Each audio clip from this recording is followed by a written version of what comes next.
Melanin is one of the most biologically powerful substances in the human body. Order the Great Book of Melanin. Research today and explore the science that has too often been reduced, simplified, or overlooked. Learn how melanin absorbs radiation, protects DNA from cellular damage,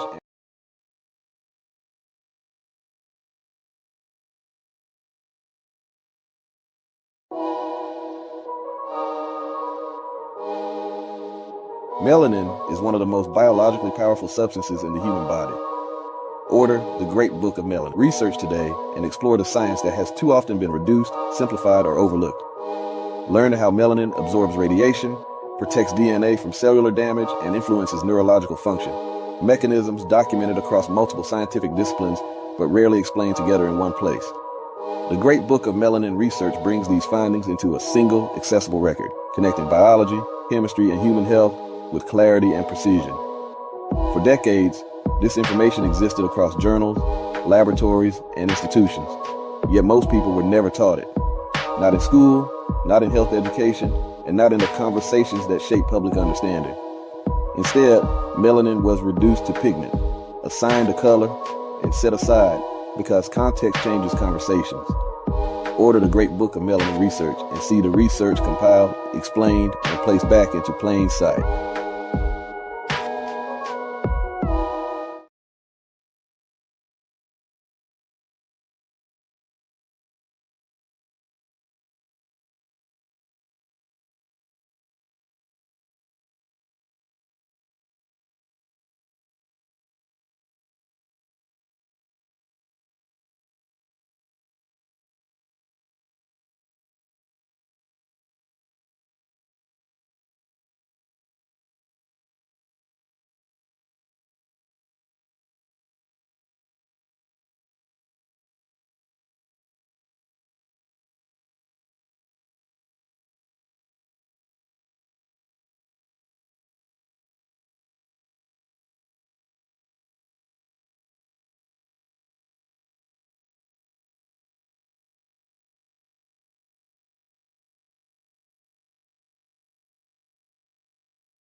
May the Force be with you.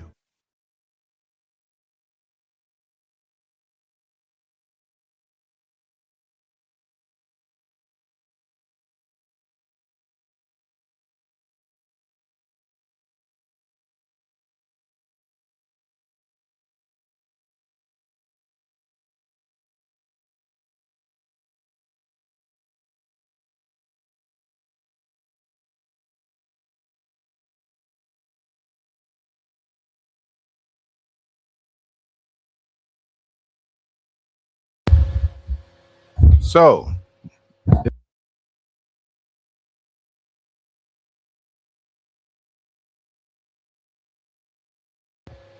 can you hear me now? Okay. So, can you let me know if you can hear me? So, I'll say that again. So, appreciate Robert Peppers. Appreciate you, brother. Thank you for the cash app, Robert Peppers. Everybody follow Robert Peppers. May the Force be with you. Thank you, sir. Appreciate you had the mic off so you couldn't hear that. But I was saying earlier about, so I got scraped up here to the white meat. This is still swollen here, but you can kind of see right here. It's where it's a little light there. I got scraped under my lip, all white meat. Got scraped all up under here, all white meat. There was a hole at the bottom of my lip. This part of my lip was hanging. You could see my teeth through my lip. It was all fucked up. But I healed pretty well. Taking some good herbs, some good stuff, and healed up pretty nice. Luckily, I didn't do any major permanent damage, but I did do some crazy damage. So, and let me go back through that. I know you didn't hear my call outs. Chaz McFly, Soul Sus, Brandon Terry, Mac Films, Sekou Allah. Got your Chris Tiger Ellis, Lisa Jenkins Bay. Man, hold on. See, I'm trying to. K Gemma, I think it's K Gemma. I can't see you. My eyes aren't that great today. Still dehydrated. Every time you ask me that, it's always gonna be no. I didn't drink a lot of water this week. I know, I know, but I'm an out of sight, out of mind type of dude. So don't do as I say, not as I do. You should drink water. All of you drink water, but don't be like me. What up, True Knowledge? Antoine, excuse me. Travis Bailey. What up? What is that? Paris 2000 or 200? Yeah, Paris 2000. Amir Shaheed. Jason Rivers. Lester Ingram. What is that? Tanky? Is it Tanky? What does that say? Tanky? I know I can't say tank. I know I'm not saying it right. You gotta let me know. But what up, Dwayne Hicks? Happy Saturn's Day to you, bro. Melanated Brown. What's cracking? Got you. I'm not muting anymore. If you're coming in late, we found the mute. We found the mute problem. I got your Soul Sus. What does that say? JT with the G? Does that say JT with a G? Yo, what is that? Steals or deals? Y'all in these names. Y'all in these names. Steals or deals. What is this? Canidi or Canetti? Canidi? I hope that's it. 243 Entertainment. What up, King Lemuel Productions? What's this? L? Man, I can't read these names. Y'all better start putting some. Y'all better start putting shorter names in this bitch. I know that. Yo, Jaylene Brooks, what up, bro? Appreciate you, brother. Thank you for the cash app. So we are at 35 for the day. We started off. We're at $35 for the day, everybody. Thank you guys for getting it going. Anybody who ordered a police stop law package, your package is on its way. You should have gotten it, or you should have gotten an email that it's on its way. So appreciate you. What's his name? My man made me do the 1-day deal last week. He got in there good. Hey, way to shoot the shot, bro. He got in there for 1 day, and actually a couple other people got in on that deal that day. It was hilarious that because I gave it to you, I had to give it to other people. But if you wanted to go and really support Real Nagas, make sure you go to realnagas.com, get that great book of melanin research, the hard copy, and you will get this whole police stop law package for free. That's the Know Your Rights Manual, the Public Official Bonds book, the Constitutional Rights cards, the Qualified Immunity cards and notice, and the flashcards. This whole package right here is worth over $200 by itself. So you guys getting $200 for free on there. And then as I said, I would give you get the one t-shirt deal. So you can get the Wu-Tang t-shirt or you can get one Rapstrology shirt. That's the deal we got going for today. So make sure you support. Get over to realnagas.com and support. But boom, you get the new cards. These are the new constitutional rights cards right here. They icy too. They nice. You better get these, goddammit, because this is what I got my face busted for going to pick these up on the way back. Concrete had a few words to say with me. He said, "Let me say something to you, bro. Let me have a talk with you, brother. Come here. Can I talk to you for a second?" I was like, bro, I'm on my way home. I can't really talk right now." And the Concrete was like, "This is an emergency." I need to talk to you right now. And I was picking these up, so y'all better make sure you get out here and support. Also, this is the other thing. This is the new qualified immunity card. I was telling you I didn't have it uploaded so you can see, but now it's uploaded so you guys can see the new qualified immunity card right here. Bam. And you also get the notice that comes with the qualified immunity notice. And we still do have the civil rights, even though it's not melanated history month. We still have the civil rights, constitutional rights cards right here with the three gods, Martin Luther King, Malcolm X, and Johnny Cochran. And then, we have the ICE rights. ICE rights out here. ICE trying to smash on people. They just got a ruling about being able to go up in people's houses without a warrant.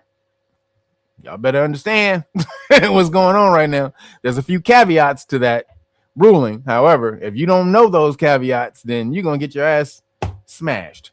Diddy by ICE rights. So get over here, get this package. The Great Book of Melanin Research.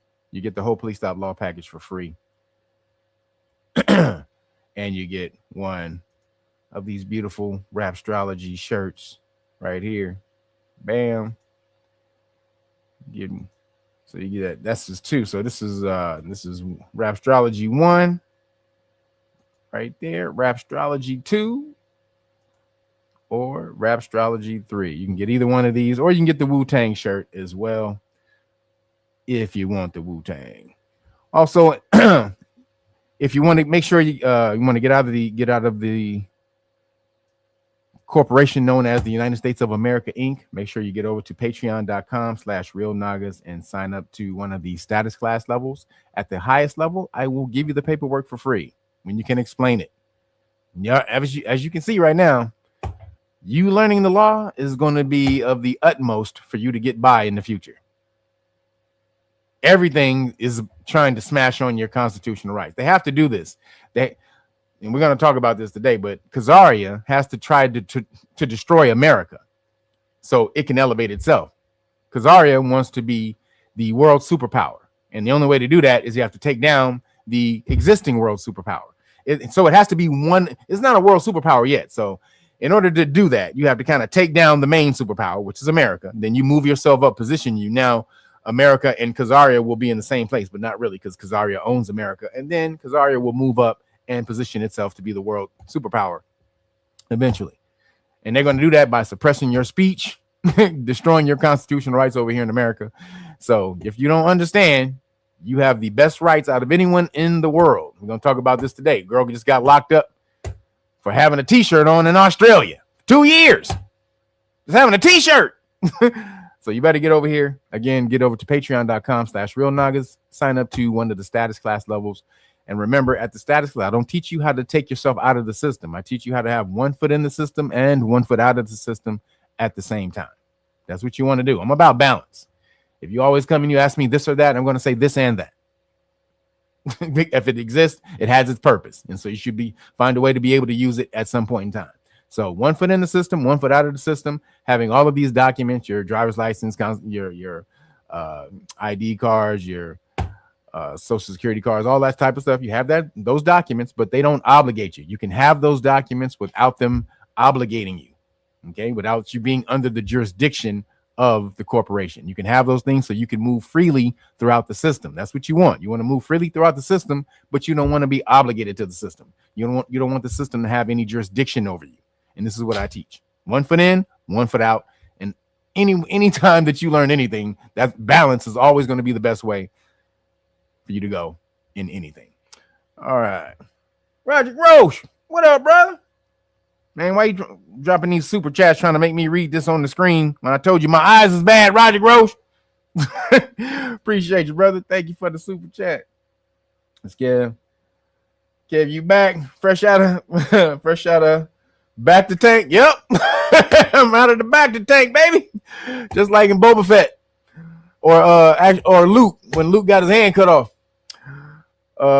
He says it got you looking like Colt 45 Billy D. No, Rainbow. Good to see you. Appreciate you, bro. He said Colt 45 Billy D. Not there yet, bro. Not there yet. I'll be back soon. But appreciate you, man.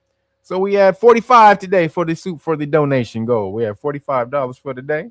So make sure you get in there, super chat or Cash App. You know, super chat takes 35%. So Cash App is always the best way to go, but appreciate anything you want to do. All right, everybody. And really quick, if you go to my description, I talked about this old lady last week. Her name was Grandma Williams, and some people were saying that they didn't have her GoFundMe up. They couldn't find it. I went to that link, and it's still up. So if you can give to this old lady who's getting kicked out of her crib, Grandma Williams, really sweet old lady, doesn't do anything but come on the TV on YouTube every day and wish everybody love and happiness. So if you can help her out, hook her up. Her Cash App is also in the description box. So appreciate y'all for doing that. William Andrews, thank you, brother. Let me give y'all some love. May the force be with you. Thank you, everybody, for hitting the Cash App. We're at 50. We're at 50 for today. I see you. I see what you did. Threw the little 5 on there. Said we're gonna get you to 50. I see you, bro. Appreciate you, man. All right, everybody. All right, y'all ready to get into it? Because we got a whole lot. We got a whole lot. A whole lot to talk about. All right, so the world's going crazy. It seems like it's going crazier and crazier every day. Trump really stepped in it, didn't he? Trump done lost his damn mind and listened to everybody else around him and the Khazarians mainly. And now he done stepped in the doo-doo. He's still trying to act like, no, we're winning. We're killing our ass. We're blowing up everything. There's not even any targets left. What do you mean? There's no targets left over there. We blew up everything. We blew up all the boats. We blew up everything. There's nothing left. We might leave because there's nothing left. That's his way of trying to get out. That's his way of trying to get out of the shit. See? he got his ass in this shit with no way out. Then he tried to throw Marco Rubio and them under the bus this week. Well, I was going off the information that Marco and Pete and everybody was telling me. So, like, nigga, you just threw the homies under the bus? Like, all right, nigga. EPSTEEZY. EPSTEEZY. He come to my no Diddy. Can't do it. Yeah, we're at 55 for the donation goal. Appreciate you. He says Grandma GoFundMe is broken. How is it broken? I just went there yesterday. Are you sure it's broken? I just went there yesterday, y'all. Like I was at the GoFundMe. If you can Cash App her too. She accepts Cash App is probably actually better because she'll get the money now and they actually need the money now. But I don't know how the GoFundMe is broken. I just went there yesterday. That's crazy. If you go to her channel, her channel is Grandma's Art or Grandma Williams. Sorry, Grandma Williams Art. That's her channel. So she has the GoFundMe there if you want to hook it up. So David Burden, he says, I wish you an abundance of healing. Appreciate you, bro. Thank you, man. And he says Grandma link does not work. They disabled it. That's crazy. I was just on it yesterday. How did they disable it? Somebody said that last week, and I went back to it yesterday, and it was still up. They still hadn't reached their goal. They're still like $400 away or something like that from their goal. That's why we're trying to get them there. So you can get over there and get them up there to their goal. But if not, you can hit them with the Cash App. But again, go to Grandma Williams Art. That's her channel, and go to one of her videos, and the GoFundMe link is in the description. So appreciate you guys. We got love. We got love for everybody around here. We got love for everybody around here. Gods have love for other gods. We can do that, and appreciate y'all for doing that. All right, everybody, let's get into it. So like I said, Trump done lost his damn mind. Came out that America did. Well, we knew that last week, but the official report came out that it was America that struck the school, the little girls' school, and took out 170 girls. So they were saying they were working off of old information that girls' school had been a part of the military base that was next to the school. There was a military base next to the school, and that school had been a part of it. But that was like way back in 2013. It hadn't been a part of the school since 2013. And so they had gotten information from you know who got their information from AI, because that's what they use AI for targeting, Khazaria. And they passed that information over to America, and dumbass Pete Hegseth, who don't know shit, he just went off of that information and blew up the goddamn school. So let's see.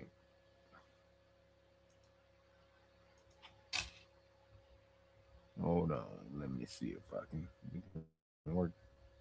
Oh, come on, man.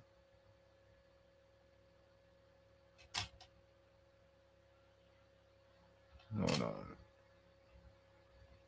Where is so I got a bunch of you know, you guys know I got a bunch of these screens open. Here it goes. All right, here we go. Oops. I gotta remove her from the screen first, as much as I do not want to do that because of how lovely she is. Let me take her down. All right, here we go.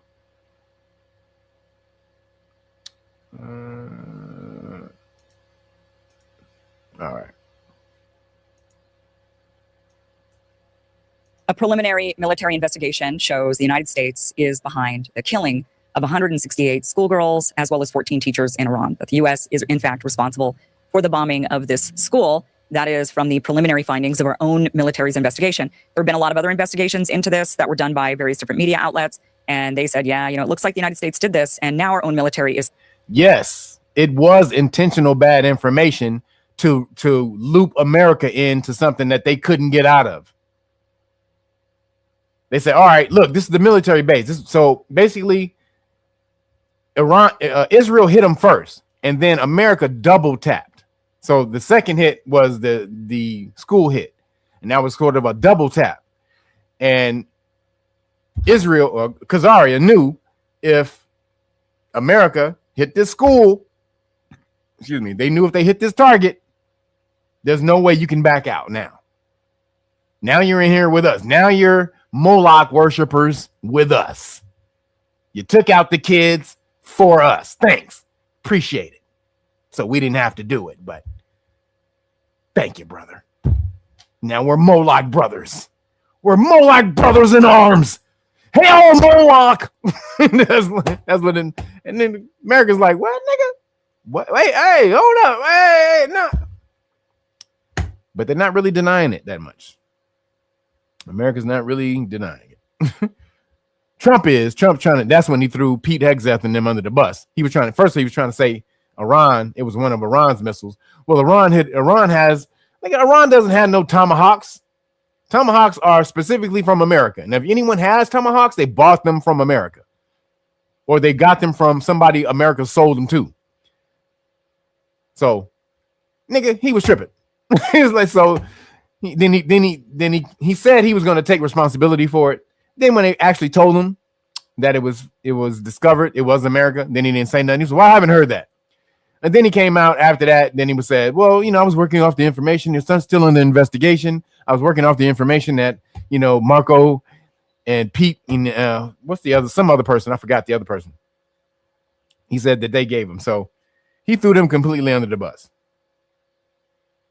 Saying that, even though many people who are very much pro this war and a lot of them are trying to deny this, but our own military is saying it looks like we're in fact responsible for this. But Trump is still shifting the blame on this one. You just suggested that Iran somehow got its hands on a Tomahawk and bombed its own elementary school on the first day of the war. But you're the only person in your government saying this. Even your defense secretary wouldn't say that when he was asked, standing over your shoulder on your plane on Saturday. Why are you the only person saying this? Because I just don't know enough about it. I think it's something that I was told is under investigation. But Tomahawks are used by others, as you know. Numerous other nations have Tomahawks. They buy them from us. But I will certainly, whatever the report shows, I'm willing to live with that report. Well, the preliminary report, is showing that the U.S. government, the U.S. military, killed those girls. And when Trump was asked about that, when he was confronted with that preliminary report, his answer was still, I don't know about it. Our own American president. Starting to sound a lot like John Fetterman. I'm kind of wondering now, you know, with the way Trump has been flipping and flopping, there have been a lot of people who said, oh, he's lost his mind. You know, a lot of Democrats were saying that. And I just thought, oh, these guys are, you know, they're just upset because Biden really was losing his mind and everybody was pointing it out and they were there saying, no, he hasn't. He's fine. He's totally fine. And he obviously. mentioned how you differ from your Nonsense he's spewing about this school being bombed. You mentioned how you differ from your colleagues, your other fellow Democrats. Every Senate Democrat except you signed a letter today to Secretary Hegseth asking for an investigation into that strike on a girls' school in Iran. Why did you not sign that letter, Senator? Well, because we all agree that it's a tragedy having the school hit. Absolutely. And we all agreed now for an investigation. What I don't agree with the rest of my colleagues in the House is that it's a war of choice, or it's dumb, or all the things that my colleagues have described, this operation. I think it's a good thing, and I support that. So we agree that and actually the Pentagon is already investing in that. They just acknowledge then that it seems increasingly likely that we were now on that, and now I think it's entirely appropriate. Would you? So James Williams, you said you clicked the link to my site. The deal's not on there. You buy the book, and I give you the deal. I will send you it's not on there because it's free. It comes free, so I have to give it to you. But if you buy the book, when you purchase the book, I'm talking about James Williams. When you purchase the book, when you purchase the Great Book of Melanin Research, then you get the whole package. The whole package comes with it, but it's not set on there because it's free. So I don't offer it on my channel because I'm giving it to you for free. And I don't want people to go there and expect that you can get the Police Stop Law package with the Great Book of Melanin Research, because they're not together. I only give that to you guys for free on my channel. That's the only time that you guys get that for free. That's only on here. So you guys better take advantage of it because I don't give it free for anyone else. That's why it's not on the site, because only you guys here on Real Nagas get it for free. So here we go. Appropriate, just like my colleague from Louisiana said. It's like, we should apologize. That's a tragedy. And I would remind everybody listening right now, the United States never ever targets civilians. United States never ever targets civilians. And I actually believe that's true. I actually do think that's true, that most of the time. I would say most of the time. There's no absolutes. I'm sure Americans have targeted some civilians somewhere. But for the most part, they don't do that because the technology is so good and they can really pinpoint who they want to hit. So, but the fact that when you do it though, see, this is the Caucasian mentality. There's no accountability for shit. No accountability ever. I should be able to do whatever I want to you, and then all I have to say is sorry. Sorry, guys. And then, it's good, right? We're good, right? We're good. I said sorry. Didn't you hear me say sorry? Like, I said sorry, man. Like, come on, man. I said sorry. I know I killed your family. I know I killed your whole generations, but I said sorry. I mean, goddamn, did the motherfucker not hear me say sorry? What does that mean in your language? How do you say sorry in Bucharestian? Huh? How do you say? Well, I don't know Bucharestian, so sorry in English. That's all you're gonna get, motherfucker. That's how white people think. I killed your whole family, but I said sorry. Like, motherfucker, bitch ass nigga. Iran does, and including their own citizens, and they massacred that 35,000 of them just a couple of weeks ago. And the left, please, the left media is much more angry, about or talking about this hospital, and it is a tragedy. But they didn't seem to be as concerned about the Iranians massacring tens of thousands of their young people just a couple of weeks ago too. So we agree on many parts of it, but we both disagree. I mean, we all disagree that I think it's a good thing, and every single other Democrat in the caucus calls it all kinds of in negative terms. What is he even saying? Does he even make sense to you? Why is this guy even sitting there in the Senate? Yeah. Can you guys vote him out? Who's responsible for this guy? Pennsylvania? Can you guys get rid of him? How long does it take? He's 6 years. So he's really a Republican who's acting like he a Democrat, but he became more Republican when he had his damn brain damage surgery or whatever. And this dumbass. You never have to apologize, right? This dude look like the Baylor from Night Court. You talking? Who is it? Martin Mull. That's homeboy Martin Mull. He does kind of look like Martin Mull, I guess. So that's Trump. America found out, and then Trump is like, "No, it wasn't quite me. It wasn't me." So America did it, but not him. He's not the leader of America. It wasn't him. It was Pete Hegseth, and Rubio, and everybody else, not him. The buck doesn't stop with me. It stops with Rubio. You see every time you ask me a question, I throw it to Rubio. You know who the real fucking president is? Why the fuck you asking me? Rubio. What the fuck did you do, man? Huh? What the well, ask Rubio. Because I don't fucking know. Like, Rubio's president, just in case y'all didn't know. Marco Rubio is the actual president. Rubio, I would say Rubio and what's homeboy? Jared Kushner. Rubio and Jared Kushner are the actual presidents of the United States. So moving along. Oh man, my arm, I can't, it's hard to even hold my phone, man. This damn arm is crazy. Oops. So really quick, there was something I was supposed to talk about before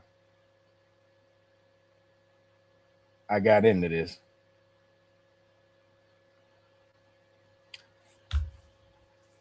I need to talk about the bullshit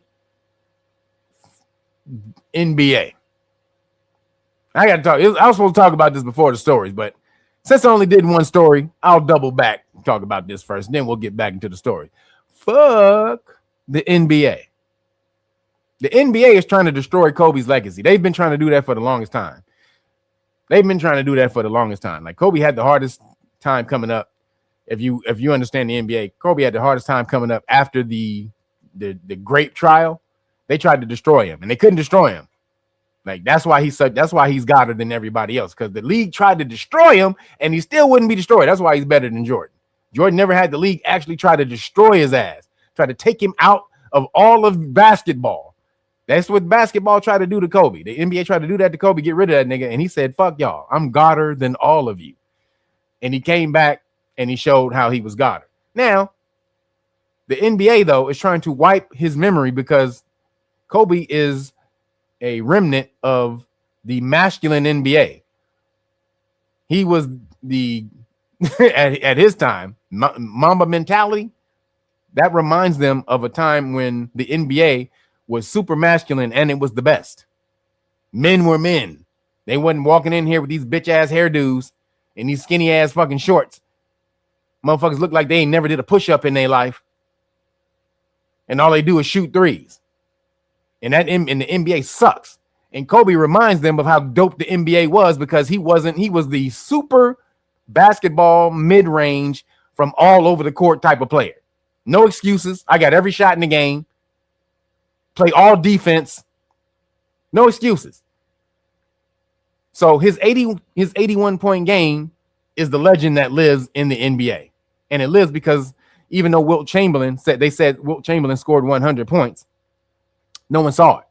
And Wilt Chamberlain was 7'3", playing against a bunch of dudes who was 6'9", and they kept feeding him the ball throughout the game so that he would get 50, so that he would get 100. Like they weren't trying to D him up. Everybody just kept feeding him the ball. So it wasn't a real 100. It was basically the same thing that just happened to bitch ass Bam Adebayo. Yeah, you a bitch ass motherfucker Bam Adebayo, because you know damn well you didn't earn that 83 bitch ass points that you got in the NBA. This is them trying to spark. So there's a few reasons this happened. This is them trying to spark up some hype for the NBA because there is none. No one wants to see these faggoty little motherfuckers playing around in the NBA. No one wants to see that. They suck. There's no competition. All they care about is their brand, their Instagram channels. They don't give a shit. This is the worst part of this is the worst time for the NBA ever in history. But everybody know, but Kobe's legend still persists, no matter what. Over bitch Bron, right there with Jordan. He better than Jordan because Jordan didn't have to fight the NBA and be a great basketball player at the same time. He had the help of the NBA. They were promoting him. They were supporting him. Kobe, after the grape trial, they didn't support him at all. They wanted to get that nigga out of here. And he had to make them love him again. And then his 81 point game came after a month after he scored 62 points in 3 quarters against the team that went to the championship that year. And then he scored the 81 points on my mom's birthday. This is why it's special. He scored the 81 points on my mama's birthday. This is why it was special. And it was also special because numerology was really popping that day. People don't understand. That day, first of all, it was Kobe's grandfather's birthday, who had passed, and his grandmother was there. That was their first game she had came to see Kobe ever. She had never came to see Kobe play ever. The first time she come to see Kobe play, they getting their asses beat by the Toronto Raptors. So they were down by 18 points. So this is the numerology. This is how the numerology comes in. They were down by 18. Kobe scores 81, and then they win by 18 points. 999. Now, you know why that's special? Because Kobe Bean Bryant in Gematria is 999. That was a game created from the universe. Sent from God. Sent from the universal Lord Allah himself. That game was supposed to be. Bam Bitch Out of Bayou's game was a travesty of justice. 43 free throws. He almost had 40 points from the free throw line. If you don't get the entire fuck out of here. Now, let me tell you why this really happened. Who's in control of the NBA? That would be Adam Silver, right? What is Adam Silver, everybody? What dual citizenship might Adam Silver have? That might be dual Khazarian American, right? And what's going on? Who has the biggest hate right now in the world from the whole everybody in the world, especially America, though? Who is getting the biggest backlash in the world, especially from America, but in the world? That would be Khazaria, right? New Khazaria. So we have to distract you niggas because right now, the main people who are talking about Epstein were mainly the melanated people on TikTok and all that type of stuff. The biggest conspiracy theorists are melanated people. It's us. And we will push all of that stuff all day. We'll make 20,000 videos a day on that shit. So it was getting promoted and pushed through us. So we have to distract you niggas with something else. What else can we distract you niggas with? 83 points. And it was blatant. They were trying to make the nigga get 83. But niggas are gonna be distracted. No, you got the wrong. They got the wrong energy on. They got the energy they didn't want. They got the biggest backlash on that. Everybody knew what was happening, but they didn't understand why it was happening. This is a distraction from Khazaria and what they're doing over there. So I just had to mention that was an absolute travesty of justice. Fuck the NBA. They are straight full of bullshit. All right, now we can get back to the news. Just had to get that off.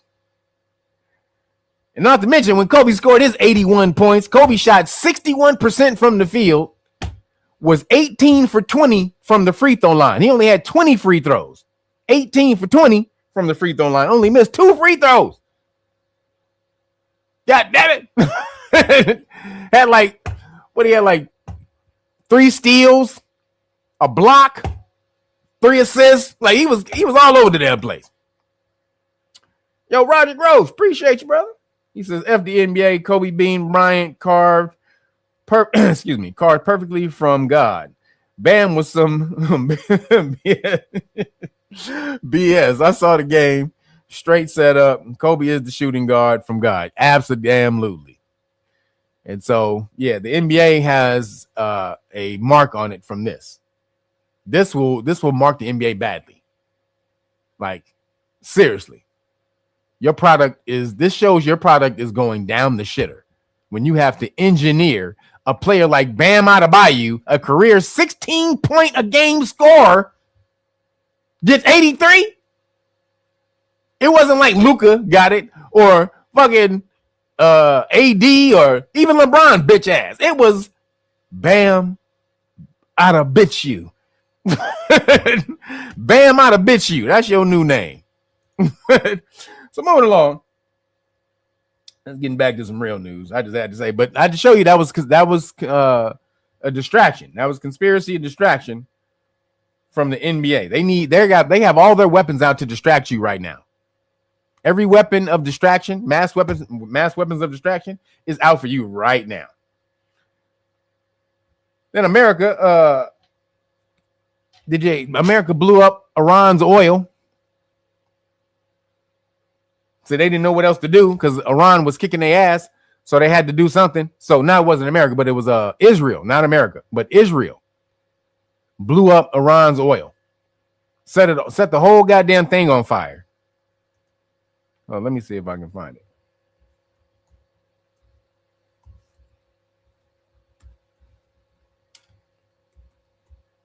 Oops. Let me see. All right, here we go. All right, here we go. Now, this caused a bunch of rain, toxic acid rain over in Tehran. So they knew what they were doing. This is against the law. You ain't supposed to be able to do this. This is against international law. But nope, Khazarians, they don't give a shit. They think they run the world. Their whole goal is to get their Greater Israel project and to take out America. So they know this is going to be equated with America, not Israel. America will be equated with the people who blew up Iran's oil and caused toxic rain and gave cancer to the children and everybody over in Iran, allegedly. So check this out.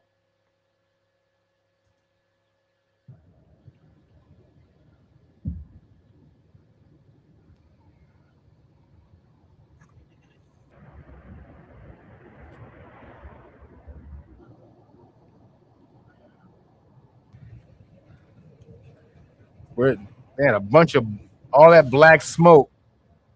So this right here, this oil filled the air, and then there was a bunch of black smoke, a bunch of black rain, oil rain that was just dropping on them all.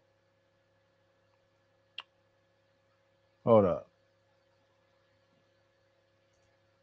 Those stories, but first, as we come on the air live at 5, President Trump said Iran's president is promising to stop the attacks because of the, quote, relentless U.S. and Israeli strikes. He claimed this is the first time in thousands of years Iran has lost to surrounding Middle Eastern countries. He said that today, new areas and people are now under consideration for attack because of what he called Iran's bad behavior. At an event this morning, the president claimed he was doing the world a favor between this war and last June's strike on Iranian nuclear facilities. They were very close to a nuclear weapon. They would have had one if we didn't do our beat. Hold on.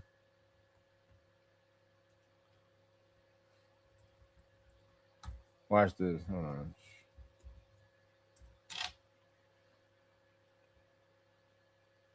This is it right here. Look at this. This is against the law. You're not supposed to be able to do this.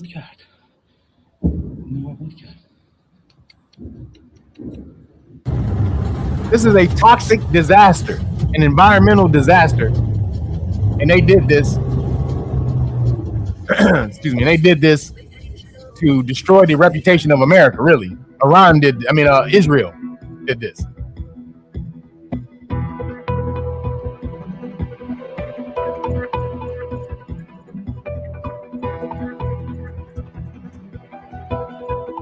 Look at this.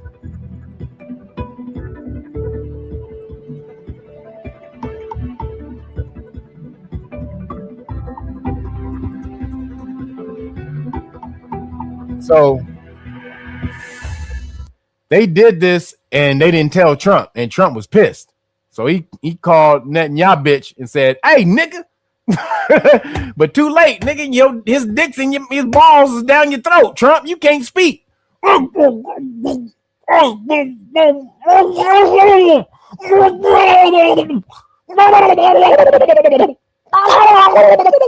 Nigga sound like that motherfucker from Star Wars that was underwater and shit. Remember that nigga on Star Wars? The underwater motherfuckers and shit that he had to.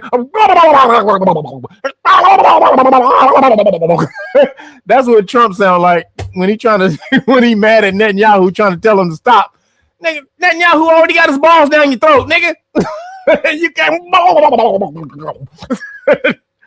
Like, nigga, he's like, Mr. Trump, I cannot hear you, sir. I cannot hear you. Maybe let me remove one ball. Hold on. Hold on. It feels so good. Hold on. Hold on. Give me another 10 seconds. Hold on. Okay. Yeah. Okay. Now let me remove a ball and let me see if I can hear you now. What? Another 10 seconds? Okay. Another 10 seconds. Like, nigga. Yo. Thank you for the cash app. William Andrew, Charlie J. Scott, appreciate you, brother. And B. Mills. Thank y'all, man. We're at 1:15 for the day, everybody. Thank you guys, man. You said for Kobe. That's right, baby. That's right, Charlie J. Scott. Kobe, one more, baby. May the force be with you. That's right. So this is evil. This is straight evil. And they're just blowing up random neighborhoods because they don't know what to do. There's no targets left. They thought we were just going to be able to kill the Ayatollah and that's it. Everybody was going, the whole country was going to fall and they was going to praise us for coming in there and saving them. Coming in there for saving them, and that's it. And Trump found out because that's what they told him. Go in there. They just want you to go in. And they went in there and they were like, nigga, Trump can EAD. America can EAD. And they don't have an off ramp because they was like, oh, I thought they wanted us to come in there and kill the leader and freedom. No, that's never happened. There's no time in history where you ever able to go in there, kill the leader, and everybody else was happy after that. No, they always banned against the people that's trying to intrude on their country, their sovereignty. They always do that. But no, not this time, because I'm Trump. I'm Donald J. Trump. That nigga is an idiot.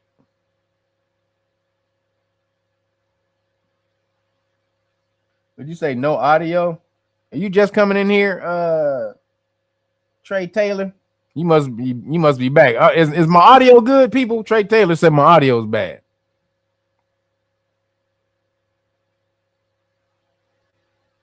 Is it Troy? Oh, Troy Taylor. My bad, Troy. Is it me? I'm good.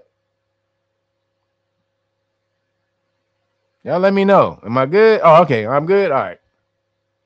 Fix your damn internet, Troy. I can't see if it's Trey or Troy. I can't see if it's an O or A. Told you I didn't drink my water today. So America or Khazari is evil, and they're trying to bring America down with them. As low as they go. Khazari is Nino. At the end of at the end of New Jack City, he said, fuck that. If I go down, I'm taking a whole bunch of people with me. So that's Khazaria right now. They like, if we going down the drain, America's coming with me. Was Tombstone? Everybody seen Tombstone when Kurt Russell when they killed his brother and that motherfucker, he said, "You tell him I'm coming, and hell's coming with me." That's Khazaria right now. You tell him I'm coming, and America's coming with me. And America's like, America trying to moon slide out the back door, trying to moonwalk out the back door, and Khazaria is like, come here. They doing the scorpion on him. Get over here. Doesn't look good for America. So moving along, still with the Khazarian fuckery.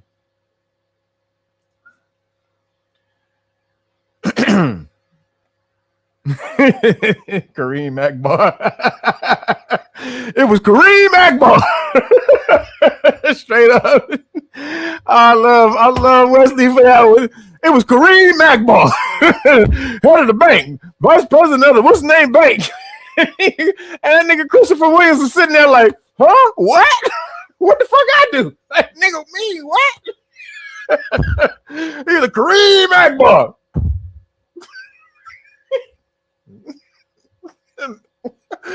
Yeah, nigga, you. Like, hold on, nigga, I ain't did shit. Oh, nigga, that movie. Love me some New Jack City. Pookie. So moving along. Man, if I goddamn. Come on, man. All my damn stories. Troy Taylor, appreciate you, brother. Thank you for the cash app. We're at 120 for the day. 120, everybody. May the force be with you. 120 on the donation side of the game. Thank you, guys. So, so moving along. Now Israel is trying to take out Turkey. So Khazaria is tripping. So they have this this greater Israel plan. And so they're through this conflict, they're like, yo, we can take out a bunch of birds with one stone. The one stone being the war. So they're like, we really want to take out all of these Muslim countries, but we got to act like we're friends. That's what the Abraham Accords was. Basically, everybody got to suck Khazaria's balls, right? That's all the Muslim countries have to agree to suck Khazaria's balls. That's what that is.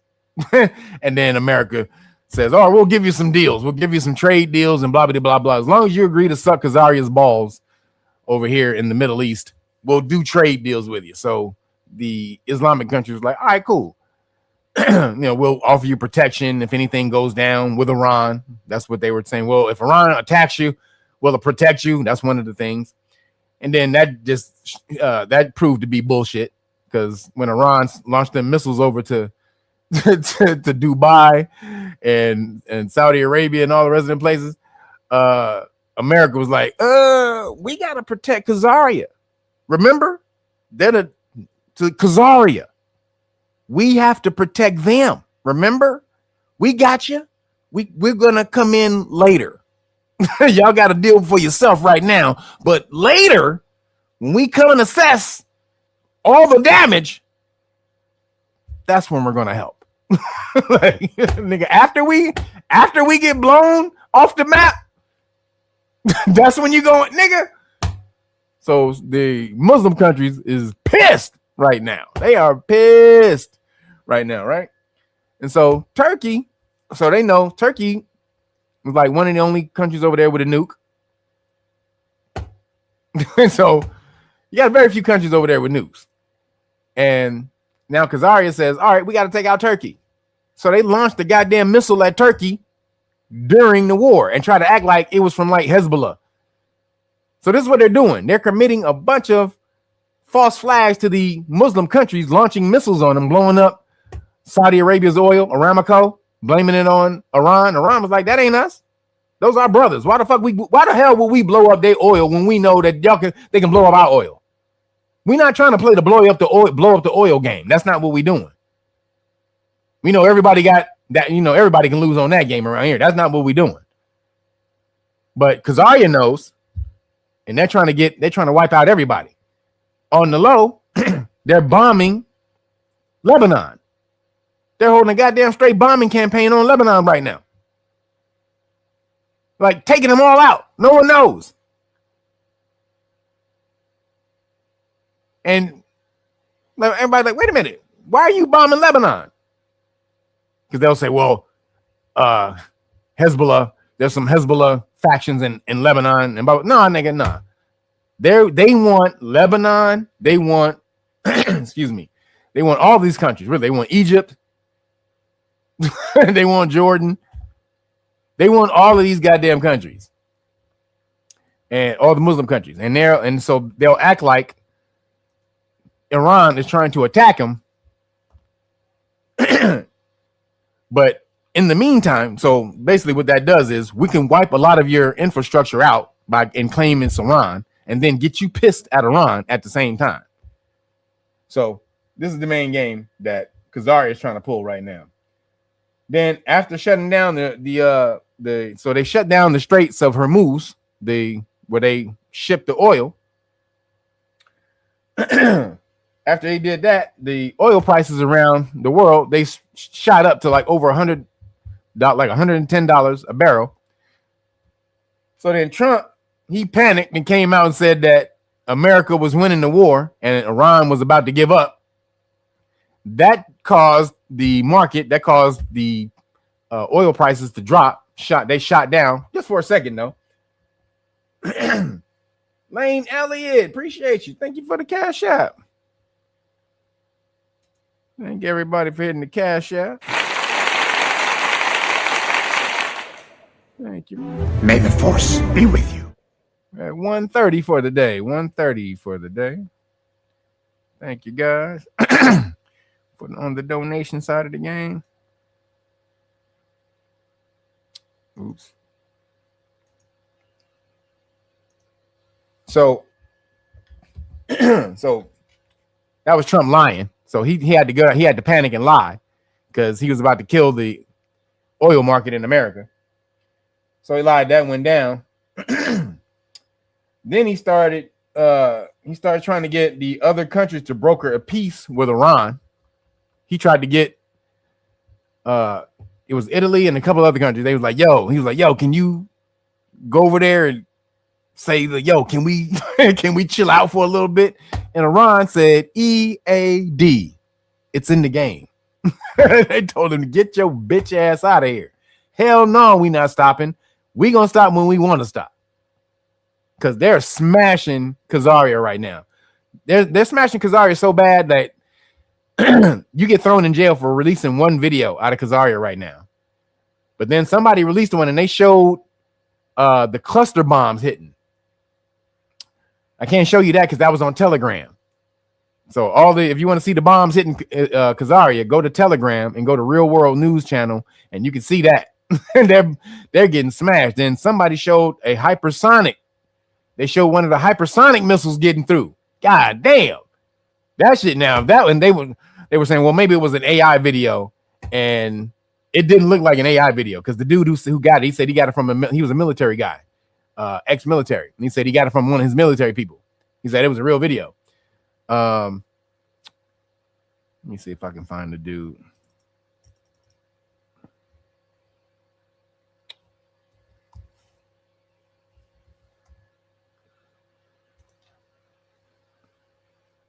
Hold on, let me see. Oh, you can't. I'm sorry, I can't. So, damn it. Is it hold on, let me see. Because it's on Rumble. You can't show the strike on YouTube because YouTube will give him a strike. So he had to, so it's two parts of the interview. It's two parts of the interview. Hold on, man. And on the second, I got to show you because I got to show you this. The reason I'm doing it because you got to see this hypersonic missile. This shit is crazy. Otherwise, I wouldn't give a damn. But man, you got to see this damn hypersonic missile. This shit is insane.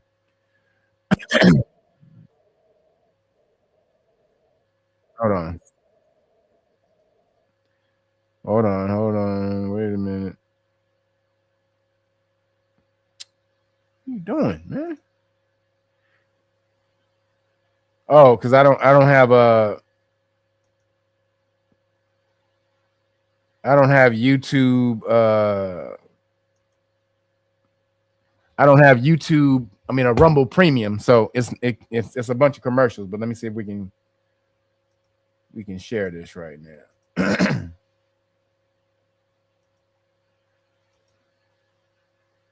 So check this out. At nighttime. Yeah. Guys are nesting doll of missiles to where with that missile. So now Iron Dome coming out of and the only reason I know that is because when they fired that, so how that doesn't really exist anymore. You make so this is Khazaria getting smashed. Yeah, that'd be like if we remove Saddam and put Uday or Qusay in charge. Put Uday in charge. Then think that the Iraqis would have wanted that. Right. They would have been like, exactly. What are you like? No, thank you. Like, you made things worse. So what? Yeah, and I like let's show a little bit more of this. Some of the strike footage. This is another one of the cluster munitions that they've been using. Let me refresh this one so we make sure we get it from the start. But again, just wild.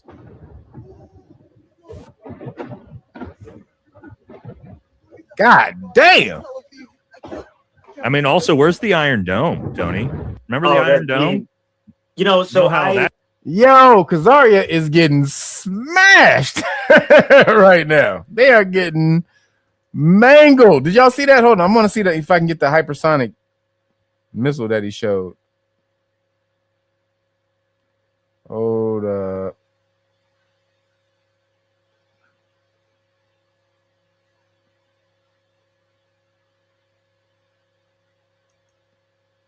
Hold on, let me see. All right, let's play it more. Flyover video of Gaza because you guys destroyed fucking everything there. I mean, you destroyed 37 hospitals and didn't have any problem with it. And well, and just if you look at the current conflict. Hold on, let me see. Oh, there it is. Come out of there because Tel Aviv's starting to look like Gaza. I mean, it's way, way worse. And I'm going to show you guys a lot of that here as we go through it. I mean, here's just some footage of still frame footages of Gaza, or not Gaza, excuse me, of Tel Aviv last night. And I mean, they're getting absolutely smashed. I mean, it's pretty rough. And then there's another couple here. And I mean, you can see it's not good. Look at that. It looks like Gaza. God damn. You know, it's also, and I see, you know, which is, here's the other thing. Hold on, I'm trying to see if I can find the hypersonic missile footage. No, so I mean, also, where's the Iron Dome? Hold on. Here it is. I think it's a mothership of a missile carrying baby missiles. That people are saying fake videos. So here, I'll just show you more. No, sorry. If you want to think this is AI, you can, but like they're everywhere, guys. Our own government is showing these videos.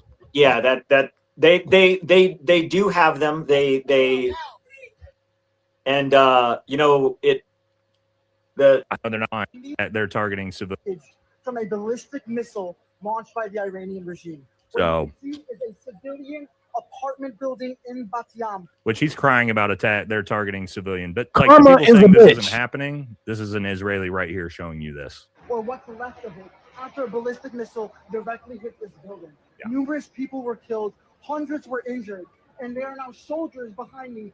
So there you go. I mean, it is what it is, guys. You can not like it if you want. I get that, but I've seen this one a lot. But I don't know if you've seen this, and I think it is, but an actual hypersonic coming in. Check this out. Yo, you see how fast that shit came? There's no defense for that. Yo, and who has hypersonics? That would be China and Russia. America doesn't have them and can't defend against them. Look at this shit. Watch this. This one I've seen too for a hypersonic. I don't know if this one is actually real or not. I've seen this one a lot, but I don't know if you've seen this. And I think it is, but an actual hypersonic coming in.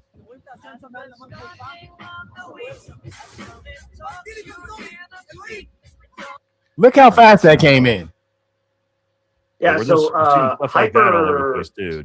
hypersonic missiles, because we haven't seen them. Yeah, Khazaria is getting mangled right now, everybody. I'm truly hurt. I'm truly disturbed by it. Let me just say that. I'm truly upset. I don't know what to do. Having sleepless nights over it. I pray to the universe. What can we do? I mean, it's happening to such awesome people. such caring, loving, thoughtful people. I mean, how do we stop it?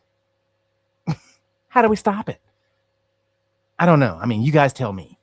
I would love to stop it. Maybe you have some answers.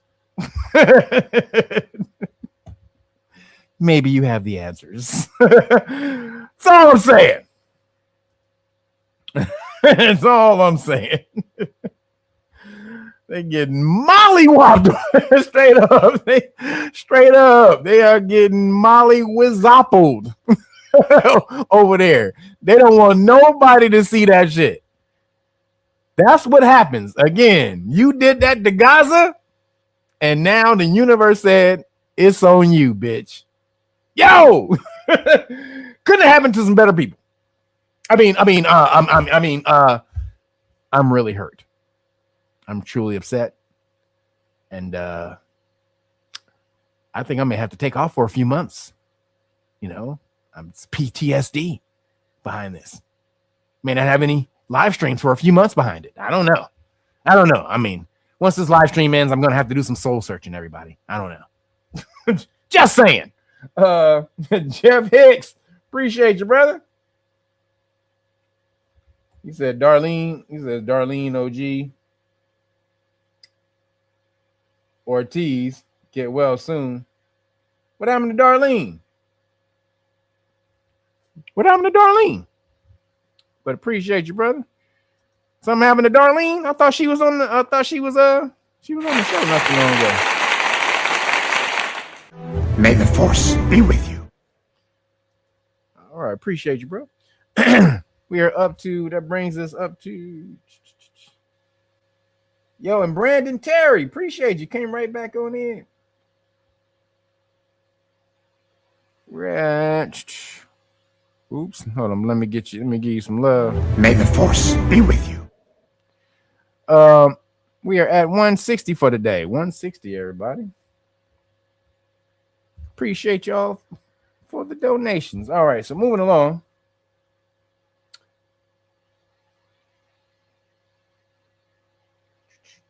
Like I said, so Iran told Trump the EAD is the best thing ever. Told him to kick rocks. But so the Straits of the Straits of Hormuz, this is funny because Iran is mashing right now. So America said, well, they're going to close this is what they assumed. This is what they calculated, that if they struck Iran, ultimately the big play Iran would have is to shut down the Straits of Hormuz, right, where all the oil goes through. So America was like, they threatened Iran and said, if you close it, we're going to blow you off the map and blah, blah, blah, all this bullshit, right?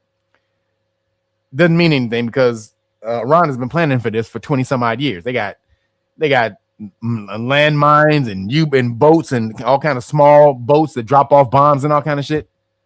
They got all kind of shit. They got drones, everything waiting for any boat that tries to pass through there, right? So some boat tried to pass through there, they blew it up. Some boat tried to sneak through there, they blew that shit up. But then Iran came out and said, look, anybody who wants to pass through the Straits of Hormuz, you all good with us. All good with us. All you got to do is kick bitch ass America and Israel out your country. If you want to, and then they would let most people, even if you didn't have big major deals with America, if you weren't America or Khazaria, you can go through. So they didn't close it down. They only closed it down for America and Khazaria. And then basically told everybody, yo, if you kick America and Khazaria out, you got free passage all day. But they're allowing a lot of the big countries through, like China can still go through, a few other countries can still go through, but America and Khazaria, hell to the nah. Like, not you bitch ass niggas. And that's why we got crazy ass gas over here in America. because of that, this is what we have over here in America, thanks to bitch ass Trump in California. Really. As the war continues continues. The national average for a gallon of gas is up nearly 50 cents since the war started 1 week ago. Here in Los Angeles County, the average for a gallon of regular unleaded is now well over the $5 mark, spiking 17 cents overnight. As Eyewitness News reporter Madison Wild tells us, the price is now more than $8 a gallon at one local gas station. $8 a gallon. If you filled up your tank this week, you probably saw it. Gas prices across SoCal once again on the rise. I mean, I drive Uber and I'm just getting killed right now. I mean, gas prices are so high. $8.21, yo. War. According to AAA, gas prices were already rising in line with seasonal norms. Downtown Los Angeles. That is literally 5 minutes from my house. that's right down the street from me. Goddamn. When the joint U.S.-Israel attack on Iran sent oil prices soaring. Prices at the pump now up almost 50 cents a gallon in just 1 week since the war began. Hopefully something happens about it. I really can't do nothing but complain. The average price of a gallon of gas in California is now over $5. In LA County, it's $5.17. That's up 17 cents just overnight. Down in Orange County, $5.15. And in Riverside County, $5. See, look how they look. We already had $5 gas in California, though. Look, they said up 17 cents. So we already was getting murdered on gas out here in California. It's up 17 cents, which really not a lot. But that $8 gas, in certain places, it is up $8, which is crazy. And 6 cents. We stopped by one of the cheapest gas stations we could find, this American Oil in Exposition Park, where drivers could fill up for a little over $4. I'm always searching for cheaper gas, so right now that's Shout out to Exposition Park. A few miles away in downtown, drivers with sticker shock at this Chevron, a gallon, $8.21. That's where USC is. Too high. I definitely won't be coming here for that. And I just actually could not believe my eyes when I saw that $8. That's wild. And it's not just the war in Iran. Experts say California's regulatory policies are also... So it's also California getting rid of a bunch of oil refineries because of the environment. They were pushing a bunch of environmental policies in California, and pushed out a whole bunch of the oil companies, the refinery companies. So, but Trump is the main goddamn reason. Yo, Conceptual Elixirs, thank you, brother. Appreciate you for the cash app, man.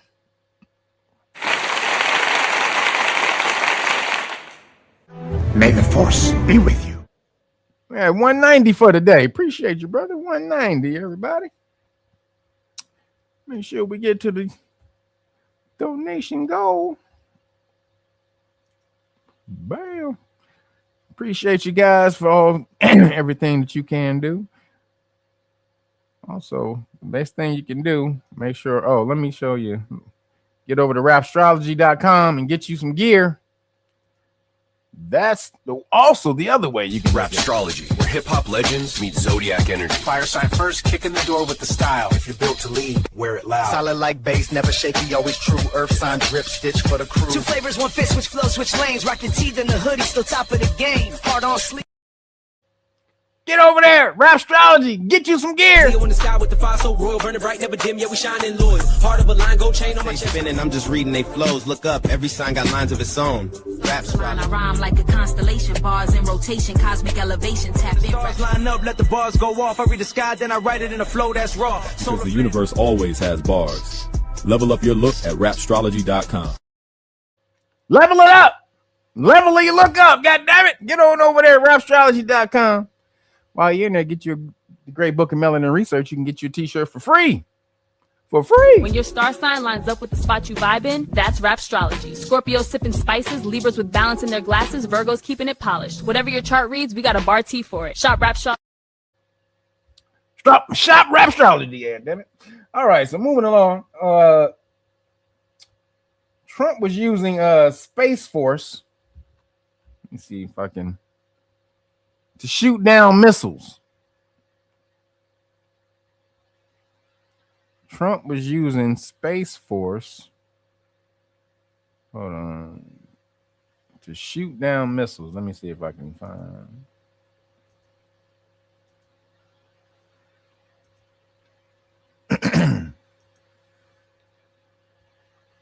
All right, hold on.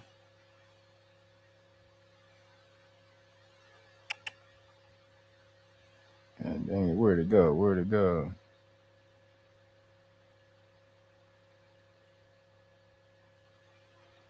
God damn, hold up. Oh, man.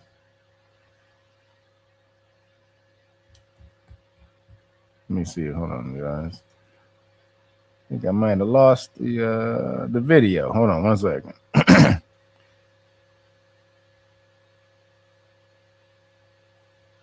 All right, here we go. Here we go. All right, right here. Astronauts around the moon in a matter of weeks. Sea and air. Now in the welcome back. The global battlefield is expanding beyond the land, sea, and air. Now in the far reaches of outer space. American forces have used technology in space to destroy Iran's military infrastructure during Operation Epic Fury while tracking and shooting down retaliatory missiles. The New York Post reports Space Forces infrared beams track the missiles the second they launch via the heat they create. Crews work inside radar domes called radomes, resembling giant golf balls. They receive information in the sky in real time, calculate the trajectory of missiles, and therefore their likely destination, and act accordingly. Joining me now with more of this is the man of the hour, NASA Administrator Jared Isaacman. Jared, welcome back. It's good to see you this morning. We so appreciate your time. Oh, it's great to be back. We've talked. They're using space lasers, so because they ran out of the interceptor missiles, because each missile is like it costs $5 million for each missile to shoot down one $50,000 missile from Iran. So they're running out of missiles, right? So they was like, we need to use something else. So they was like, we got lasers for in space. So now they're using the space lasers to shoot the missiles, to blow up shit. There was a movie like about this a long time ago with Val Kilmer called Real Genius. Anybody remember that? Anybody ever seen that movie?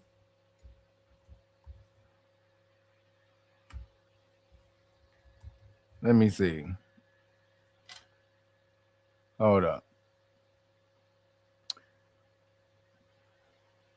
Damn it. Come on. I think this is it. Hold on.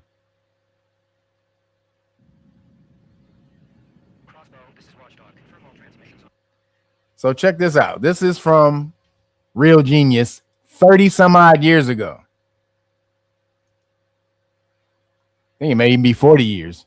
Actually, Real Genius came out 40 years ago. Roger, Watchdog. Crossbow is on discriminator. All systems are go. Roger, we mark you go for maneuvering sequence.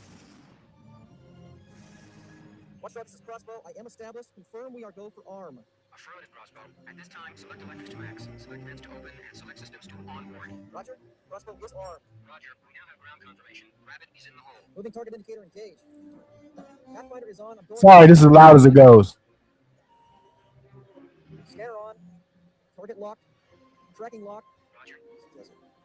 That's it. Hold it right there. Damn. The Crossbow Project. There's no defense like a good offense. Mission accomplished. Outstanding, Crossbow. Just like shooting ducks in a barrel. Working in secret, our scientists are turning an engineering. Look at this shit. 40 some odd years ago, they had the technology. Now they telling you. Now they just came back around and said, hey, let's tell everybody. We might want to tell everybody we got this laser that we can shoot from. We can shoot people and shoot shit from space. He said, how much does the laser cost? Shit, I don't know. Shit, I don't know. Y'all remember? Anybody remember Real Genius? Y'all don't know about the movie Real Genius? Come on, man. Let me see. Who would? Star Wars. Yeah, that was Star Wars. Yep, that's what Star Wars was supposed to be about. So yeah, Real Genius got its storyline from the Star Wars project. Yes, that was supposed to be with Ronald Reagan was supposed to be doing, because he found out it was aliens. Ronald Reagan found out there was aliens, and so he was like, "Fuck that." So this is what he said with your he says with your tax money. Yeah, with your tax money. So yeah, this is all with your tax money. So they got lasers. Was that from Austin Powers? the laser. They have lasers. So they out here crazy, doing crazy shit, and they still losing. That's the fucked up thing. They doing all of this stuff and they still losing. But apparently though, they're getting pummeled, but Netanyahu's brother got smoked. I just showed you how Khazaria was getting mangled, but apparently Netanyahu bitch's brother got smoked. Hold on, let me. And apparently there's a rumor Netanyahu bitch got smoked too. Uh-oh. Did Netanyahu bitch get smoked? Let's see. We don't know. Let's just see. Hold on, here we go.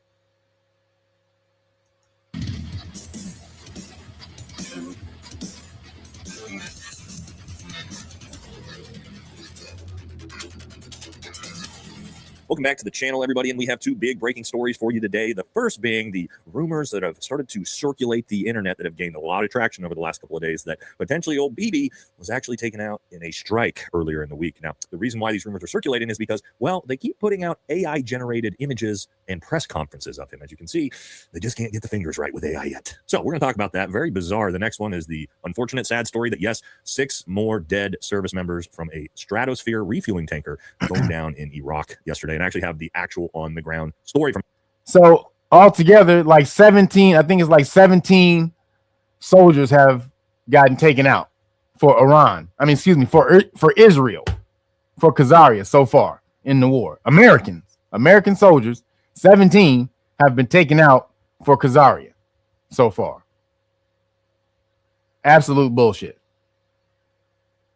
From people who are there for you today. So there's a lot of confusion. What happened? We're going to walk our way through it. All right. So don't forget to like, comment, subscribe. Helps the channel. Follow us on our new Patreon. Doing a lot of cool stuff there. All right. Let's jump into it and let's talk about it, man. The media cycle is out of control. I can barely keep up. So let's first talk about where's old Bibi at? Yeah, I have 2 different theories here of what I think is really going on. Now, let's talk about old Bibi first. Okay, what is generating all this hysteria online right now? Well, it's this picture, and actually there's quite a few more other pictures that lend to this as well, but let's look at this one first. All right, so first we have the 6-finger AI press conference, because yes, AI just can't seem to get fingers right for whatever reason. It's always adding extra digits, and as you can see here, what looks to be, well, you can count 5, what is supposed to be his thumb is actually connected to his index finger. And if this was a real picture, obviously there would be another thumb coming out from there. And as you can see, his thumb is actually up higher than his index. Yo, look at that right here.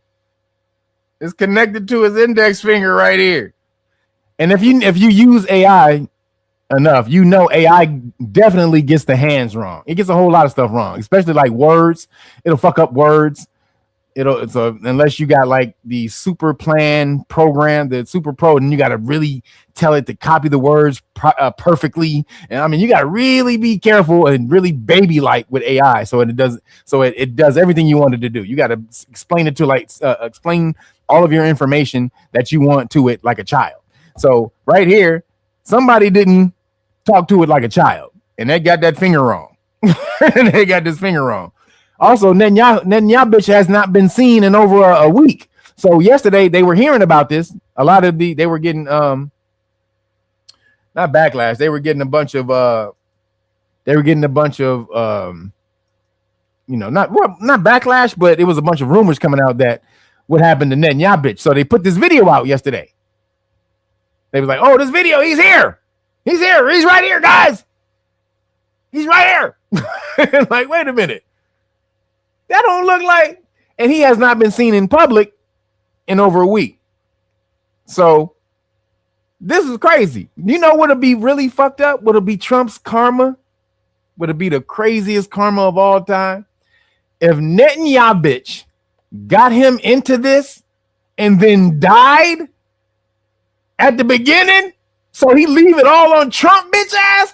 Oh, this is fucked up. That'd be the most fucked up thing that he could ever do. I'm gonna get you into the worst war of all time that no one ever wanted to get into, and then get killed in the first goddamn week. So you got the war that you definitely didn't want to get into, that I pumped you into, And now you got to go out here and cape for this war by yourself because Netanyahu bitch ass is gone. Oh, nigga, that's crazy. I would be pissed if I'm Trump. That would be some crazy karma for his bitch. Oh yeah, that would be like perfect. If Netanyahu bitch died the first week he started this bitch, and now he got to leave Trump with this for the rest of his goddamn presidency. Oh nigga, that would be perfect karma for that bitch ass nigga. Not for America, because it's gonna be fucked up for America. So you better start saving money, getting water, and all kind of shit, man. Y'all better start doing that shit. Seriously, it's gonna get fucked up in America for a minute.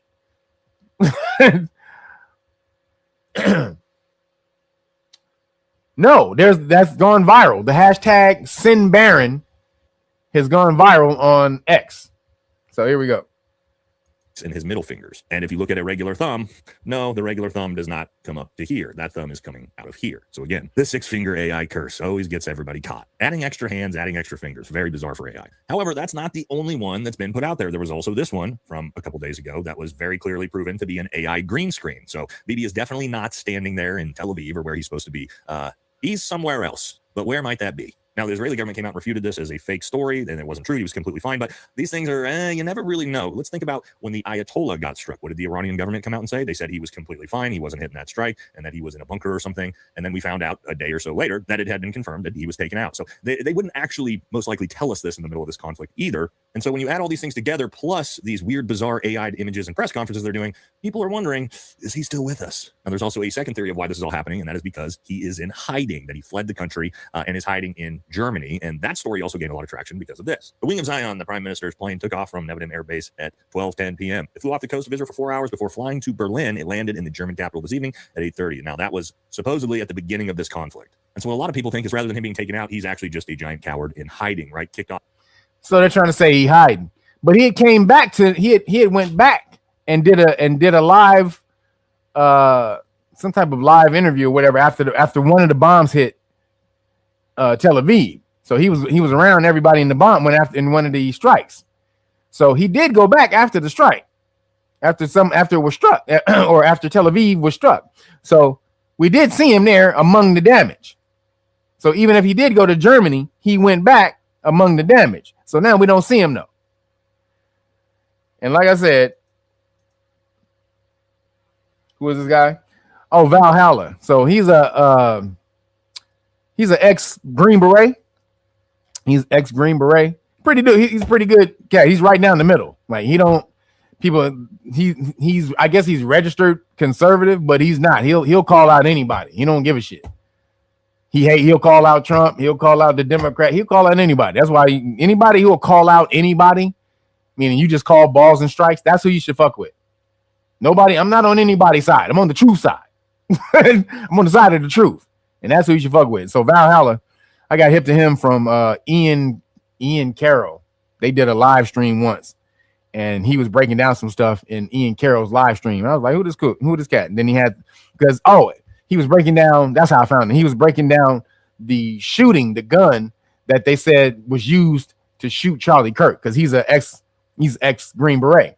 So he was breaking down how that gun could not have been the gun that they used to shoot Charlie Kirk. And so that's how I found him. He was really breaking it down. And then after that, he has really good takes on most of the stuff. So you should check him out.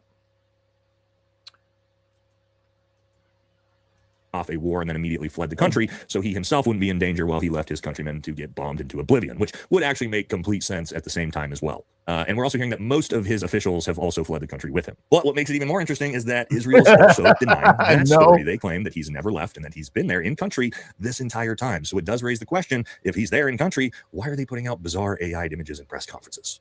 Nobody knows. But I will say this, if we don't actually see him for a while, well, it might be more realistic that he's actually gone. But they most certainly cannot put that out in the news media. Could you imagine if their leader got taken out? There's no way. You're about to see all kind of BB doubles. You're about to see all kind of Netanyahu bitch clones everywhere. You're going to see him very little. He's not going to show up in many places. Nigga probably will never come back to America again. If he doesn't come back to America, then you know he dead. If Netanyahu bitch does not plan another trip to America during this whole conflict, you know that nigga gone. Because that he comes here to tell Trump what to do constantly. So if he doesn't come back here, that nigga's out. He's outie. He's outie 5,000 G. And like I said, couldn't have happened to a better person. Karma's a bitch. So moving along.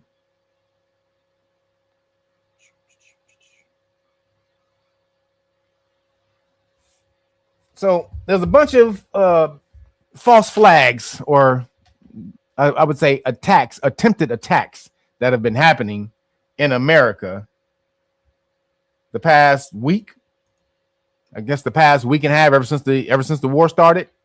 Just so conveniently. Nothing before the war started. Then after the war, everything just started coming out, right? All these little false flags here and there and shit. So let's see. We got a few of them to talk about, so check this out.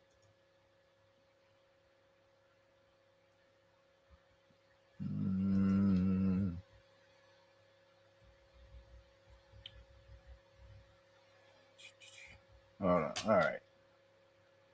So check this out.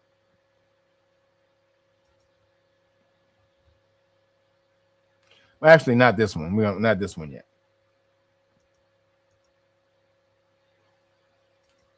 There's one before this. Hold on.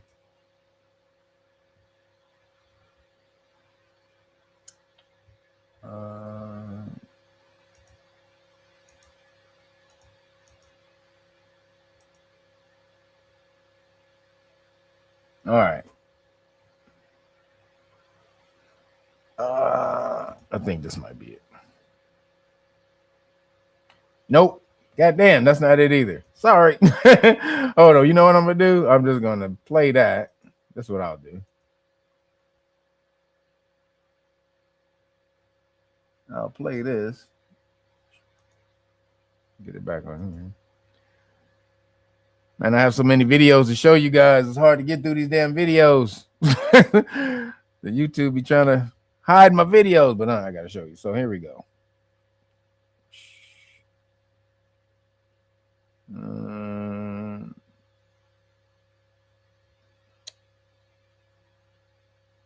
What the hell just happened? All right, I gotta go here.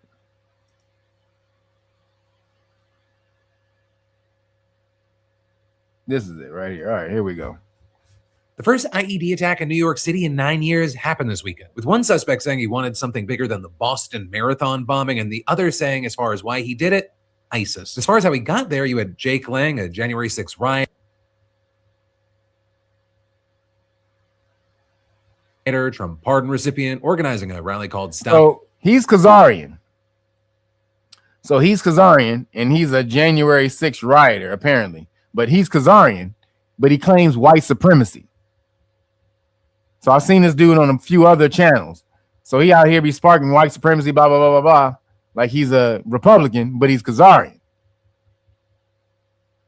The Islamic takeover of New York City outside of the home of Zohran Mamdani, the first Muslim mayor in New York's history, with Lang showing up with 20 followers, American flag hats, and a goat, and counter-protesters growing to around 200 with then eggs, pepper spray, and fist fights, and then someone on the counter-protest side lit something small and black and threw it onto the sidewalk in front of the mayor's house. Right? It wasn't a smoke bomb. It was a homemade explosive packed with TATP, the same compound used in IED attacks around the world. Reportedly, at least one of the devices that failed to detonate was loaded with shrapnel, and you had the police commissioner confirming that they were built to injure, maim, or kill. Now, both suspects were arrested that night. In custody, you have 18-year-old Amir Balat waiving his rights, pledging allegiance to ISIS and writing. And when asked if he was aiming for something like the Boston Marathon bombing, he said no, saying there was only 3 deaths. He wanted bigger. And his 19-year-old co-defendant, he said he'd been consuming ISIS propaganda on his phone. And when asked why he did it, he just said ISIS. And ultimately, the only reason we're not talking about a mass casualty event on a residential block in Manhattan is because the bomb just didn't work. As far as Mamdani, he held a press conference on Monday saying that Lang's rally was rooted in white supremacy, though he also called the attack a heinous act of terrorism and said, despite all of it, Lang has the right to protest. But then later calling what happened outside of Gracie Mansion an attempt to commit a heinous act of terrorism and saying they should be held fully accountable for their actions. The first IED attack in New York City. So 18, 19. 18 and 19. Yo, Marva Ali, thank you for the donation for the Cash App. Hold on, let me we're at 195 for the day. Let me give you some love. 195 for the day, everybody. Thank you guys for the donation. Man, what's going on? Yo, this is tripping right now. Hold on. Yo, is this your... The first IED attack in New York City in 9 years happened this weekend, with one suspect saying he wanted something bigger than the Boston Marathon. Computer's tripping right now, guys. I don't know what the hell is happening.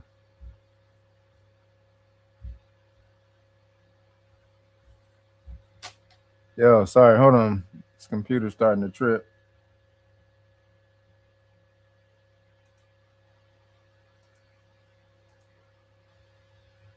Oh, man. All right, here we go. There we go. There it is. All right. That's Marva Ali. Appreciate you. Thank you for the donation, Marva Ali. May the force be with you. So like I said, we're at 195 for today. 195. So moving along, as you can see, we're still with the false flags. So we got this. That's just the first false flag, because we got to break this down. Or alleged false flag. They said it's an alleged attack.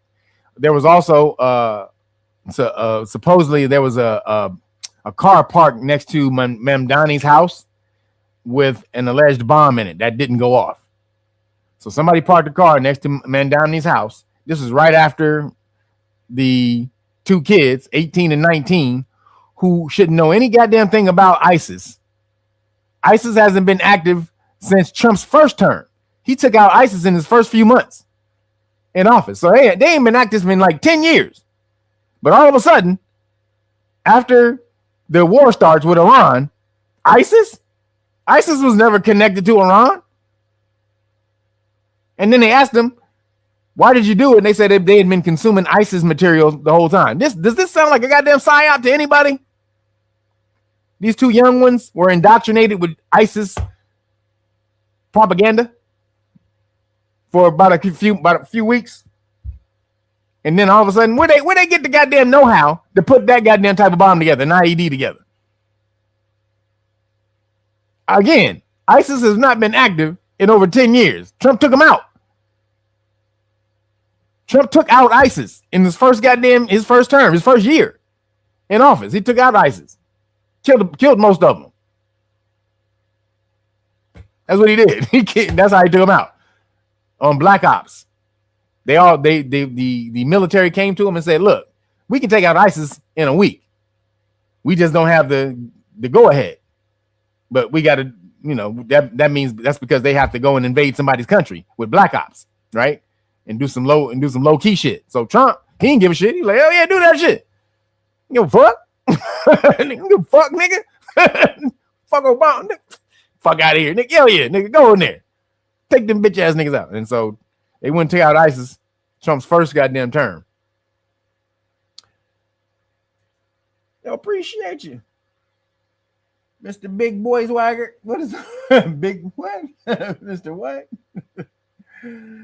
Oh, Big Boy Swagger. I was like, what's up? All right, Big Boy Swagger. Appreciate you. Got us to 200. Thank you, brother. What's your thoughts on prepping? Oh, everybody should have a bug out bag. Everybody should have a bug out bag. You should have a solar panel with a solar panel generator. You should go to what's it at? Damn. You get the freeze dried food. Patriots, 4 Patriots. I think it's 4 Patriots. That website, they got all the generators and everything. If you go to 4 Patriots, they got everything. Everything one-stop shop. Called 4 Patriots.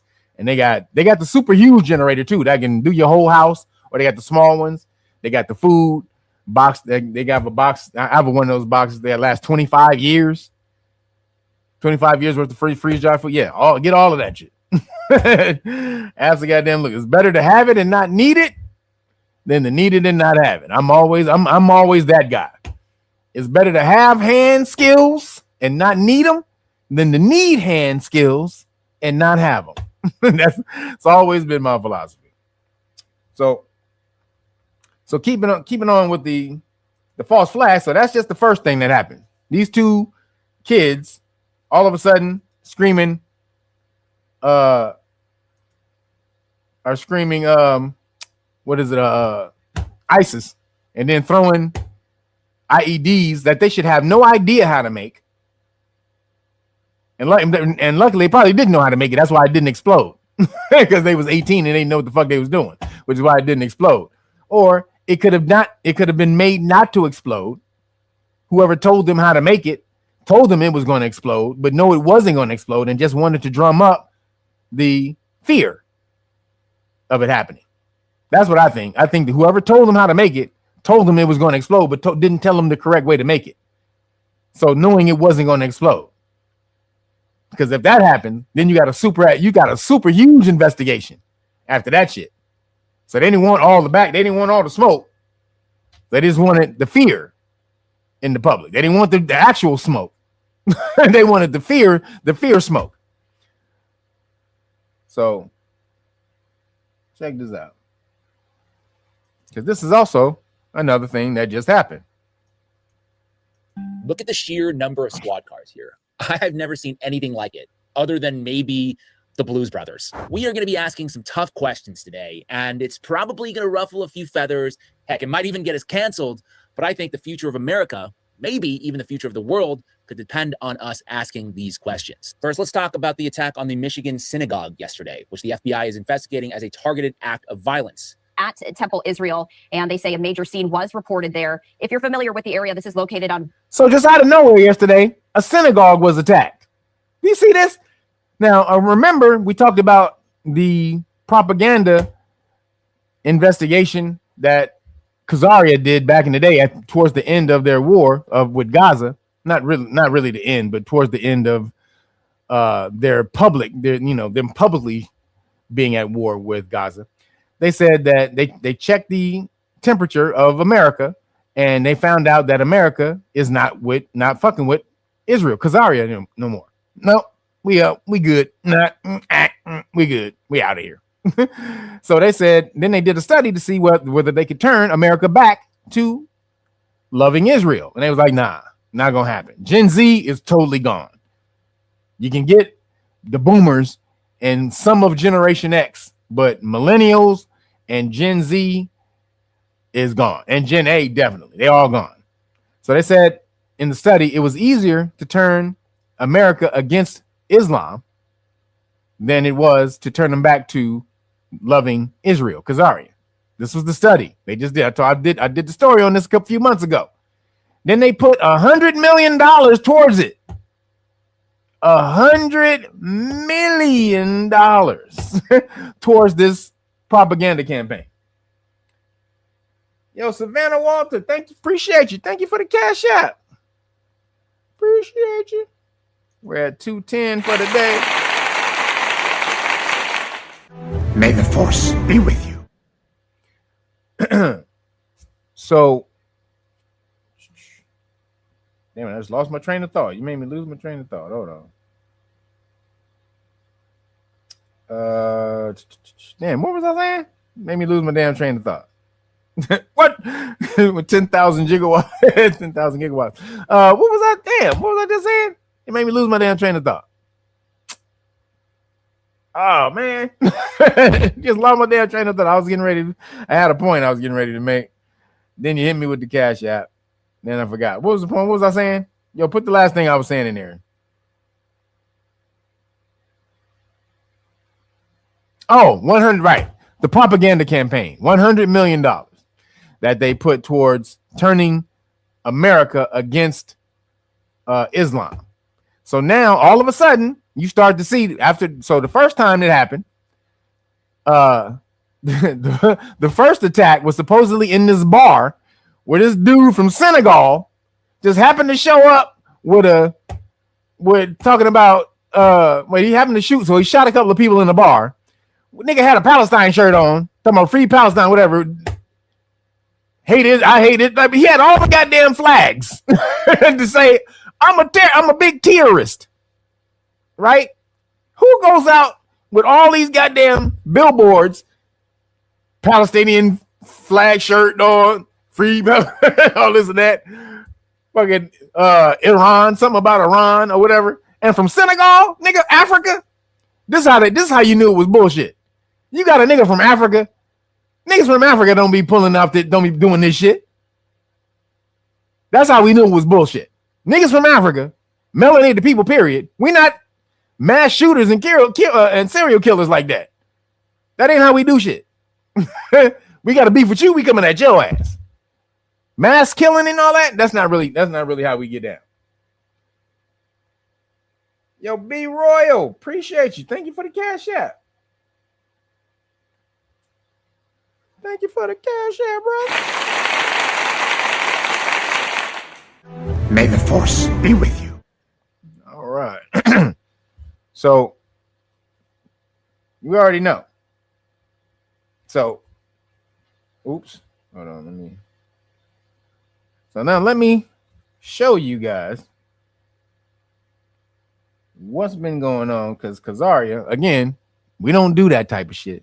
So first it was a Senegalese dude, then it was two little kids throwing a bomb, then it was a bomb that didn't go off in a car parked next to Mandamni's crib, talking about Muslim. They trying to. So firstly, it was some anti-Muslim whatever. It's supposed to be some type of anti-Muslim whatever. Again, trying to drum up anti-Muslim hate. But then check this out. Walnut Lake Road. So a live look there, thanks to our Fox. That was a synagogue. As we see that there is some smoke there from a building, and that seems to be where the helicopter is concentrating this live look. It's a little hard to tell, but we do see that emergency responders are surrounding this building. According to Fox 2 Detroit, there is a threat underway at Temple Israel there in Michigan. Okay, what they're saying is that one individual used a vehicle to crash into the school at the temple. The security guards engage in gunfire with that person, and the sheriff reported. Absolutely, Dexter. Yes, allegedly. We got to do allegedly, but yes, that's who he was. That there are no known injuries at this time except for the shooter. Those are the reported facts. And now let's ask a couple of questions. Look at the sheer number of squad cars. Look at that. I have never seen anything like it, other than maybe. Look at this. For the synagogue. Was it this many cars there for those kids who got killed by that dude in Texas? Did we see this many cars? The only time we seen this many cars is when there was reported that alien at the Miami Mall. This is the only time we've ever seen this many police cars in one space. Was for the alien. Now, a Khazarian, somebody runs into a Khazarian synagogue, and the only person that dies is that person. The only person that dies is that person. But now, anti-Semitism is on the rise. Yo, Dwayne Hicks, appreciate you, brother. He says the false flaggers are definitely flag. No, hey, take out an L. Take out the L after that. I would say take out the L after the flaggers. Take out the L and then you're spot on. Oh, but appreciate you, bro.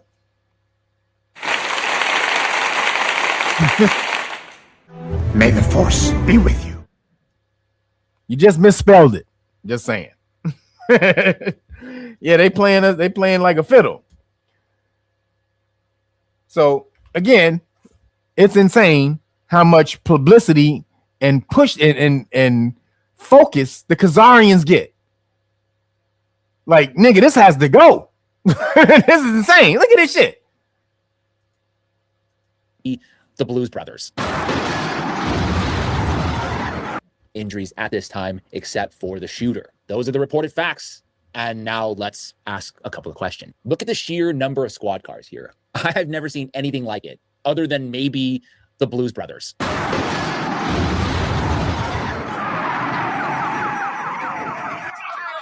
I'm not saying it's a movie we're watching right now, but I don't know. Just going to drop a couple more data points on you, and you can come to your own conclusion here. First, it just so happened that a couple of months ago, probably just a total coincidence, that the FBI led an active shooter attack prevention and preparedness training at this specific temple, the Temple Israel in West Bloomingfield, and that took place on the 30th of January, 2026. Not saying it means anything, but just something to take note of. And it was first reported yesterday by Ryan Grimm that the man who rammed his truck into the Michigan synagogue was named Ayman Ghazaleh, whose family members, including 2 young children, were killed in a recent Israeli attack on a town in Lebanon. Oh yeah, by the way, what Israel has done to Gaza over the past 2.5 years, they are now doing that to Lebanon right now, just FYI. Now the name though, Ayman Ghazaleh, nothing really suspicious if you take a look at the search trends from the United States with, you can see in this graph, the traffic spiking after the news broke on March 12th. But let's take a look at a different country, shall we? This is the Google search trend for that same time frame.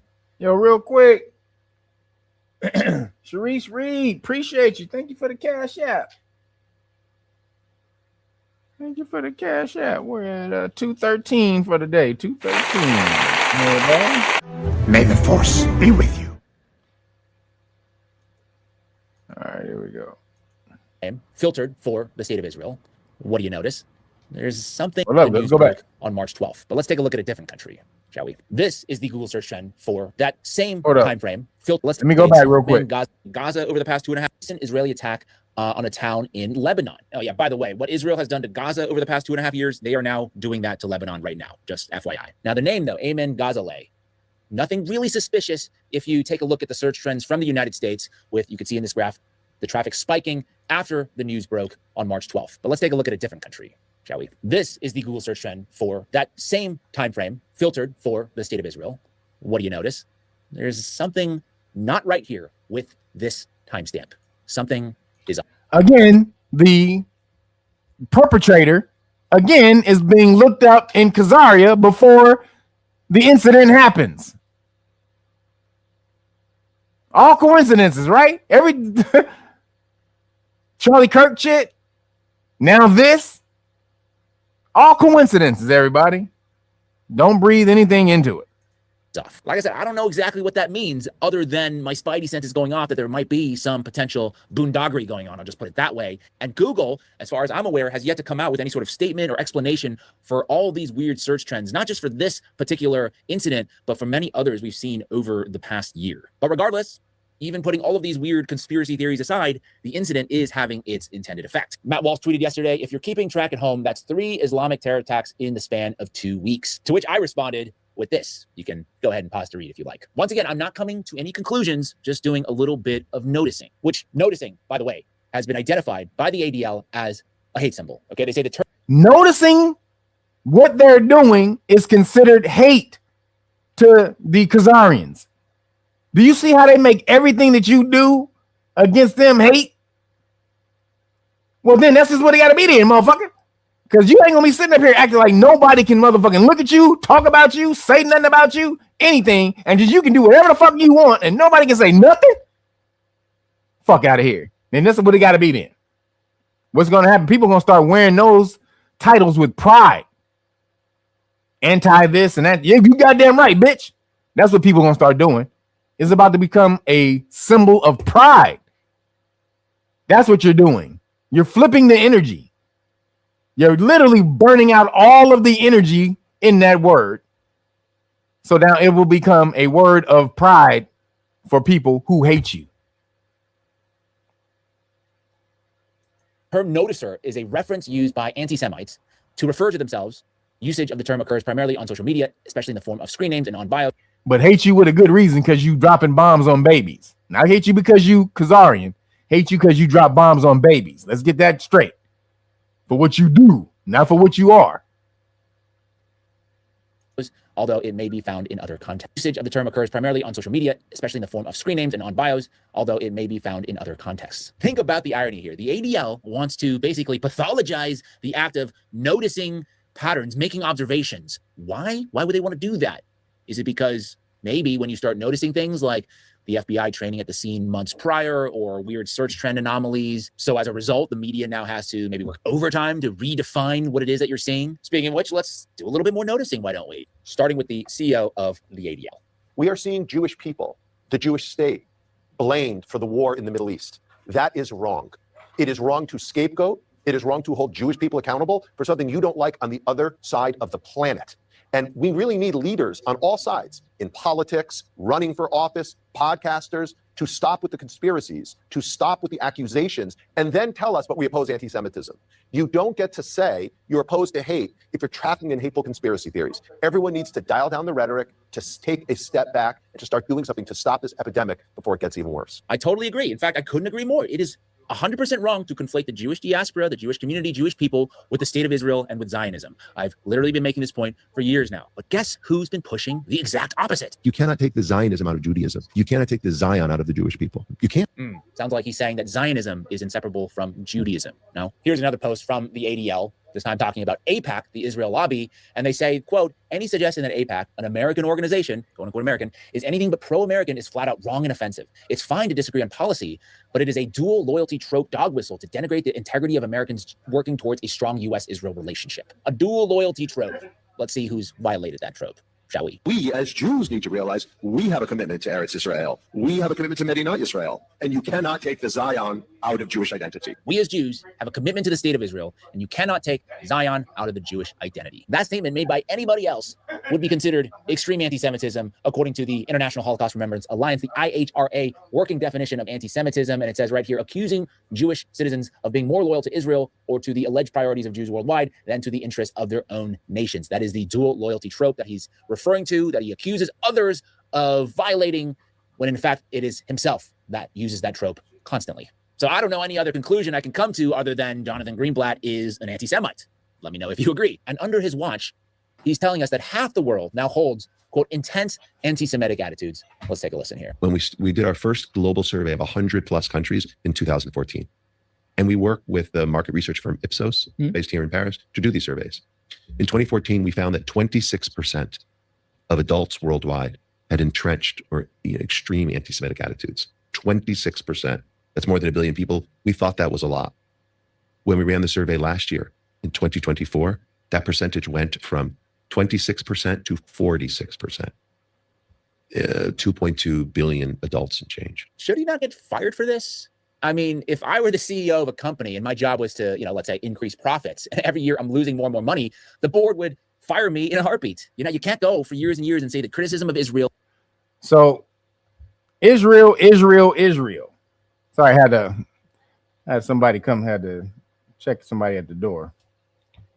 That's why I got away from the thing. But bitch real. That's what I call them. I don't call them Israel. I call them bitch real.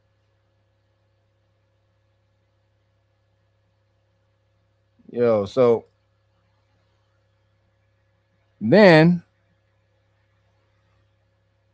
there's that false flag. There was that false flag that they were doing, but this is the main false flag that they came up with this week.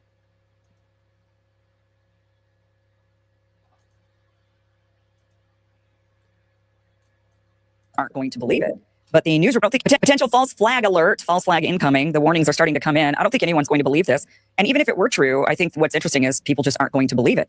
But the news reports coming from both the New York Post and ABC News is that there is going to be a drone attack from Iran to California. So California is going to be attacked by Iran, is what these reports say. Here's the New York Post. Top U.S. drone expert says Iran could make deadly California strike any second. We're extremely vulnerable. ABC News also reported the same thing. FBI warns Iran aspired to attack California with drones in retaliation for war. Alert.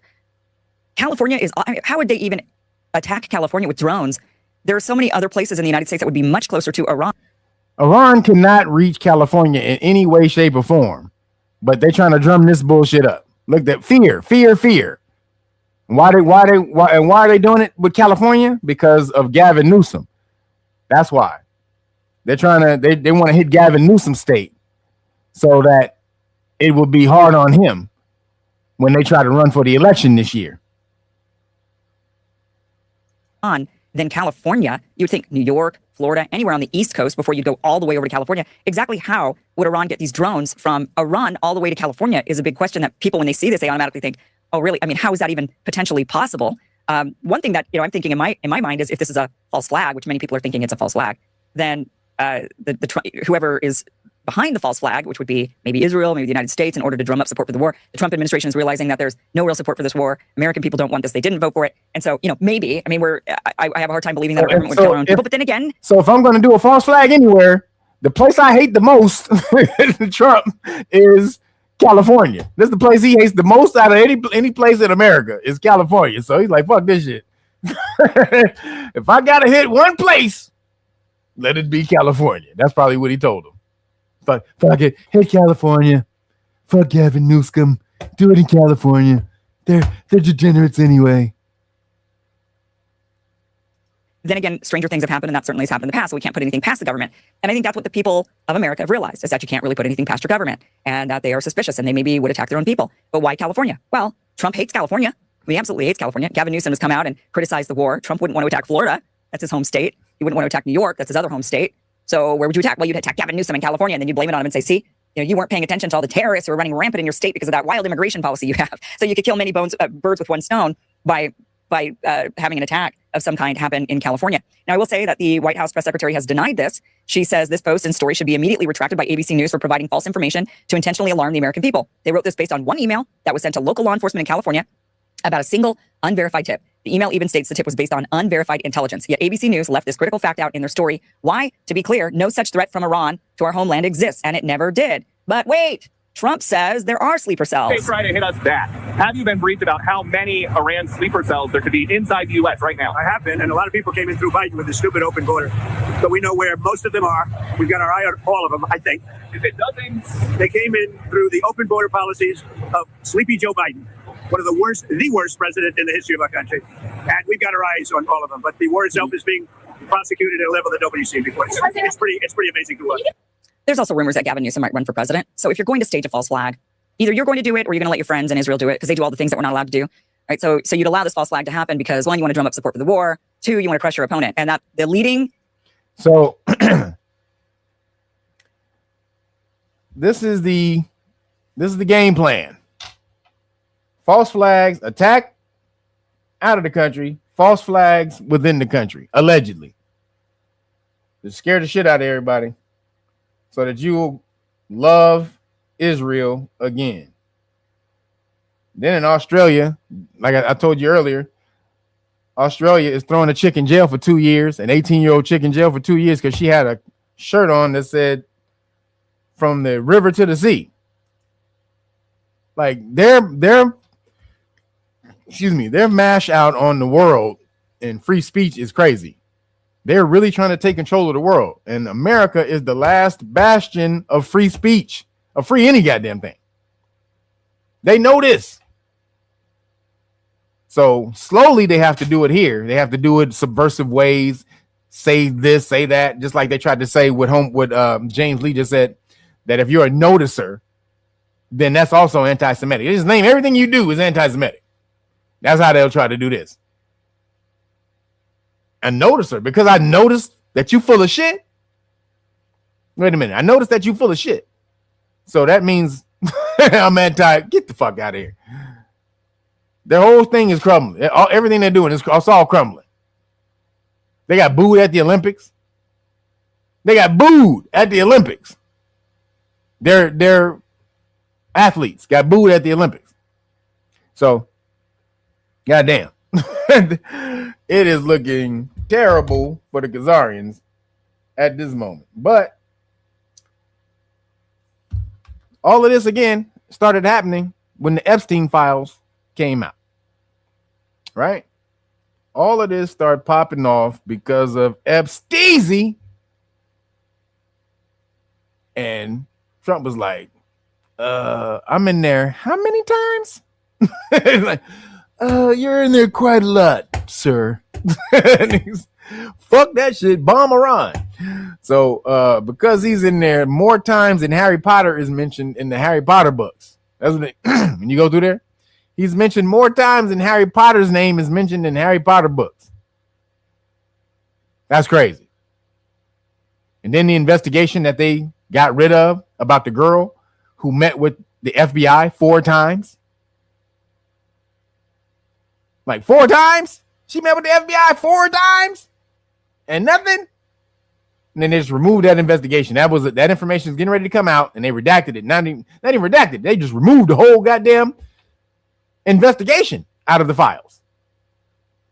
We're not going to even redact this so you can find out anything. We're going to remove the whole entire investigation from the files. That's what we're doing. So check this out. Who the hell really was Epstein? Who was that? Who was Epstein? Like, truly. Who in the hell was EPSTEEZY? Let's see. Let's check this out. Some information has come out about Epstein. We need to break this down. You're going to be really surprised who Epstein is. Check this out. And interestingly, Jeffrey Epstein we've been hearing a lot about the Rothschilds lately, the shadowy banking family many suspect run the world. Well, in looking deeper into their connections, influence, and their world, it sort of looks like it. And interestingly, Jeffrey Epstein seemed to be a central figure in their world. Now, a few weeks ago, Les Wexner said Jeffrey Epstein worked for the Rothschilds. This was before his lawyer told him to shut his mouth or he'd kill him. Then Bill Clinton said he was connected to Ghislaine through the Rothschilds. And today, Representative James Comer came out and said, yes, the Rothschilds were paying Epstein. First of all, Mr. Khan's answering every question thus far. We've completed 2 full hours of depositions. I would say we are possibly at the halfway point. It could last more than 4 hours, but he confirmed there were 5 clients that paid money to Epstein, and that was Les Wexner, Lynn Dubin, Stephen Sinofsky, the Rothschilds, and Leon Black.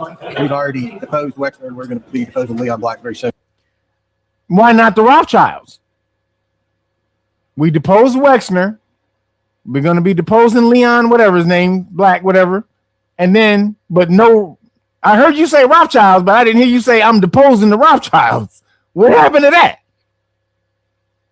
Okay. Yo, real quick. 100%, 100% Rotten Podcast. Instead of saying from the river to the sea, let's say from windows to the wall.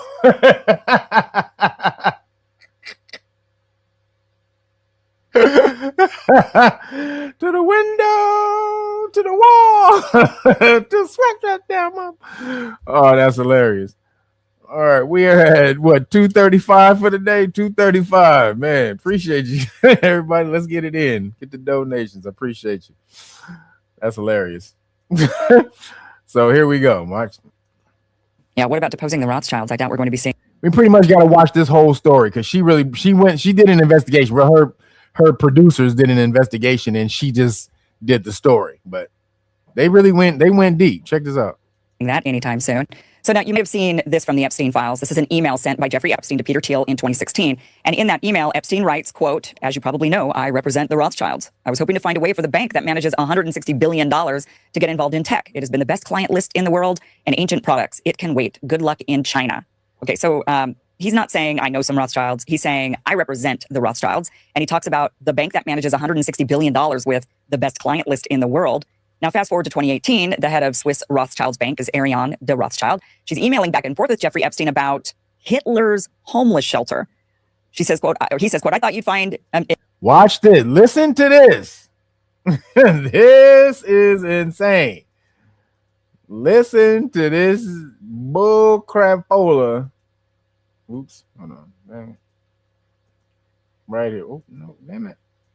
Where's the damn box? All right, right here. So check this out. It's amusing that in a Harvard class on Hitler, they told the story of when he was so poor he lived in a shelter for homeless and destitute that had been financed by the 3 wealthy families, the Gutmans, the Epsteins, and the Rothschilds. Whoa! Did y'all hear that? When Hitleezy was broke and down and out, he stayed in a homeless shelter that was funded by the Rothschilds and this is the banking families, the rich banking families of that time, banking families, Rothschilds and Epstein. I'd never heard of the Epstein banking family. I've been in this a minute too. I'd never heard of the Epstein banking family. Had you guys? Again, let's go back.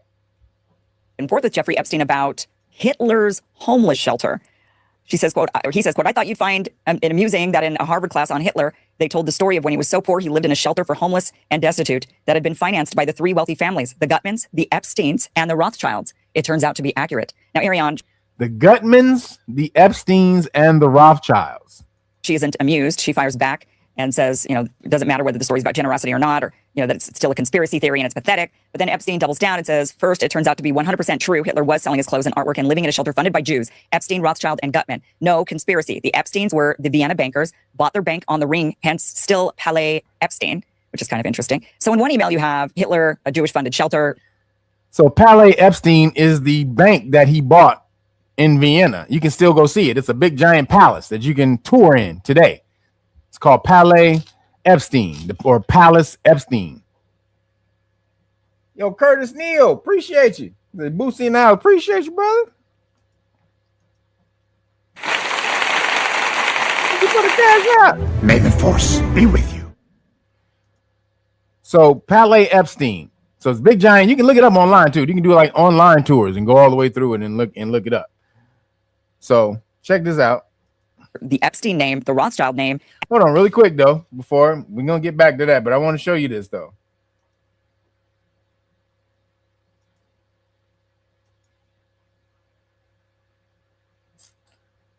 Hold on. Check this out. Gustav von Epstein. Gustav von Epstein. First off, he was Aries. Shout out to the Aries. But Gustav von Epstein. Epstein was born, blah, blah, blah, blah. He was the fourth child of Leopold Epstein, who was the director of the National Bank at the time. His wife Caroline was from the prestigious Lexstyle industry, or excuse me, textile. I can't see, guys. It looks like an L. I mean, textile industry family. After Gustav's father died in 1864, he took over his father's banking business. Due to his philanthropy, in 1868, Emperor Franz Joseph bestowed Epstein with the Iron Crown Third Class. The next year, Epstein commissioned the architect Otto Wagner to build him a villa in Baden. So this is get down in Baden. Most of Gustav's fortune was now. This is where the bullshit comes in. Look at this. This is where the bullcrap comes in. Most of Gustav's fortune was destroyed in the panic of 1873. Partially due to Adolf Taussig, due to Adolf Taussig, who had speculated with Epstein's money before committing suicide. So basically saying that some nigga took his money and invested it and then lost it. And that's how Gustav Epstein lost his money. And so when you look it up also, because I didn't even say this, but when you look it up, Gustav Epstein, the Epstein banking family, it'll say not related to Jeffrey Epstein. I didn't ask it that. I didn't ask it that at all. All I looked up was Epstein banking family of Vienna. And then it went down this whole thing and it says conspiracy not related to Jeffrey Epstein, says as reported by conspiracy theories, right? I'm like, well, I didn't ask you that. I didn't ask if he was Epstein. Now, the reason that you know it is because Epstein in the files alluded to it himself. Why would he talk about the Epstein, about Hitleasy being funded and sponsored by the Epstein banking family if that wasn't his people? He's just very amazed by the coincidence. Is he? Wow, look at the coincidence. A guy named Epstein really funded Hitleasy. I'm just letting you know. That's just a bit of evidence or a bit of trivia that we taught today at Harvard, that I found out today at Harvard. Why the fuck would he give a damn about that if that Epstein wasn't his ancestor? So straight up, Epstein was part of the banking family. He wasn't a Rothschild. He was on the same plane as the Rothschilds. He was on the same level. We thought that he was the Rothschilds' handler. Nah, he's one of them families. He's in one of the families. He is probably a handler because he's not up there doing the banking and all that type of stuff. He's not in the forefront. He's in the back. He's in the back end. He's one of the invisible hands of those families. But he is part of the family, one of the banking families, not a pawn or a slave being told what to do. He is one of the major players. As he's telling we're about to see in a minute, he's going to tell the Rothschild girl to get rid of one of her brothers. He can be like, yo, you need to get rid of that bitch ass motherfucker. Yo, so he's telling the Rothschild what to do. He's not taking orders.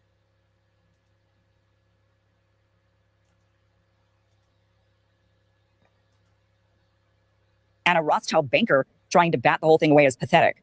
Now, Epstein and Ariane first met in 2013. Go back. 100% true. Hitler was selling his clothes and artwork and living in a shelter funded by Jews. Epstein, Rothschild, and Gutman. No conspiracy. The Epsteins were the Vienna bankers, bought their bank on the ring, hence still Palais Epstein, which is kind of interesting. So in one email, you have Hitler, a Jewish funded shelter, the Epstein name, the Rothschild name, and a Rothschild banker trying to bat the whole thing away as pathetic.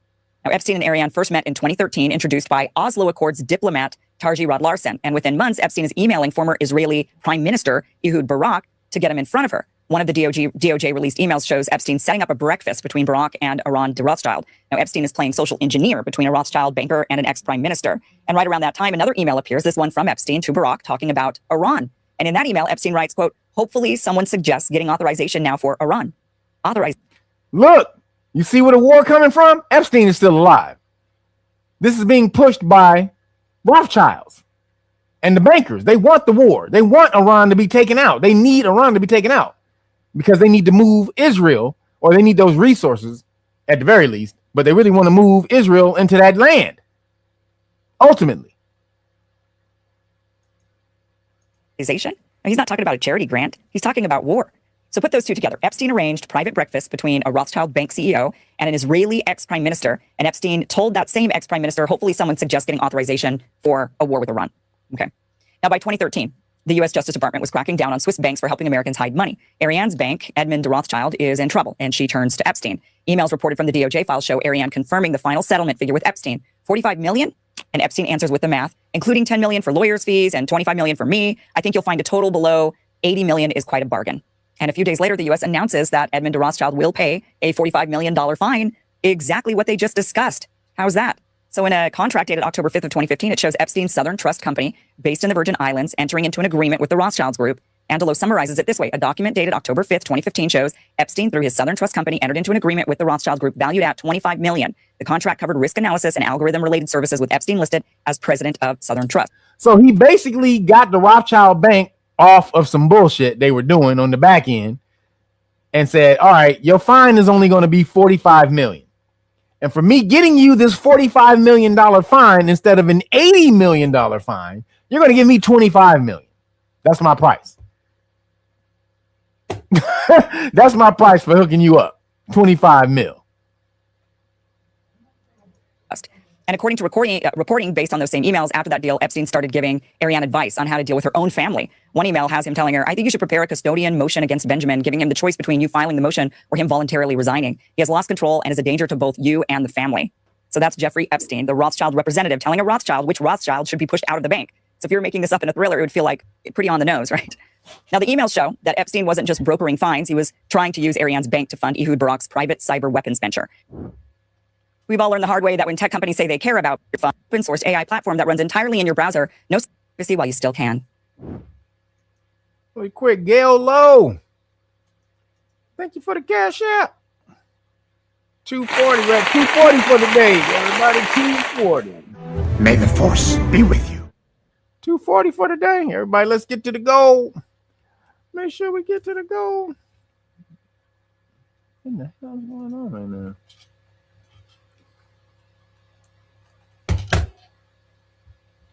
Sorry. Something is going on with my damn thing over here, everybody.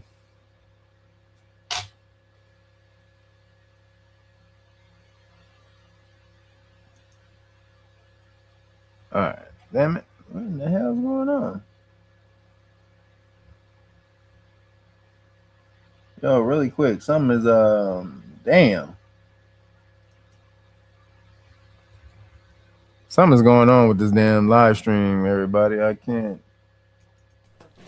Have you ever had an unwanted police encounter? Have you or your All right, there we go. But now I don't have. Okay, sorry. This damn live stream is tripping. It's the back end thing. It's tripping. So appreciate you for holding on and bearing with me. Thank you, Leah. Appreciate you, girl. Where we at? 250 for today. Appreciate you, girl. Y'all see Leah picture? Y'all see how fine Leah is? She be putting that picture up every week. Look at y'all see how fine that girl is? Appreciate you, Leah. All right. So let's get back to Kim Iverson. All right, here we go. And Gail Lowe. Leah and Gail Lowe. Make sure I hold on. Let me make sure I give you this love. May the force be with you. All right, here we go. One report quotes Epstein relaying Ariane's condition, saying, Ariane de Rothschild sent this to me. If Ehud wants to make serious money, he'll have to build a relationship with me.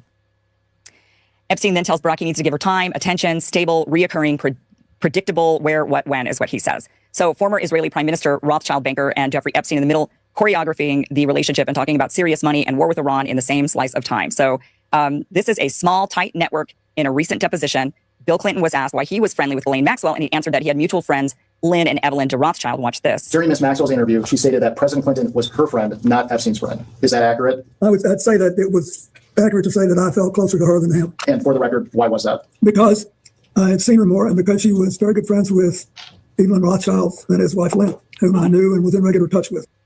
So Clinton used to stay at the Rothschilds' crib, and vice versa. When he would go over there to England, he would stay at their crib, and they would stay here. This is a story that came out like 20 years ago, when the Rothschilds they came here and they were staying at the Clintons' crib. So again, the Rothschild would stay at the Clintons' house. That's how close he is to the Rothschilds. Okay. So back in 1995, before she married into the family, Lynn Forrester wrote directly to President Clinton. The Clinton archives summarized it this way. She said she had used her 15 seconds of access to discuss Jeffrey Epstein and currency stabilization. That's not us editorializing. That's how mainstream write-ups describe the letter. So in the mid-90s, you've got a future Lady de Rothschild telling a sitting U.S. president she spent her 15 seconds of access on Jeffrey Epstein and currency stabilization. Then years later, she marries into the British Rothschild line, and Bill Clinton hosts the wedding reception at the White House. Epstein, meanwhile, visited that same White House at least 17 times in the 90s. Again, Epstein, a Rothschild, a U.S. president, and the words currency stabilization in one sentence. Now, the Rothschild story starts in the Frankfurt ghetto with Mayor Amschel Rothschild trading rare coins and doing favors for princes. He becomes the banker for Prince Willem of Hesse, whose wealth includes cash from leasing Hessian soldiers to the British in the American Revolutionary War. Encyclopedia-style histories openly say Mayer and his sons eventually became bankers, to whom the French Revolutionary and Napoleonic Wars of 1792 to 1815 became a business opportunity. So that's not fringe. That's how the Rothschilds archive itself describes the rise of the family, making money off of war.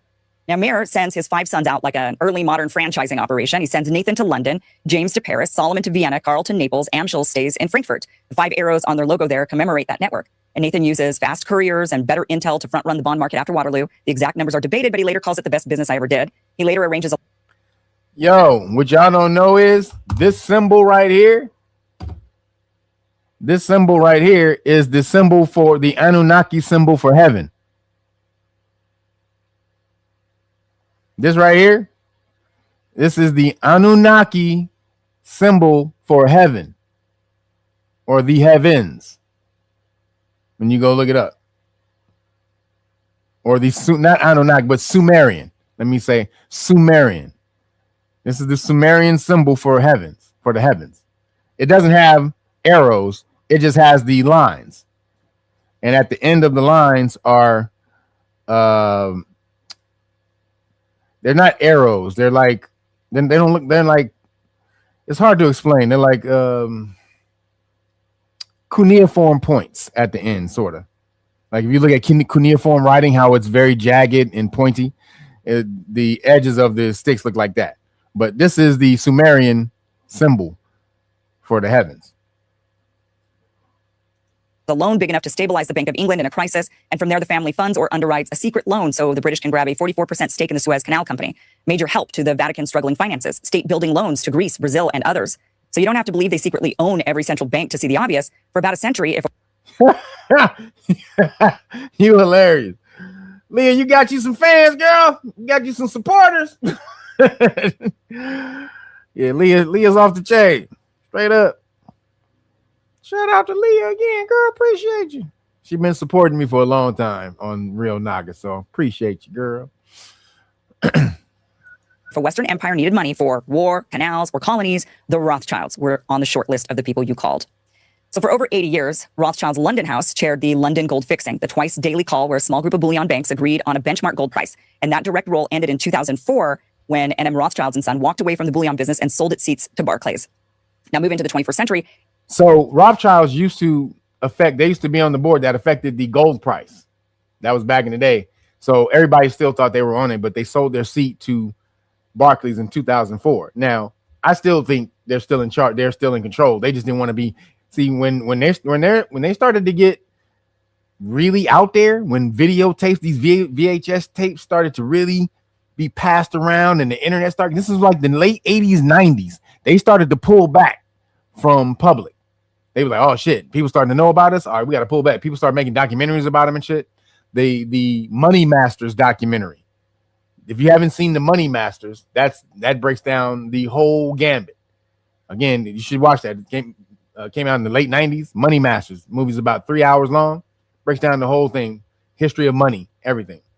But really the Rothschilds, how they controlled the whole thing. So here we go. And they show up in other sensitive places. Rothschilds and Company has advised governments on sovereign debt crises, including Ukraine's restructuring after Russia's invasion. Nathaniel Rothschild co-founded Janel Energy, which drills in Iraqi Kurdistan, a territory that's literally the outcome of U.S. war and occupation. Then there's Genie Energy, which holds oil rights in the Israeli-occupied Golan Heights. Genie's own disclosures list the members of its strategic board as Dick Cheney, Rupert Murdoch, James Woolsey, Larry Summers, Michael Steinhardt, Jacob Rothschild, and Mary Landrieu. So that's a former U.S. vice president, a media magnate, an ex-CIA director. Nathaniel Rothschild co-founded Janel Energy, which drills in Iraqi Kurdistan, a territory that's literally the outcome of U.S. war and occupation. Then there's Genie Energy, which holds oil rights in the Israeli-occupied Golan Heights. Genie's own disclosures list the members of its strategic board as Dick Cheney, Rupert Murdoch, Rupert Murdoch. Look at these fools. And first of all, Rupert Murdoch is a crypto Khazarian. He's Khazarian, but you would never know by his name, but he's Khazarian. James Woolsey, Larry Summers, Michael Steinhardt, Jacob Rothschild, and Mary Landrieu. So that's a former U.S. vice president, a media magnate, an ex-CIA director, a former U.S. Treasury secretary, a Wall Street billionaire, a former U.S. senator, and a Rothschild, all advising a company drilling in land Israel stole from Syria in 1967. So if you wanted to see how war, media, intelligence apparatus, finance, and occupied resources intersect, that one board list is a pretty good start. Now, Baron Edmund de Rothschild funded some of the first Jewish agricultural colonies in Palestine, including Rishon LeZion, now one of Israel's largest cities. He used entities like the Palestine Jewish Colonization Association to buy land and move settlers in. Theodor Herzl's pamphlet, The Jewish State, was originally conceived as a speech for the Rothschilds and at one point carried the working title, Address to the Rothschilds. In other words, the founding theorist of Zionism literally wrote his pitch with the Rothschilds in mind. Then in 1917, British Foreign Secretary Arthur Balfour issues the Balfour Declaration, supporting a national home for the Jewish people in Palestine. He addresses it not to a foreign minister, but to Lord Rothschild. Specifically, Lionel Walter Rothschild, a key figure in British Zionist circles. The Rothschild family archives itself, titles page, Walter Rothschild and the Balfour Declaration. So you've got one branch buying land and funding settlements, and another branch receiving the letter that becomes a political foundation for Israel as a state. Jacob Rothschild later says he's been traveling to Israel every year since the 1960s and talks openly about the family's role in the country's development. So it's possibly the most famous letter in modern Jewish history, and it begins with 3 words, Dear Lord Rothschild. Why was it that this letter was sent by the Foreign Secretary to your great-uncle Walter? It's an interesting question because he was really interested in ornithology, although he became interested in Zionism. I think the reason was this, that it was primarily a movement from Eastern Europe, but they didn't clarify who was in charge of that movement. And in addition, it was, after all, in Great Britain. So they felt that the Rothschild family should be the one to whom it was addressed. And Walter was Lord Rothschild, and he was a Zionist. And those really are the background reasons. Okay, so the fingerprints are everywhere. At least several towns, neighborhoods, and institutions in Israel bear the Rothschild name. So there you go. They're pretty much behind the entire creation of the State of Israel. In 1996, a group of U.S. policy intellectuals wrote a memo for Benjamin Netanyahu called A Clean Break, a new strategy for securing the realm. And it advocates taking down regional rivals, starting with Iraq and extending to Syria and beyond. And a few years later, retired General Wesley Clark says he saw a Pentagon memo after 9/11. About 10 days after 9/11, I went through the Pentagon and I saw Secretary Rumsfeld, and and Deputy Secretary Wolfowitz. I went downstairs just to say hello to some of the people on the joint staff who used to work for me. And one of the generals called me and he said, "Sir, you got to come in. You got to come in and talk to me a second." I said, "Well, you're too busy." He said, No. He says, "We've made the decision. We're going to war with Iraq." This was on or about the 20th of September. I said, "We're going to war with Iraq. Why?" He said, "I don't know." He said, "I guess they don't know what else to do." Listen to this. So I said, "Well, did they find some information connecting Saddam to Al-Qaeda?" He said, No. He says, "There's nothing new that way. They just made the decision to go to war with Iraq." He said, "I guess it's like we don't know what to do about terrorists, but we've got a good military and we can take down governments." And he said, "I guess if the only tool you have is a hammer, every problem has to look like a nail." So I came back to see him a few weeks later. And by that time we were bombing in Afghanistan. I said, "Are we still going to war with Iraq?" And he said, "Oh, it's worse than that." He said, he reached over on his desk, he picked up a piece of paper. He said, I just got this down from upstairs from the Secretary of Defense office today. And he said, "This is a memo that describes how we're going to take out 7 countries in 5 years, starting with the Greater Israel Plan. Iraq, and then Syria, Lebanon, Libya, Somalia, Sudan, and finishing off Iran." Finish I it said, "Is off. it classified?" He said, "Yes, sir." Iran. I said, "Well, don't show it to me." And I saw him a year or so ago, and I said, "You remember that?" He said, "Sir, I didn't show you that memo. I didn't show it to you." I'm sorry, what did you say his name was? I'm not going to give you his name. So go through the countries again. Well, starting with Iraq, then Syria and Lebanon, then Libya, then Somalia and Sudan, and then back to Iran. Okay. So the timeline slipped, but the countries line up with the wars and covert operations we actually... Now, what is Donald Trump's connection to this? What is Donald Trump's connection to all of this? Well, let me show you. Let's see if I can find it.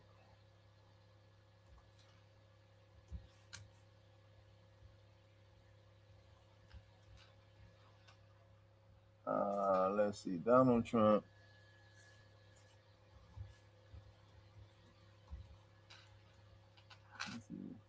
Let me see.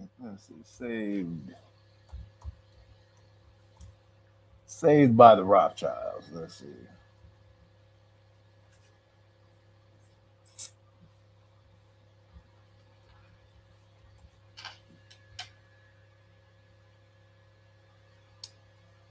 So here it is.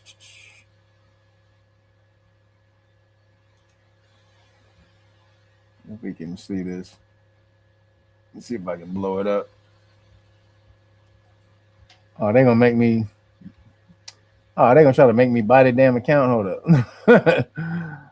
Hold up. Let me see.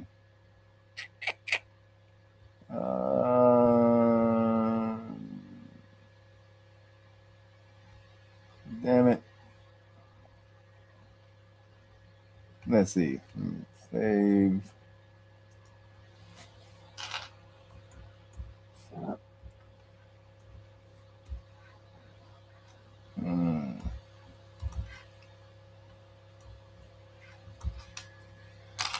Let's see. How do you spell bankruptcy?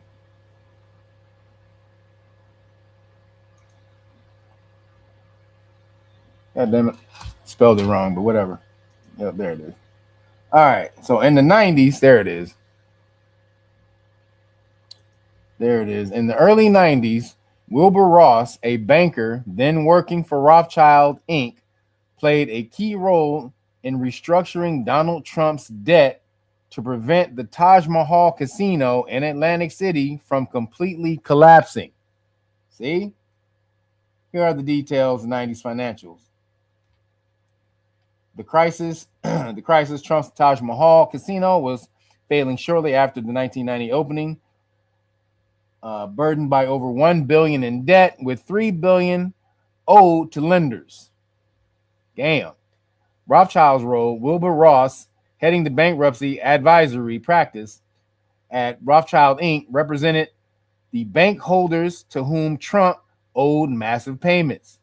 To save, rather than forcing a full bankruptcy, sorry, my eyes are getting messed up, which would have seen Trump lose control of the casino entirely, Ross negotiated a pre-packaged bankruptcy in 1991. This allowed Trump to give up 50% of ownership in the Taj Mahal to bondholders in exchange for a better debt terms and allowing him to stay in charge. So, do you think because the Rothschilds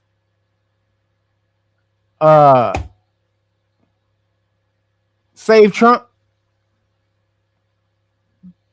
that he owes them a little bit? you think maybe? I don't know. I'm just spitballing.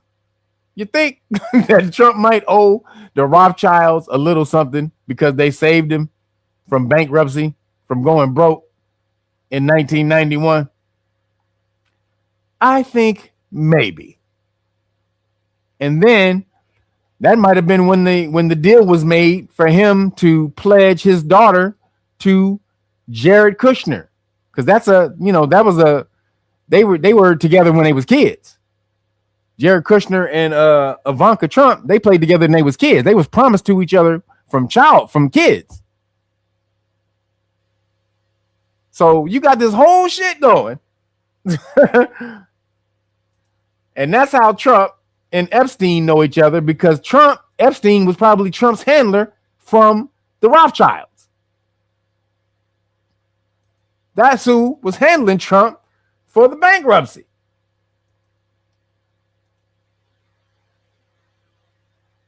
Even though, much to my chagrin, the leading candidate right now on the Democratic side for the 20 might run for president. So if you're going to stage a false flag, either you're going to do it or you're going to let your friends in Israel do it, because they do all the things that we're not allowed to do. Wait, not that. Hold on. Damn it. That's not what I was trying to play.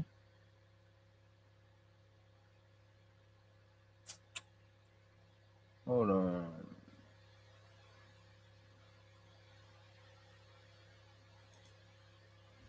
Damn, hold on. Let's do this and go back.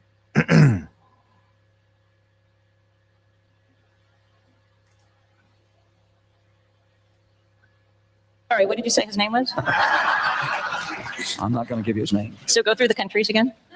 Well, starting with Iraq, then Syria and Lebanon, then Libya, then Somalia and Sudan, and then back to Iran. Okay. So the timeline slipped, but the countries line up with the wars and covert operations we actually watched unfold. Iraq, Libya, Somalia, Sudan, Syria. Now we're watching it unfold in Lebanon and in Iran.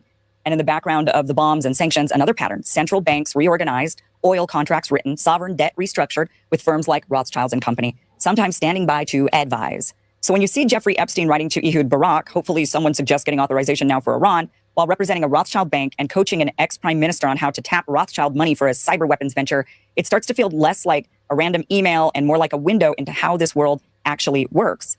On February 28th of 2026, the same day the U.S. and Israel escalate into full-scale war with Iran, Nathaniel Rothschild posts this on Listen to this. Nathaniel Rothschild, the descendant of the dude who bankrupted England, wrote this after when the war started. History is written by the winners. History is written by the winners. Look at this shit. They just tell you right in the open, blatantly. Yeah, we run every goddamn thing. And we're going to tell the story how we want to tell it when we finished. Not this time, bitch. Y'all time is over. That time is done. X. History is written by the winners. Iran Revolution 2026. Now look at that timing. Look at that hashtag. The heir to one of the most powerful banking dynasties on earth tags Iran Revolution 2026 and reminds everyone that history is written by the winners. The winners have certainly been the Rothschilds financially throughout centuries now. And maybe that's just bravado. Maybe it's just commentary. Or maybe it's exactly what it sounds like. A man whose family helped invent He's definitely Damien. For sure. That nigga's Damien from The Omen. If you haven't watched The Omen, go watch The Omen trilogy. That motherfucker is Damien. Learned war finance and funded Israel into existence. He's now watching another chapter of that story unfold in real time. So here's the question. When a convicted sex offender can email Rothschild, a former prime minister of Israel, a future Rothschild, a U.S. president's lawyer, and say things like, I represent the Rothschilds, and hopefully someone suggests getting authorization now for Iran, whose world are we actually living? So we already know. We living in where we were living in that, but the world is changing. This is a whole new game we're in right now. And they're scared of this shit. What's going on? They're scared of the new game. And last thing I got in political news, Pete Hegseth spent $93 billion. That's billions with a B.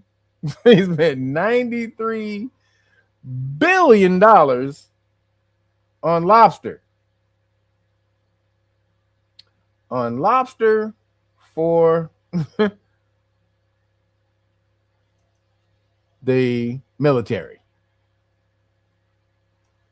93 billion. They tell you you ain't got no, they have no money for you to do anything. No money for reparations.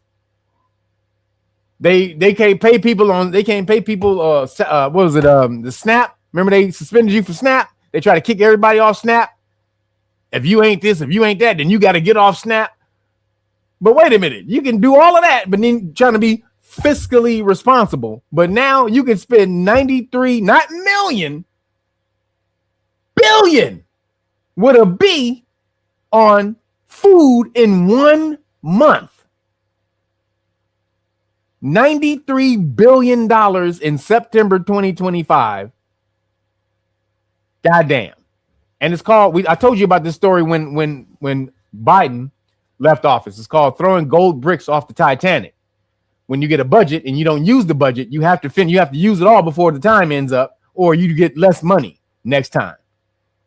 So this shows, though, they don't need all that money. They're being allocated. $93 billion. Put that back into America, motherfucker. We got fucked up roads. We got fucking veterans who need some shit. Homeless motherfuckers. I mean, goddamn. All kind of shit we need in America. But they spend $93 fucking billion on lobster. Steak and fucking lobster. Are you kidding me? I'd be way more pissed if this was my money. I don't even pay taxes. I'm pissed this is y'all money. Y'all don't want to paying taxes. They ain't getting none of my money. So I shouldn't be this pissed. And I'm not really, but I'm pissed for y'all. Because y'all ain't saying nothing. You just allow these motherfuckers to do this shit and you don't say nothing. So either you need to get out of the system and stop paying taxes, or your karma goes with this shit. Sorry to tell you. Once you know, then you can't say, oh, universe, I didn't know. Sorry. No, you knew. You knew your taxes was going to pay for this bullshit. You need to figure it out. How to get out of paying taxes immediately. You need to figure that out. Because your money is going to this fuckery. And that includes blowing up babies. .com, or you can go to Morgan's Broken Barbecue. Let's get Pete happy really quick. Look at this. This is another one. Oh my gosh, yes. That just said it like on the menu around 6 months ago. Oldbelly.com, or you can go to Morgan's Broken Barbecue on our website. It also is there. Also all the information, like bunch of meats, like we deliver. We gotta take a look at this brisket too. Yes, You gonna slice that? So, yes, absolutely. So let me grab the Strong me while you're doing that. I think Pete should do a commercial for Morgan. Brothers Deepak has steak and lobster. How's this steak and lobster? All right, and you're decent. I'll do it. We're going to war. We're going to war. I might have to double it. I had to run it back. We have some big news right now. A new analysis has found that Pete Hegseth, the Secretary of Defense, spent $93 billion in the month of September 2025. And well, he used your taxpayer dollars to buy everything from king crab to steak to lobster to apple products. Now, let me say this. Biden did the same thing. So the fact that Democrats didn't get pissed when Biden did it is some bullshit. So you can't be pissed when they do it, and then you don't get pissed when Biden do it. A new analysis conducted by Open Books found that the Secretary of Defense spent $93 billion taxpayer dollars in the month of September 2025 alone. Why that month? Well, if you don't spend the money as a federal government agency in September, the fiscal year ends, and so you lose the money. So let's look at what he spent it on. $2 million on Alaskan king crab, $6.9 million on lobster tail, $15.1 million on ribeye steaks, $124,000 for some ice cream. $15 million on ribeye steaks. What the fuck, man? So many starving people out here, and you spend $93 billion on luxury food for niggas who got food already? They're not hurting for food? Man, isn't crazy. This is crazy. Machines, $139,000 for donuts. Wait. So we got to talk about one of the most pathetic examples of fake liberal outrage that I've ever seen. Okay, this one really takes the cake when you talk about liberals being outraged. They can't give them the money because it's allocated in the budget. You just can't hand people money. They have to spend it on the budget. So if your budget, whatever your budget needs for this is the Pentagon budget. This is the entire Pentagon. So that means $100 billion was overspent on the Pentagon. $100 billion.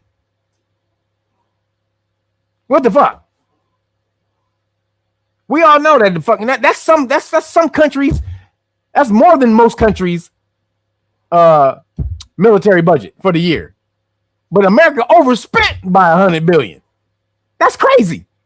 And you still getting your ass whooped over in Iran. Now that's even worse. Your goddamn military budget is that high and Iran is still beating your ass? No, not another fucking dime. They should not get another goddamn dime. Straight up. Outrage over nothing, really. I mean, let's be real. They're outraged over something they would never, ever, ever be outraged about if this happened under a Democrat administration or in a liberal city. In fact, they're never outraged by spending, right? Ever. On the spend here, allocated, need money next year. Let's be real. It happens every CashApp deciding to spend that use it or lose it money to give our troops nice. They should lose the money. Stop trying to keep getting money when people out here starving and doing fucked up, man. Why should you, the military, continue to keep getting money when people out here fucking broke as shit? Dying, starving, but you can get enough money to feed niggas lobster twice? Oh, come on, man. And then complain when poor people is on goddamn welfare. And act like poor people is full of shit for being on welfare. Now, is that fucking crazy? They will chastise poor people for being on welfare, but you can go spend $93 billion on fucking lobster. The fuck out of here. Nice meals, right? Steak and lobster dinners, right? And look, yo, everybody, make sure you hit the Cash App. We're at 265 for the day? Yep, 265 for the day. 265. So everybody, let's get the Cash App. You know what the donation goal is, everybody? You know what the goal is, people? Just saying. Just saying. Oops, where am I? Bam. Appreciate you guys for supporting. All right, let's get into it. liberals are currently losing their mind. They're outraged by the wasteful spending. This man spent $93 million on steak, crab, and lobster. Yes, $93 million of taxpayer dollars he spent. Billion. Meanwhile, they were talking about fraud, waste, and abuse. That didn't age well. Him, Trump, and all the rest of these people are milking the system like crazy. They spending all of this money. Yeah, that whole campaign with Elon, with Doge, was fraud, waste, and abuse. But they let this nigga spend $93 billion on fucking steak and lobster. Yeah. It's crazy. Oh, yeah. Check out, you'll see Aaron Parness's video. He's the one that reported it on Facebook. I just had to make my own video. This is crazy. See, the reason this is not hypocritical to the Democrats is because they weren't crying about overspending. The Democrats want to spend money. They didn't give a shit about that. That's what they were doing. But it's the Republicans and FAGA who was out here crying about wasting money and the government spending too much money and the debt is this and blah blah blah blah and all this and that shit. You need the Democrats crying about that shit. They ain't give a fuck. That's what they do. The Democrats spend money. They spend your money. That's what Democrats do. They don't fix shit. They don't ever do anything, and they don't do anything. What they do is get more money from you to throw at a problem. They don't never fix the fucking problem though. But take more money from the people to throw at the fucking problem. Republicans though, they're the ones who fiscally responsible and all the rest of that bullshit. So that's why he's getting the backlash. And this hypocrite motherfucker here, this coon Cajun who runs this channel, act like he don't know that.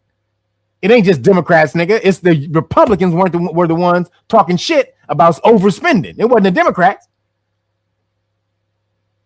The Femocrats, excuse me. $1 million on crab legs, and y'all still want to police people on how to spend their SNAP benefits? It's getting out of hand. It's getting out of hand. Now, shout out to headquarters. This is run by Kamala Harris's previous campaign page. They just turned it into a news page, and it is wonderful. Now, they have reported that the Pentagon's budget report shows that Pete Hegseth, y'all know Pete, okay, had spent $93 billion. That's not even a number I can conceive in my mind, but he spent $93 billion in 1 month, making it the highest monthly expense since 2008. In that budget, they reported that he spent $2 million on Alaskan king crab. Now, mind you, this is now, you know, they were overpricing the hell for that food. Who got money on the back end? You know that's what happened. If I come to you, I got $93 billion to spend in 1 month. I'm gonna tell you, charge me $50,000 per meal. I'm gonna give you the $50,000. What you gonna give me back? And you gonna give me half of that. You think that ain't going on with that 93 billion? I'm gonna come to you. Here, charge me $50,000 for a hammer. But this is we're talking about food. Just talk about food. Charge me $50,000 for lobster, $50,000 for steak, and when I come meet you at the lodge later this week, later on in the month, you just have my money, my nigga. We good? All right. Make sure you got my money, my nigga. This is from the U.S. Department of Agriculture's website, the .gov website, and it lists the states where you can't use your SNAP benefits to buy sugary drinks. Like, look at this map. But he out here spending $2 million of your tax dollars. Okay, let's make that clear. He spent your money. This is your money. It's nobody else's money. It's not from Pluto. The money didn't come from Mars. The money didn't come from Iran. The money didn't come from Russia. The money came from you and your labor. Every time you get up and you clock in, you are paying taxes to this man to spend it on crab legs. But by all means, keep voting them in office. We've just found out that the Secretary of War, Pete Hegseth, just spent $93.4 billion in just the month of September 2025 alone. And much of that was spent on steak, lobster, and crab. Excuse me, 0.4. That's another 400 million. 93.4 is another 400. That 0.4 is another $400 million. Just that alone. What could we all do with the 0.4, y'all? We that changes our lives forever, doesn't it? The 0.4. Wow.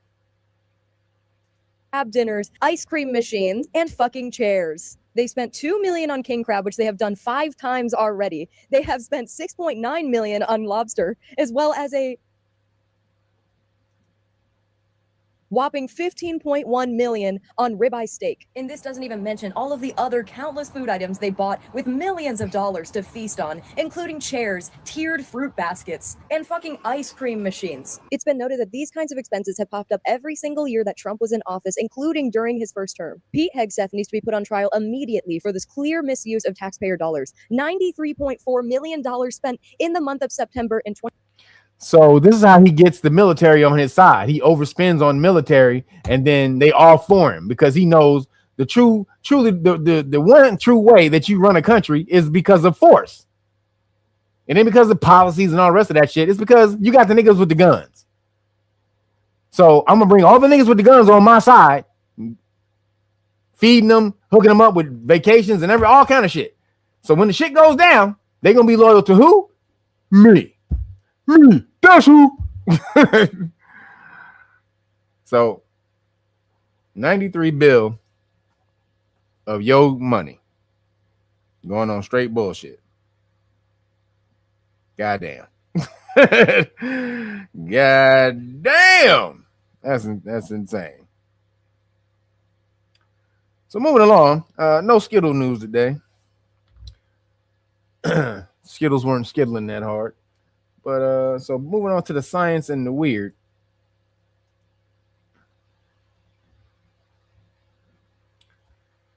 So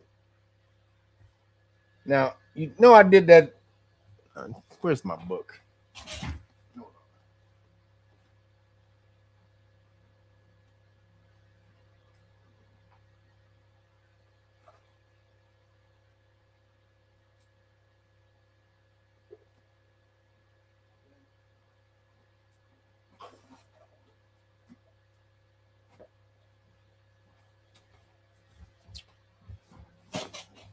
All right, so check this out.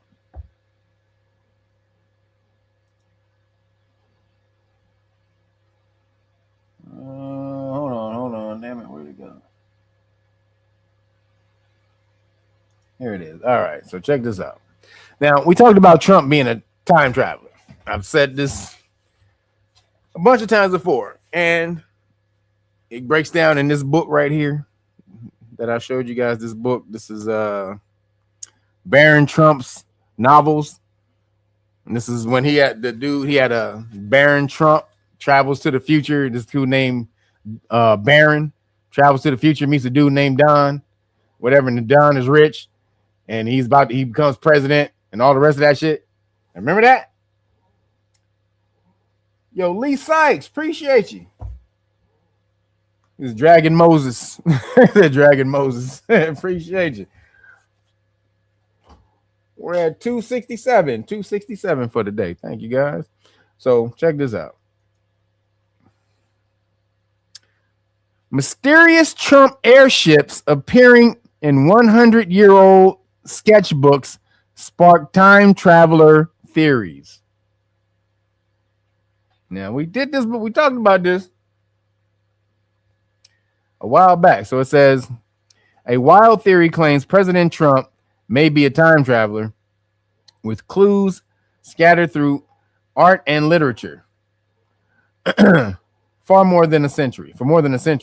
Sketches of futuristic aircraft drawn by artist Charles Del Show, a Peruvian immigrant who came to the U.S. in 1850 and died in 1923, mysteriously contained the word Trump and even featured the number 47, the number of the president of the United States has had.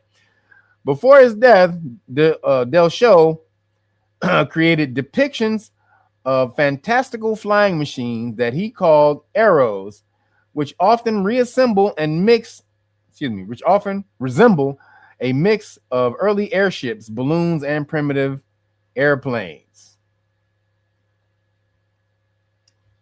Oops. It says, however, conspiracy theorists have seized on the repeated appearances of Trump's name and the numbers associated with both of his terms in the White House as the 45th and 47th commander-in-chief. The extraordinary theory has also connected two old novels by Ingersoll Lockwood from the 1800s, which featured a young character named Baron Trump, Donald's son, Baron Trump, who embarked on an incredible adventure with a wise mentor, Don. A book about Don and his son. In Lockwood's book, Baron lives in a grand palace called Castle Trump and is guided by Don. Adding even more intrigue to the theory that America's first family was foretold decades before the president's birth.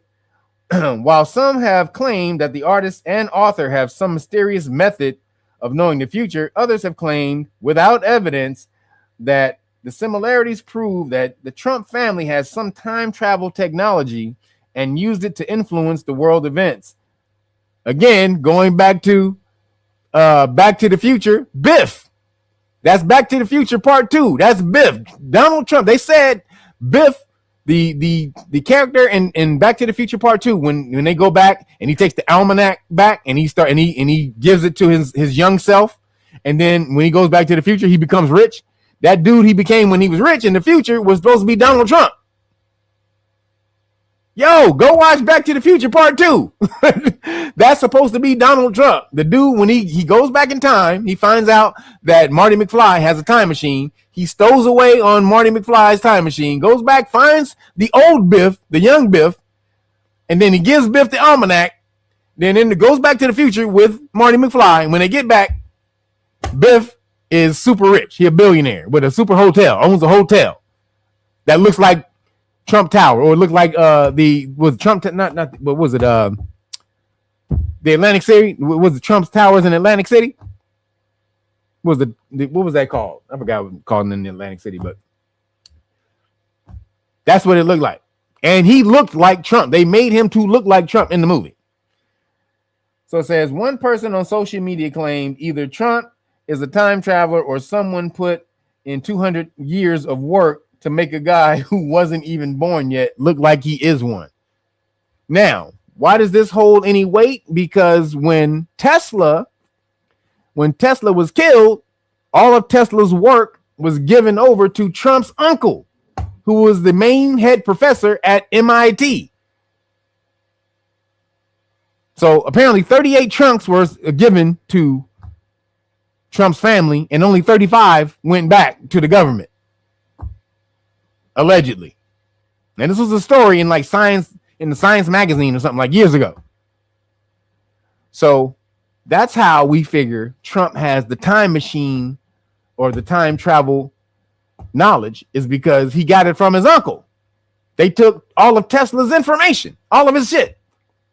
Everything Tesla died under mysterious circumstances. So after he died, after he supposedly died, they jacked all his information and gave it to Donald Trump's uncle. Donald Trump's uncle received all of Nikola Tesla's information. Is this guy crazy? Are we not tripping about this? Nikola Tesla, the biggest goddamn scientist in the modern times. Donald Trump just receives all of his goddamn information. The whole family. And the family, the dude who received it just happened to be a goddamn MIT, or not an MIT scientist. He's the head scientist professor at MIT. The number one dude. Come on, man. This is some straight bullshit. Preacher DFS Blue. Thank you, brother. Is at 275. We had 275 for the day, everybody. For the donations. 275. You know, we got a $300 goal, everybody. Let's get on in there. This is Quantum Leap. Yep. Quantum Leap and Voyagers. Those are two shows back in the day. Roger Rose, you remember them shows? I was watching Voyager. I was watching the clips of Voyager the other day. A lot of people don't remember Voyager, the little dude and the older guy. But people remember Quantum Leap, and Quantum Leap was off the chain. So, God damn it, Trump is a goddamn time traveler, y'all. Oh, wait a minute. Okay, I forgot to show you. Hold up. Wait, let me go back. I forgot. Yo, you got to see this. Hold up. I forgot to show you. Look at that. This is from 100-something years ago. Look at this. Trump. Look at that. Right across the top. You see it right here. Trump. Yo. And then you see all this stuff down there. It's called the arrow. You see the arrow. Damn it. Where are you going? So the arrow down there. Down here it has 40, 45, 95, I think. Down here.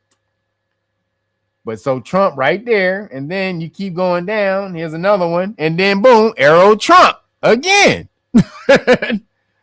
There it is again. Here's 45, 95. He was also the 45th president. So you got 45, 95 down there. Oops. Wait a minute. So that's the first one. This is the second one.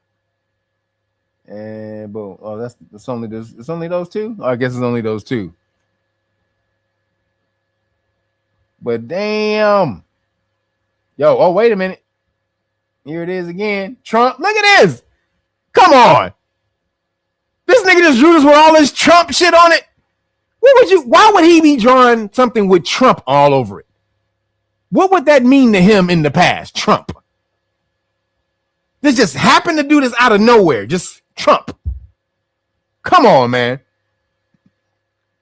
Trump is a goddamn time traveling bitch ass nigga, man. Look at this. Trump, arrow, Trump.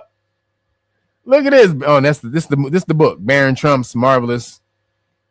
Whatever. So I just showed you the book. And this is in Barron. So that's Barron Trump. So, yo, we know, guys. We know. Allegedly. So moving along. Still in the science and the weird. Some outrage over a potentially cancer curing drug was hidden by the CIA for years. A cancer curing drug was hidden by the CIA for 40 years. Yo. Try to tell me these people ain't evil? Try to tell me they not evil? Yo, 5th year journey. Appreciate you. Thank you for the cash app. Super chat. And Terrence David, appreciate you. Thank you for the cash app. We are at 290 for the day. Oops. Let me give you some love. 290. May the force be with you. Appreciate y'all. All right. So Check this out. Dang, all these, good Lord, man, with all these pop-ups. Jesus Christ.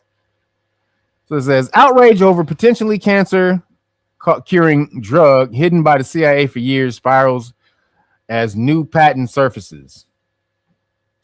A U.S. patent for a potential breakthrough cancer treatment is drawing renewed attention after declassified CIA documents revealed how scientists may have been close to a cure. No, I said 40 years. Damn, 60 years. Excuse me, 60 years. Come on, man. This thing is not letting me move the fuck. All these damn pop-ups. Jesus Christ. The patent published by Johns Hopkins in 2021 entitled, what does that say?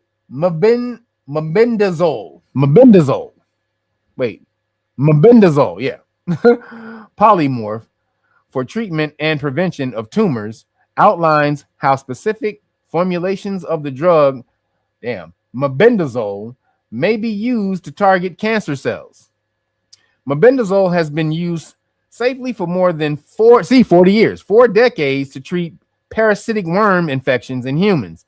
But researchers have increasingly investigated whether the drug could also help fight certain cancers, including aggressive brain tumors. So now it's come out that it's assumed or alleged that a lot of cancers are worms, parasites, which is why they didn't want you to have ivermectin, because ivermectin is a parasite killer. And when people were taking that, allegedly, they were getting crazy better because of it was taking out the parasites, allegedly. Got to keep saying that.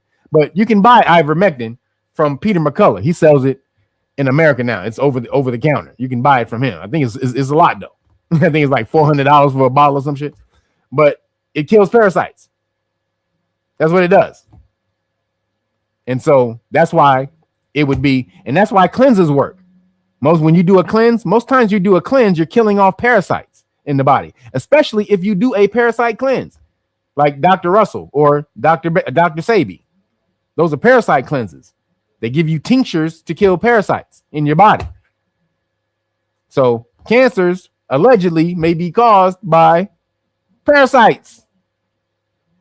And what is parasites caused by? Bad eating. So it all goes back to how you eat, ultimately, which we've been saying for the longest time. According to the patent, a specific crystalline form of the drug known as polymorph C may be more effective than other versions because it is absorbed more efficiently by the body. The patent also notes that laboratory studies showed the drug reduced tumor growth and helped mice with brain tumors live longer, promoting early clinical trials to test whether the treatment is safe and effective in humans. However, the filing has sparked intense reactions online, with some commentators claiming the discovery raises questions about how widely such treatments have been explored. One widely circulated social media post claimed Johns Hopkins Hospital has had the patent for mebendazole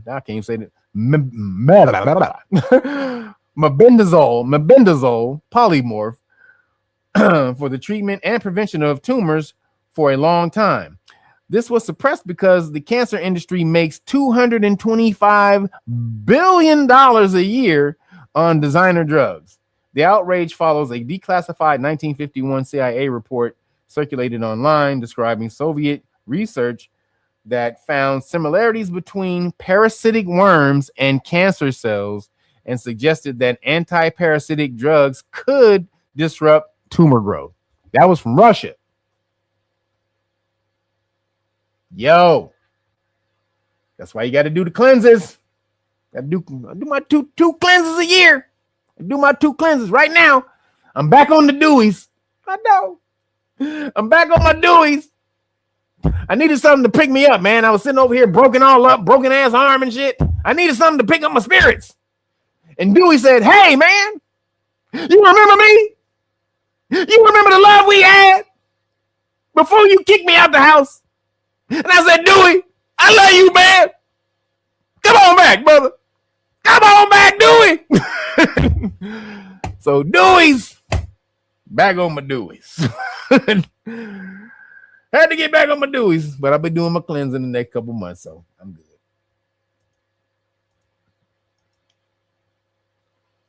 So I Yaki too. Yeah, Yaki Awakening. Yeah, Yaki Awakening.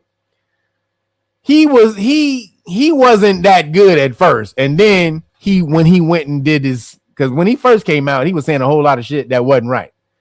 You can just live off of fruit and all that type of shit. He was just reading a bunch of shit and not studying, not doing the actual study. Then he went to school to do this, to become what he is. And then he actually, when he got the study under him, and you see he lost all that damn weight. He lost all the fucking weight that he used to have. He was a thick dude. He lost all that weight. No, did he? He was a big dude and he lost all that weight. But then he found out the real way food works on the body and wasn't just assuming this type of stuff. Because a lot of stuff that we go off of, it'd be fantasy, y'all. I'm just gonna say it. We so creative and we so, we're out there with it that we believe anything that we come up with is actually true about the body without doing any study on it, because we got connection. Yeah, that connection stuff does work but you have to get the study first, and then you start to channel the information. You just can't channel the information without building up the pathway to channel the information. You have to build that pathway first. Then you can channel the information. But niggas just jump on some shit. Oh, nigga, I know this. I know this shit, nigga. Look at it, man. If you eat fruit for 375 days, you'll kill every parasite in your body and all the cancer. I'm telling you, man. You ain't got to drink nothing. No water, nothing. Because you get water from the fruit. Why do you need to drink water? How much? Fruit is what? 75% water. What the fuck you need water for? You don't need that shit. Protein. The fuck you need protein for? Protein don't do shit. All that fruit, your muscles is fruit. That's fiber. Muscles are fiber, right? Well, fruit has fiber. Where do you think your muscles get the fiber from? They get the fiber from the fiber in the fruit, my nigga. You didn't know that? God damn, nigga, I gotta tell this nigga every goddamn thing. No, nigga, that's not where. That's not how muscles are built.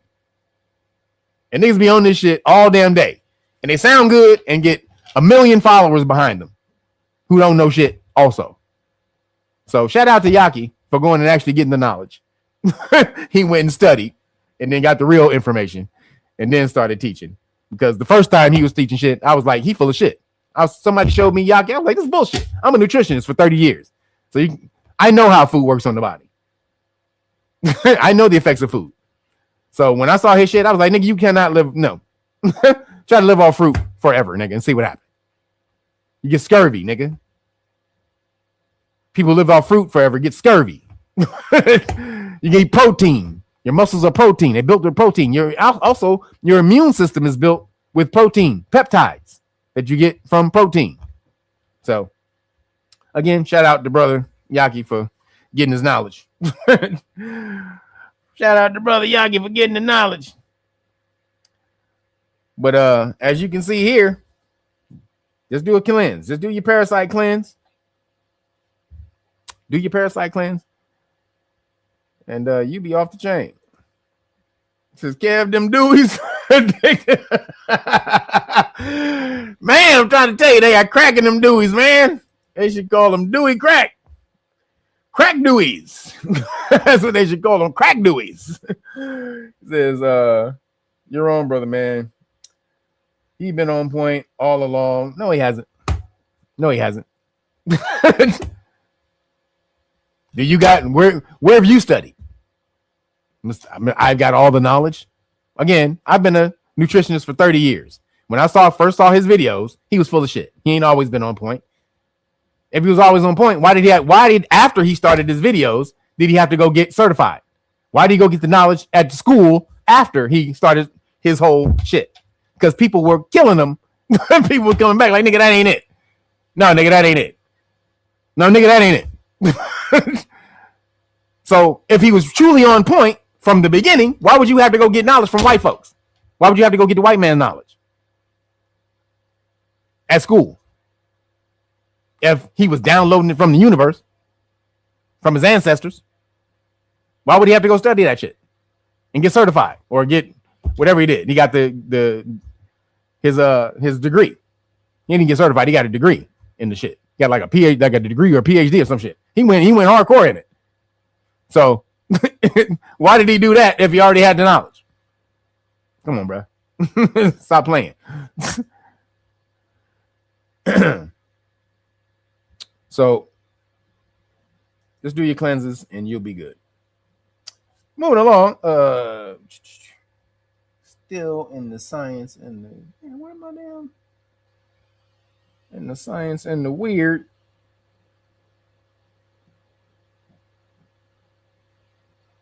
Hold on, let me find my story. So it says, here we go.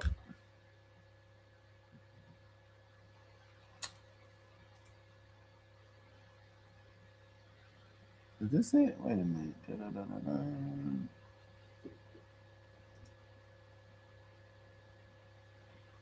Yo, all right, here we go. So right now, I don't know how many of you seen Demolition Man. Off the chain. Shout out to Willie Snips. I mean Wesley Snipes. Shout out to Wesley Snipes. Demolition Man was off the chain. But in the movie, they would cryo freeze people, right? So in the movie, they had this they would cryo freeze you. And the problem they had in the movie with cryo freezing that they solved in the movie was when they freeze you, your cells, the water in your cells develop ice crystals. And then those sharp ice crystals poke through your cells and destroy your cells. So you die, right? This is why they couldn't freeze you. Now, anybody remember the man with two brains back in the day? Remember that shit? But what was his Steve Martin, the man with two brains?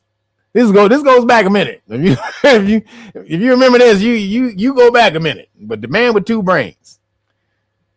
That was again, that was Steve. Damn it, man, get off of here. Shit, they won't let me even click off the goddamn. You gotta click the advertisement like 8 times before it goes off. Come on, man. These damn websites are full of shit. So so in the man with two brains, he had that brain, he had the one brain, the two brains in the thing. But apparently they have found a way to freeze brains and reawaken them without destroying the tissue, the cell tissue. This is Demolition Man. This is literally the beginning of Demolition Man. Now they're going to be able to start to freeze people and reawaken your ass when you want. This is the beginning. So it says, for decades, the concept of cryopreservation has been rooted in the realm of science fiction, a staple plot device for sending characters on voyages into the future. A seemingly insurmountable challenge has been freezing complex biological tissue, particularly the brain, without causing catastrophic irreversible damage. A groundbreaking study has now taken a significant step towards overcoming this hurdle. Successfully restoring functional activity. Wow. In frozen brain tissue, and accomplishment that brings certain futuristic possibilities into sharper focus. The primary obstacle of cryopreserving brains has been the formation of ice crystals. As water freezes, I just told you, blah, blah, blah, blah, blah, neurons ultimately back. The destruction leaves thawed tissue incapable of any meaningful function. However, a team of neurologists at the University of Erlangen, Nuremberg in Germany, circumvented this problem by turning to a technique known as vitrification. This process cools tissue so rapidly that it prevents ice from forming altogether. And instead of crystallizing the liquids inside, and around the cells, transform into an amorphous glass-like state, preserving the tissue structure with all molecular motion activity halted.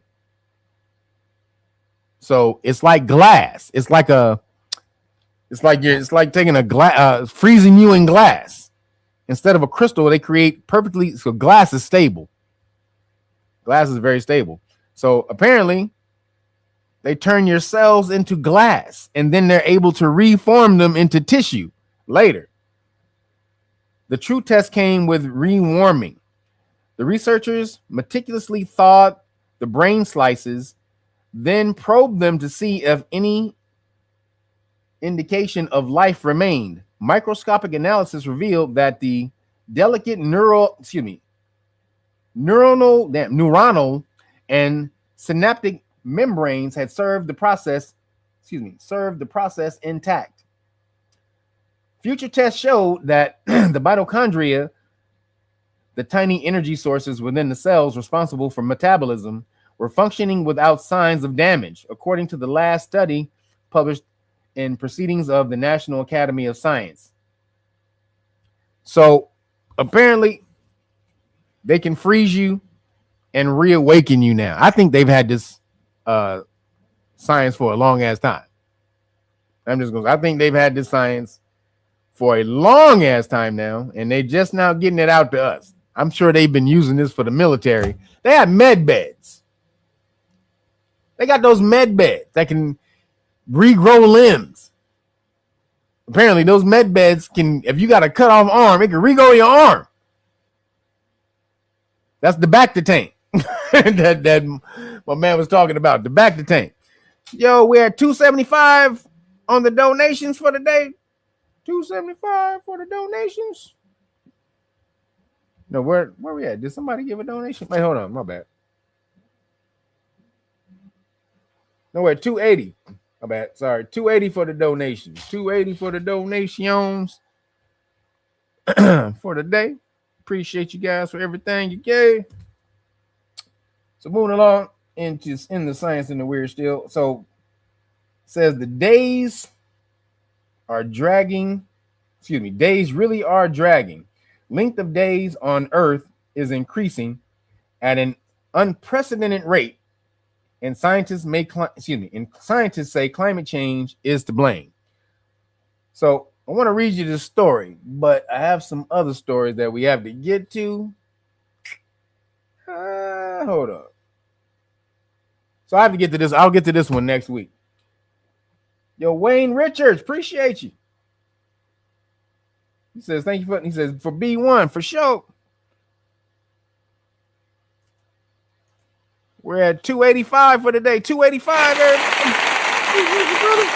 everybody. May the force be with you. If I said 180, I meant 285 for the donations. Appreciate you guys. So yeah, I gotta leave this one for next week. I'll talk about that one next week. I got how many more stories and then science and the weird. All right, I got one more story. Because this one I gotta tell this. I gotta choose between these two. But I had to do this one because this is important. Especially for the brothers. It says time to cut that toxic X. This is important. Time to cut your toxic X out of the game. Excuse me. Time to cut that toxic X once and for all. Difficult people in your life age you 1.5% faster, a study warns. So basically, it's stress. This basically difficult people result to stress in your life. And so if you got this is why and men understand this. We love our peace. Men, we love peace. Women, especially when we get older, you got to be our peace. If you're gonna come in and we're gonna argue with you and all that, fuck that. I need my peace. God damn it. More than I need anything at this point. Yo, Devontae McCoy, appreciate you. Thank you, brother. Devontae McCoy getting it over the top. Appreciate you, bro.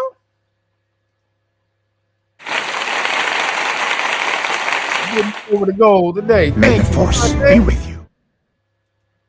So you guys understand. Like, the motherfuckers be thinking their leaders be spitting hella truth.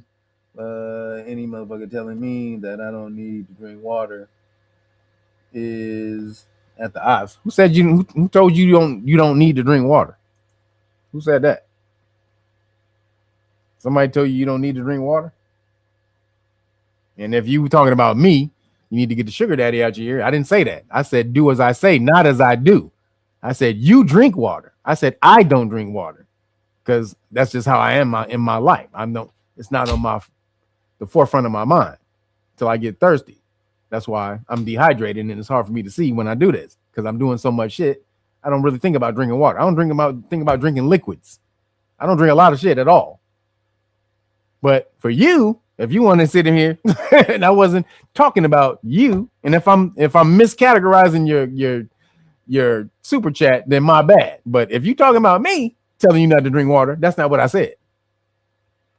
Or just make sure you rewind it. Make sure you rewind. Be kind, hit rewind.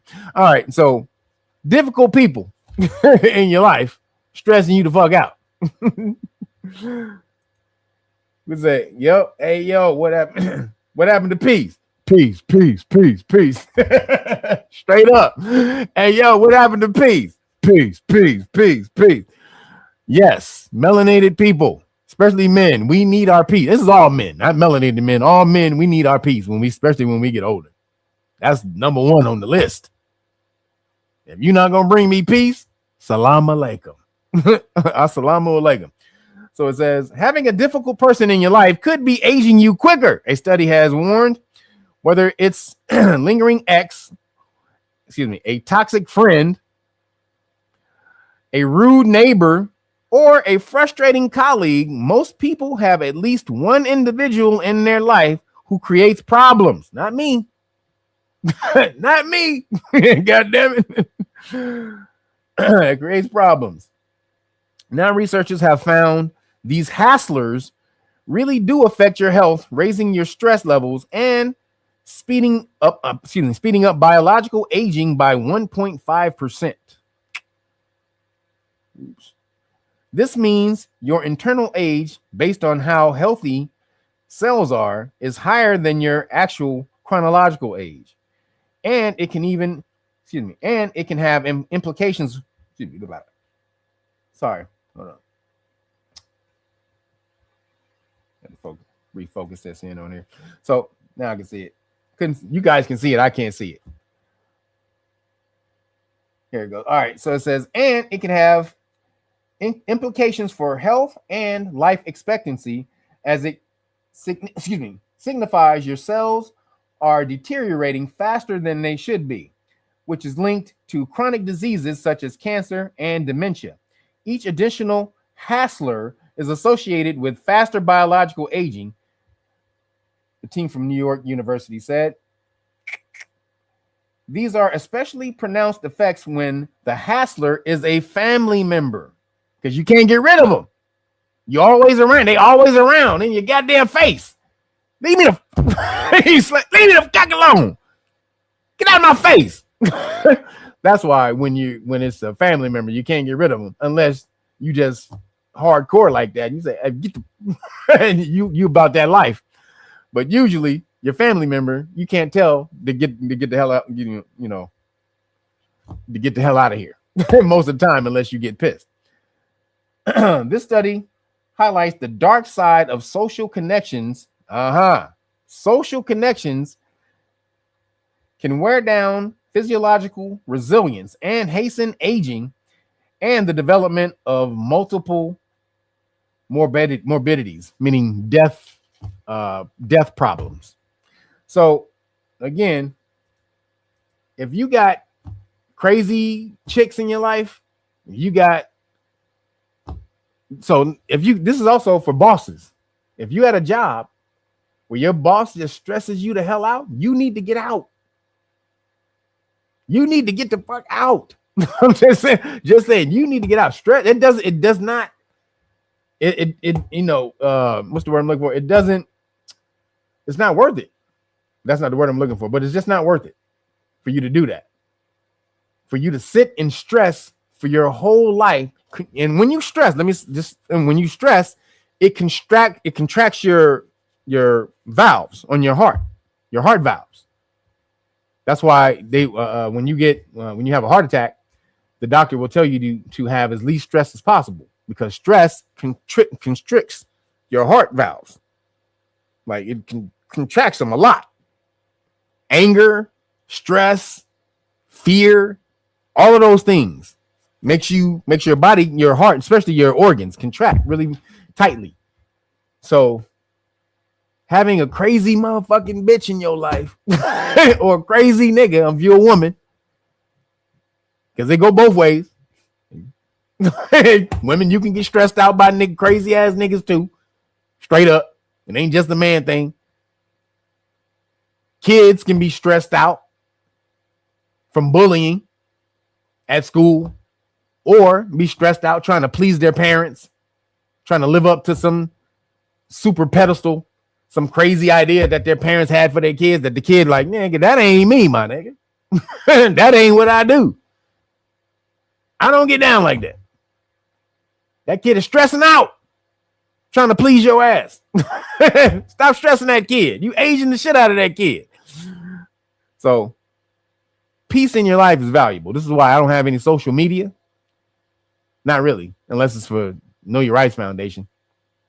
But this is the only social media I have is YouTube. I talk to y'all at this time, and then I don't think about social media no more for the rest of the week. I don't think about this shit no more for the rest of the week. My week is peaceful, other than the work I got to do. But you think I'll be tripping about what other motherfuckers are talking about? Nuh-uh. I don't even trip on the news. I'm that type of person who can watch the news and not get bogged down by the energy of the news, which is why I'm supposed to be doing this for you. A lot of people, they read the news and they get bogged down by all the negative energy and all that. Out of sight, out of mind with me. I read it, I put it down, I bring it to you, and then once I don't, it's out of my mind. I don't think about it no more. So stop stressing, add some years to your life, work out, meditate. That takes stress down quite a bit. People who meditate live way longer than people who do not. That is a true way to take stress down in your body, is meditation. So get with the program, people. All right, last thing I got, moving along in nigga news. In the nigga news. Got a few things in nigga news. So in nigga news today, niggas were niggering.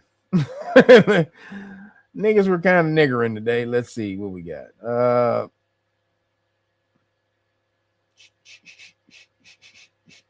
Where is it? All right, there we go. So, an American football, and I'm so tired of this, melanated people being victims. I mean, that's the lowest vibration ever, is playing the victim when you're not. Stop doing that. You got to stop doing that, melanated people. Get out of the victim Olympics. It serves you no good whatsoever. So, the word nigga popped up again, and some footballer from America, he was in another country, and the dude didn't even say nigga.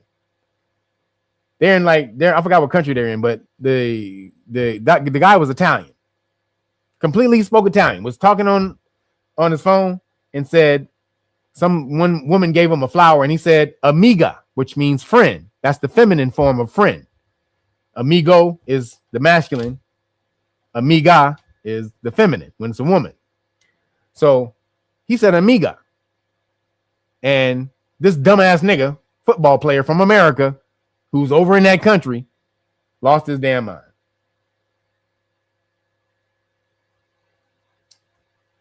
Oh no. Just dumb. Like, seriously, dog?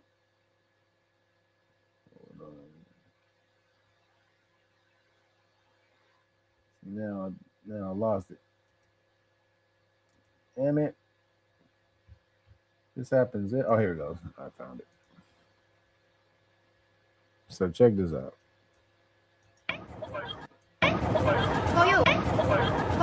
For me, Shosha. How about for me? Oh, you very beautiful. 你好，漂亮. Thank you. Are you living here? This is for me. Yeah. Gift for me. Yeah. Gift for you. Okay, it is for you. I give for you. Oh, no, thank you. Thank you. No, From for me. you. Yeah. I gotta go. See you. Ma come cazzo What you funziona? doing? You're supposed to chase that down. Wait. So y'all. Homeboy got no skills whatsoever. Yo, what you doing, bruh? Little dime piece and just walked up to you and handed you a flower. And you were like, bye? Nigga, is you crazy? That nigga should have been tracking that down. This nigga got no skills whatsoever. Melanated brothers. Tell me what would have happened if a little dip like that walks up to you and hands you a flower while you trying to do a live stream on the street in a foreign country. What's going to happen? Put it in the chat. I want to see. I just want to see. But here we go. I talk about one of the wildest videos that is currently going viral on the internet involving an Italian streamer by the name of Luca King. I believe that's his name. Okay. And this guy was streaming in Japan and he said the word amiga, okay, which I think everybody understands to mean friend in Italian and in Spanish. I think Italian and Spanish are similar languages, right? But some black dude right on the street who apparently is a football player, right? One of these, secondary league football players, guys who couldn't make it to the NFL, right? Weren't good at all. They're playing overseas because they can't do anything else except play football, right? They literally can't do anything else. So they're literally playing in these leagues where they don't make that much money. But anyways, this guy came up to the streamer and basically threatened to beat him up because he thought that the streamer said the N-word, right? So I want to go ahead and play this video because this video is pretty wild, but it really shows you how fragile some people are in our society. So without further ado, let's go ahead and get into it. Oi, Japan, amiga.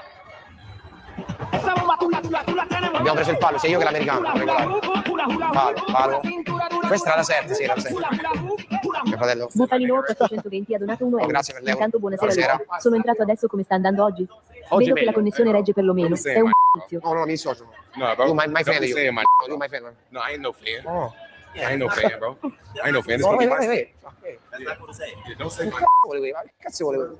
No. Don't say my. I'm sorry. Ma io is my. Hold on, my computer. I gotta detach the computer.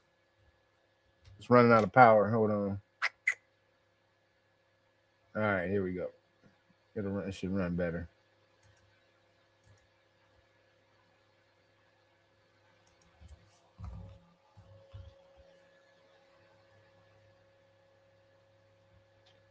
All right, here we go. This for me. Yeah. Give for me. Funziona qua, porca puttana. The street, who apparently is a football player, good at all, anything else. So they're literally playing in these leagues where they really threaten to beat him up because of how L'americano, palo. Questa era la 7, sì, era la 7. Mio fratello. Bufalino 420 ha donato 1 euro. Grazie per l'euro. Intanto buonasera. Luca. Sono entrato adesso, come sta andando oggi? Oggi Vedo che la meglio. connessione regge perlomeno. È un inizio. No, mi dissocio. No, bro. You my fan, Don't you. say my. You my fan. No, I ain't no fan. Oh. I ain't no fan, bro. I ain't no fan. This No, gonna be my. wait. That's not cool to say. You just walk up to somebody and start touching them. Just put your hands on them. Bro, back up off me, son. You need to back up off me. First off, that's assault, what you just did. And then, why is that word triggering you niggas all the goddamn time? First off, it shouldn't, because it means God, sovereign king or ruler. That's the first thing, that it's a compliment. But the fact that dumbass niggas just want to spark some shit because they want to act like they're activists.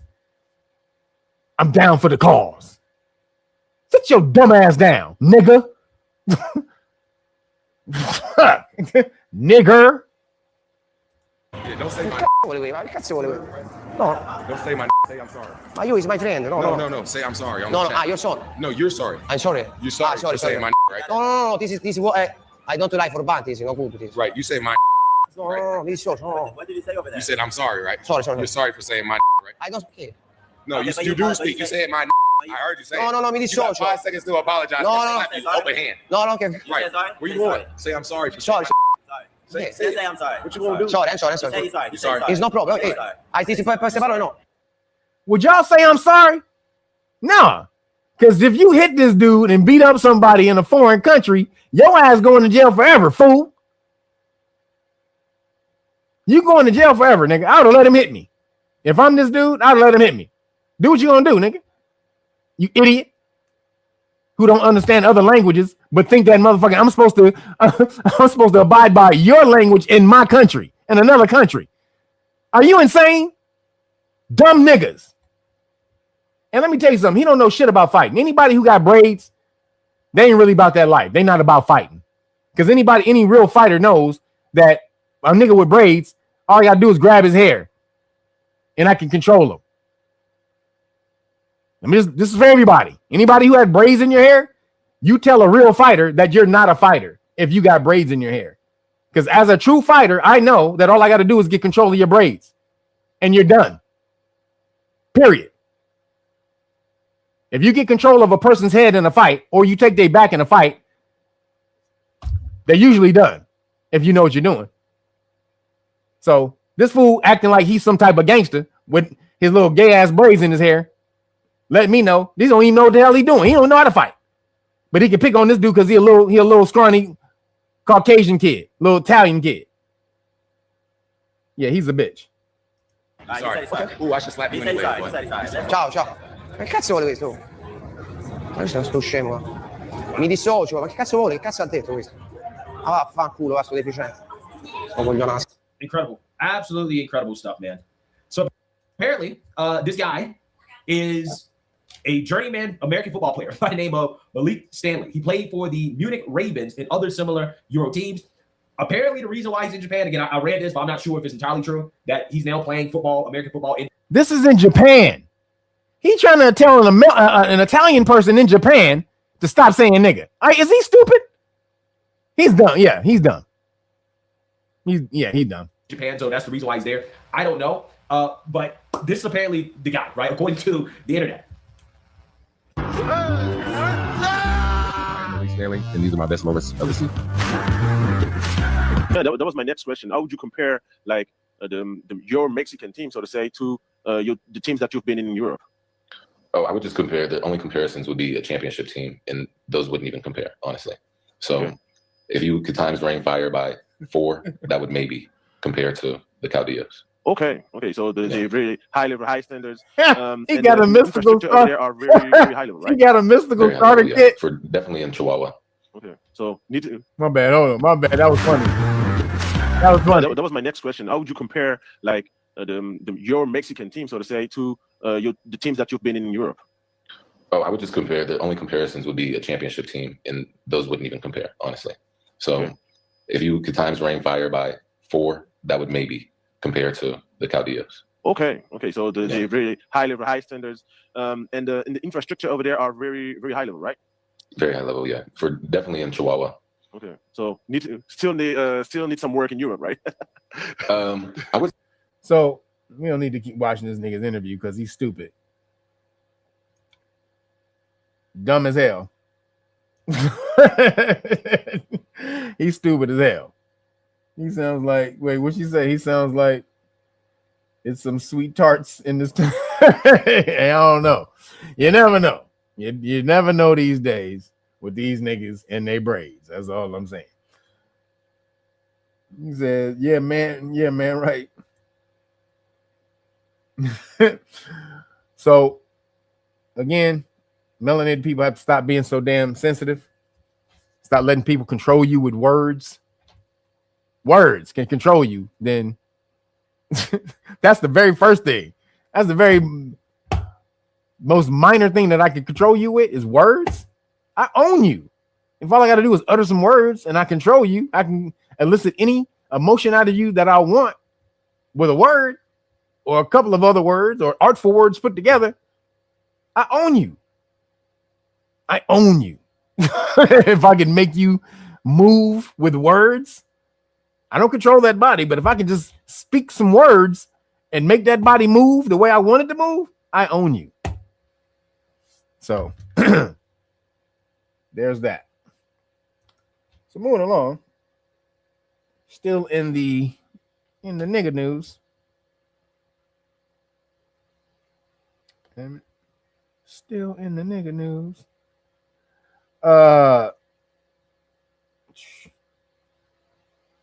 So real quick, so I was talking about the war in Iran. So this is not nigga news. This is, I mean, it is, but it isn't. This is just a quick we need to be on this.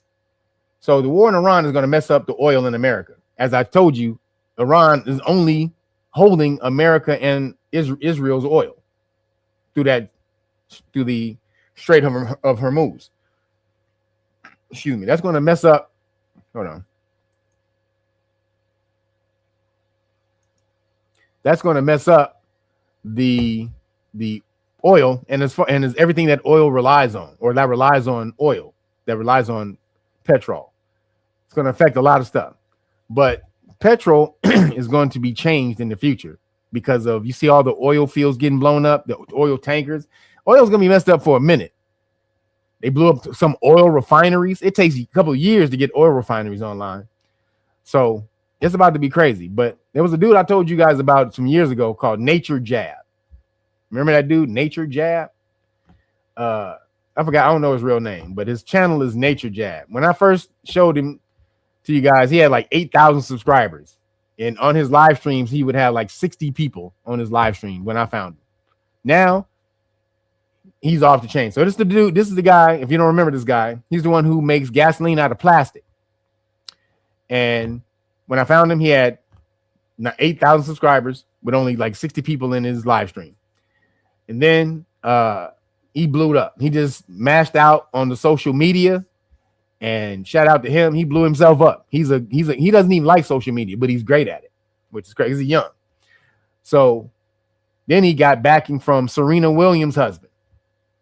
That really put him on the map, because I was going back in the day when I first found him. I was going to spot him with some investments, but he didn't even want investments. He just wanted people to give him money so he could do it. So now it's taking off. He's about to build this super machine that he has going right now. He's like on, what do you call it, Mach 5, the 5th machine he's building. And it turns plastic into gas through microwaves. Now he put how he did it, he put it up on his channel. So you can go back and watch all his videos and see how he actually made the device. So it's not like he's trying to hoard the knowledge on it. But this is our future. This dude is going to be our future. Not only him, but people who follow the blueprints that he put out. But oil from plastic, gas from plastic, that's going to be the future. Because it's clean also. When it burns clean. It's a non-pollutant when it burns, when it comes out of the exhaust. So they not only change it from a pollutant to the earth, they change it to fuel and a non-pollutant. This dude's gonna be so goddamn rich, it's gonna be insane. But I wanted to tell y'all that because he's getting ready. If you're in Alabama today, if you're out there, you should probably check him out. He just did an event with a Phantom. A Rolls Royce Phantom, where he put the diesel fuel into the Phantom, the plastiline. He calls it plastiline, like gasoline, but plastiline. He put it into a Phantom. So he's been doing all kind of shows at Harvard. They hosted him at Harvard. Yo, dude is about to blow up. But this is going to be the future. Last week I told you guys about the Neptune and Aries, and that means aggressive change. Aggressive doesn't mean violent. It just means to move fast and quickly. That's what aggression means. But sometimes it can be violent. But it means that type of change is about to happen. The world needs this as well. It's been stranglehold by gasoline since its inception, since they found it in the ground. It's been all kinds of alternative fuel sources that's been invented since then. But no, they stranglehold you with that. America specifically. This is why America's going to fall. They got a goddamn law where they suppress inventions that they feel will hurt the goddamn government, that will hurt that will hurt society. They throw those inventions in the goddamn vault if they feel these inventions will be too advanced and will hurt society. American government has been holding America back forever. And then you go to China, and China look like a goddamn third world country. Not a third world country, but a super look like the Jetsons times 20 in China. Crazy what you can do over in China right now, all the technology they have over in China. So Nature Jab, shout out to him. This is going to be the future. He came around at the right. I mean, you think all of this is happening right now, and then America's about to have a goddamn crisis with gasoline, and then this dude is blowing up with plastiline right now. being able to change plastic into gasoline, and all he needs is just a big enough reactor. That means money. That's all he needs is money, enough money to build a big enough reactor to build his shit. And he's about to go on a tour with a bus and a solar panels, where I think he's about to build his shit out of solar panels and create the gasoline out of solar panels. So shout out to that dude. I want to get him back in the zeitgeist because he's mashing out right now, and he's who's going to lead this future in fuel. And as far as I'm saying, he's going to be one of the leaders, I should say, in energy technology in the future. He's off the chain. Dude's only 21, 22 years old. That's great. He only like 22. Started it when he was 17. By himself. Nobody taught him. Just start looking up shit, Googling shit, reading a couple books, taught himself. Autodidact. This is the age of the autodidact, especially with YouTube. Autodidact is a self-taught person. I'm an autodidact, but I was an autodidact before YouTube. When there was no YouTube, I could read something one time and get it, bam, and reproduce it. So now that you got YouTube, you can learn any damn thing as well as a professional from watching YouTube videos. This is the age of the autodidact, and this dude is going to lead that. He's leading that age. This plastiline is going to. This is probably America's going to go down for a minute, but his invention may be what takes America over the top in the when after its fall, it's going to have to fall. Caucasian people are going to have to lose power. America is going to have to lose its empire around the world. All that's going to have to go down. But the build back up, he's going to be one of those. Also, the Know Your Rights Foundation is going to be one of those. If you didn't understand, you better get your ass over there to Know Your Rights Foundation and stop playing. Every day, high-stress encounters test the trust between communities and authority. Reactive systems respond after harm, costly and too late. KYRF is changing that. Our scalable legal literacy programs equip people and officers to know their rights, reduce escalation, and build lasting. Invest in prevention. Visit KYRF.org and join the movement to reshape public safety, city by city, life by life.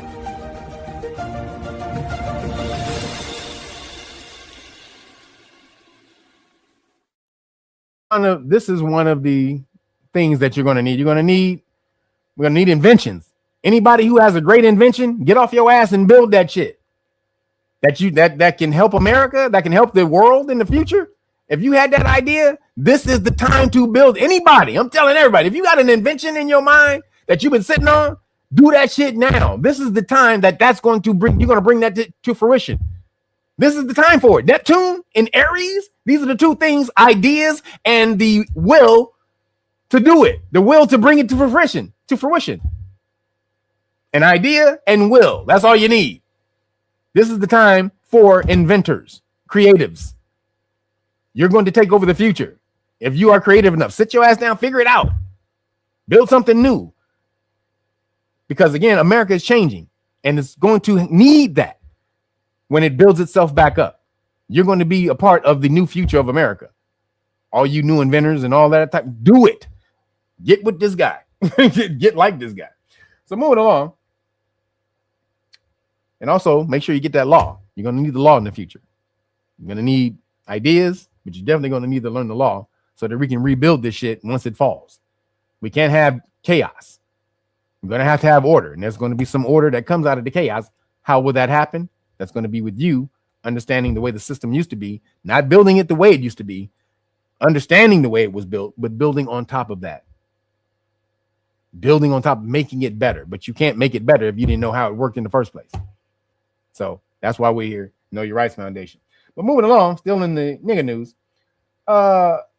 two Caucasian dumbasses were arguing with this brother, and they said that Caucasians built the pyramids.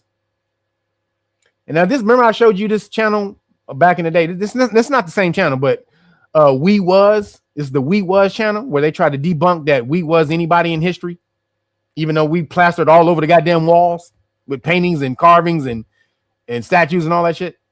But they'll sit up here and try to say, we have the DNA evidence. That says that's not you. The people today, that's not you. Wait a minute. That nigga on the wall with all that melanin, that ain't me? Okay. So Caucasians, this is we were pyramid builders or something like that. That's what this is called. So let me show you. Because this I know I'm getting into this one a little bit late because I actually wanted you guys to see the whole thing, but we're gonna watch a little bit of it. Not gonna watch all of it because it's hilarious because these dudes are funny. Well, not that funny, not funny, haha, but funny peculiar. So check it out. Now these type of cats, these dudes aren't really that smart, but they're, they can articulate their points. He doesn't articulate his point well. He may actually have a lot of knowledge. This is where we suffer with articulation. He knows a lot. Let me say this, not a lot. He knows some stuff, but he can't articulate his points well to these guys who don't really know anything. He could debunk everything they're saying if he knew just a little bit more than he's saying, or if he could articulate the point well. But because he can't do that, they look like they're the smartest people in the room. So watch this. Seen videos of y'all talking about, how white people are better than blacks and all this stuff. And when it comes down to it, basically y'all got everything off of leeching off us. Y'all leached off our land, leached off our labor. Hey, really quick, I want to show you the I got to show you the thumbnail. Let me show you this thumbnail that they use. So look at the thumbnail. This is the thumbnail right here. Can you see? You guys see this? This is the thumbnail. Black Americans challenge Frojacks into a debate, and it says we was pyramid builders. See, and they laughing, saying that like niggas weren't the pyramid builders, even though niggas are all plastered themselves over all the pyramids. It's niggas all over the pyramids. There ain't no way more than they're Caucasians. There's like 2 Caucasian motherfuckers, pale people. Relatively, is what I mean.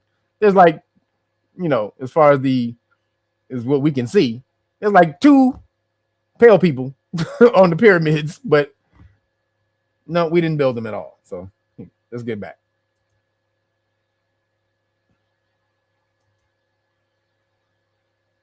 They putting drugs in your neighborhood. I guarantee you that your crime rate would be astoundingly higher. You cannot do stuff like put drugs. Yeah, you cannot do. I'm not familiar with that word. Outstandingly higher. But you cannot do stuff like put drugs. Sorry. What did you want to debate about? Nah, I seen videos of y'all talking about, how white people are better than blacks and all this stuff. And when it comes down to it, basically y'all got everything off of leeching off us. Y'all leached off our land, leached off our labor, leached off everybody. Really, everything y'all got from leeching off other people. Leached off Native American land, leached off, now y'all trying to leech off of Venezuela oil, all that stuff. So it's like, I think y'all don't have like a clear reality of what's really going on and what's happening and what happened in the past. What is your name? Just really quick, I just want to make sure. I'm Jackson, this is Forrest. My name Dr. 16 on IG. I was on Twitch. I mean, I was on X, but they. So basically, my understanding is the point that you're making is that white people are burdensome and they leech off of other racial groups of people. Yeah, basically, y'all leached off everybody. So but what was facts so far? I ain't heard him. He didn't. Yes, nigga, you niggas aren't indigenous to anywhere. You had no land resources nowhere. All the land resources that you have, you had to colonize these places to take them. Yes. And see, if he was able to articulate the point like that, it would have been better. But he can't articulate. He can only say it, but he can't articulate the reason why. Damn it. Hierarchies. It's called whatever the Native American. Damn it. Sorry, hold on. So it's like, I think y'all don't have like a clear reality of what's really going on and what's happening and what happened in the past. Hold on, let me go back. My bad. But how's it going? What did you want to debate about? White people are better than blacks and all this stuff. And when it comes down to it, basically y'all got everything off of leeching off us. Y'all leached off our land, leached off our labor, leached off everybody. Really, everything y'all got from leeching off other people. Leached off Native American land, leached off, now y'all trying to leech off of Venezuela oil, all that stuff. So it's like, I think y'all don't have like a clear reality of what's really going on and what's happening and what happened in the past. What is your name? Just really quick, I just want to make sure. I'm Jackson, this is Forrest. My name Dr. 16 on IG. I was on Twitch. I mean, I was on X, but they. So basically, my understanding is the point that you're making is that white people are burdensome and they leech off of other racial groups of people. Yeah, basically, I leached off everybody. But what was America called before the white colonials came here? Amaruka. Idiot. It was called Amaruka. What was it called? It was called whatever the Native American language, whatever they called it in their language. See, this is what I mean. He doesn't know enough to come back at them and say it was called Amaruka, where the same name as it is today. Well, here's the thing. The Native Americans, there were about 600 different tribes on the land, and all of them had different names, different tribes. They weren't tribes, they were nations. See, he says tribes. They didn't even know the word tribe. The word tribe comes from Rome. They didn't call themselves, why would they call themselves a Roman term? So they weren't tribes, they were nations. Tribes, they had different sub-religions. They were all distinct people. So there wasn't really one country. It was like 600, if you can call. And they didn't have religions. They had spiritual practices. See, this dumbass, motherfuckers don't know enough to be able to come back at these two dudes. These two dudes are really dumb. They're not that smart. They're not hard to beat. He just is not articulate enough to break them down. Call it a country, which they didn't actually believe in borders or land ownership. So there wasn't even the concept of nationhood within the nation. Yeah, they were the free people. Absolutely wrong. What is the Iroquois Confederacy? Dummy. They didn't believe in nations. They didn't believe in ownership. You're right. They didn't believe in ownership of the land. They were custodians, but they damn sure believed in fucking me against you. They damn sure believed in that. They had nations, idiot. And all those nations fought each other. What you thought? They just hanging around here singing Kumbaya all together? This is just dumb. So then when he hits them with the structure part, watch this. The Iroquois Confederacy, though. Confederacy. Iroquois Confederacy. They'll try to tell you, though, that they got Confederacy from the white folks. Well, they weren't exactly free. I mean, they were constrained by their biological limitations and their sociocultural surroundings. Right? Well, I mean, you know that they had governments, right? I mean, sure, like all sorts of people will have different hierarchies of order. And so he just said, you know, they had governments, right? He said, well, sure. All sorts of people had different hierarchies. And you mean governments? Idiot. What is a hierarchy in society? Fool, it's a government. Sort of hierarchies and orders. Yeah, nigga, you mean governments. And power structures, but they do manifest differently. But when you say we leached, a power structure is a government. Dummy, this dude's a dumb. And he couldn't come back though and kill that. What do you think a power structure is? Off of black people, like be specific. Like what exactly did we leech off of black people? Like you leached off our natural resources, meaning our gold, our diamonds, countless stuff that we had over there. You leached off our knowledge. Well, let me take you back to the beginning. You leached off our knowledge. We created religion, civilization, all that stuff. The first civilization on this earth was on the Nile River, the bottom of the Nile River. They traveled up onto Saudi Arabia, whatever, and then they were the first ones to write it down. That's why they get credit for being the first civilization. But the first actual civilization was along the Nile River, at the bottom of the Nile River. Those were the same people that traveled up, went up to Saudi Arabia and all that stuff. Okay. So when I say leech, I mean in that y'all basically got everything y'all know and everything y'all have off of Africans. Okay, so like everything comes. Yeah, my understanding. Fair enough. My understanding is that everything that white people are using in the world today is a product of, in a nefarious way, going after what black people had originally. And so black people have all the tools and the knowledge and the natural resources, and they could perform just as well without the intervention of white people or European people. So a question I would have for you then. Yeah, meaning, yeah, niggas who were here for thousands of years before you got here. Doing great.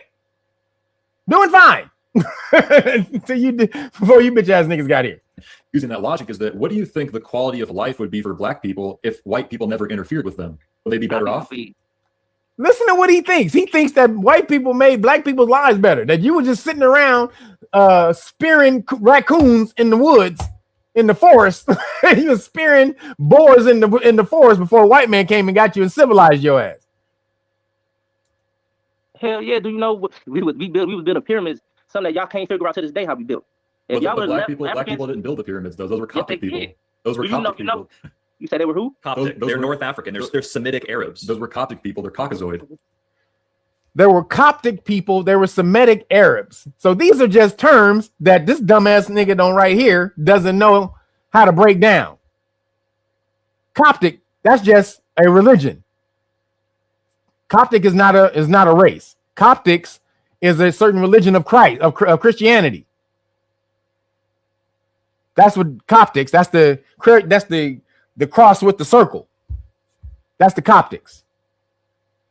Then Semitic is a language. You said they were Semites. That's a language. And Arabs. That's just that. All that term means is desert nomad. So these aren't ethnicities, dummy, that you keep talking about that live in these places. It has nothing to do with the way the people look. These terms that you're applying to these people, Semitic, Arab, has nothing to do with that. Coptic, has nothing to do with the way they look. So listen to what I'm saying. Go ahead. So before the Arab invasion of between 600 BC, everybody in Africa was black. So yeah, you could talk about the Arabs or the white people who took over Egypt after 600 BC. But before that, everybody was black. They was building pyramids. They had all type of religion. They had all that stuff. All that stuff started way before y'all came, way before the Arabs came. North Africa was black. There's zero anthropological or archaeological evidence that points to sub-Saharan Africans. Look up who? Really quick. Europa doesn't mean European. Europe came from Europa, which was a change of an African goddess. Excuse me. Europa was the Greek depiction of an African goddess. So even Europe is from a black lady. Even Europe come from black folks. It's like if this dumbass nigga would have known that, he would have been able to say all of that. So African is African, black is black. Look up Dexter Cappy. No, African isn't African. And then he said there were Caucasians. Okay, Caucasians are the so-called people who look like Jews today, the Khazarians. They're not you. And they're not even the Khazarians of today. Those are the real people who were at the base of the Caucasus Mountains. So again, they don't know what the hell they're talking about. They just using words, and none of them know what it means. So he can't come back at them and break that bullshit down that they're saying. There's it is. Are you crazy? So what is Africa? Two different countries? Well, let me ask you this: it's a continent for sub-Saharan Africans. Hold up, let me go back. So listen to what I'm saying. Go ahead. So before the Arab invasion of between 600 BC, everybody in Africa was black. So yeah, you could talk about the Arabs or the white people who took over Egypt after 600 BC. But before that, everybody was black. They was building pyramids. They had all type of religion. They had all that stuff. All that stuff started way before y'all came, way before the Arabs came. North Africa was black. There's zero anthropological or archaeological evidence that points to sub-Saharan Africans. Look up who? African is African, black is black. Look up Dexter Cappy. No, African isn't African. See, look, they'll try to make you think that sub-Saharan African is black, but North African was white. What the fuck are you talking about, idiot? There's no archaeological evidence. You mean other than the super dark ass melanated people on the fucking wall, idiot? All of them with fucking braids, big asses. What the hell is he talking about? Oh, dude, if he had this computer, all he had to do was just pull up some Egyptian pictures. Who the hell is this? It don't look like you. It don't look like none of your people.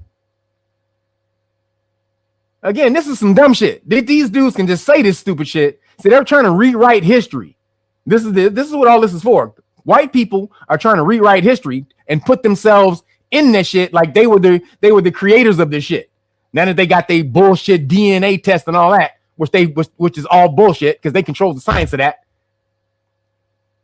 And you can't really get DNA evidence because you're not testing the people, the ancestral people who lived here a long time ago, unless you got some of their DNA. Otherwise, you're only testing recent people.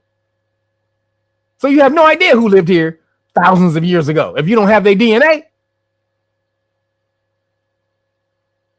And they try to act like the people who live there today are the descendants of those people. No, those are people that are just there today. So again, bullshit. They did a DNA test in Tunisia. They used to be ancient. Tunisia was the ancient Tyre. I think it was Tyre in the Phoenician Empire. They tested everybody over there. They did a DNA test over there and found out 3% of the people who live over there in Tunisia were actually from Tunisia, that region. Most of them are European.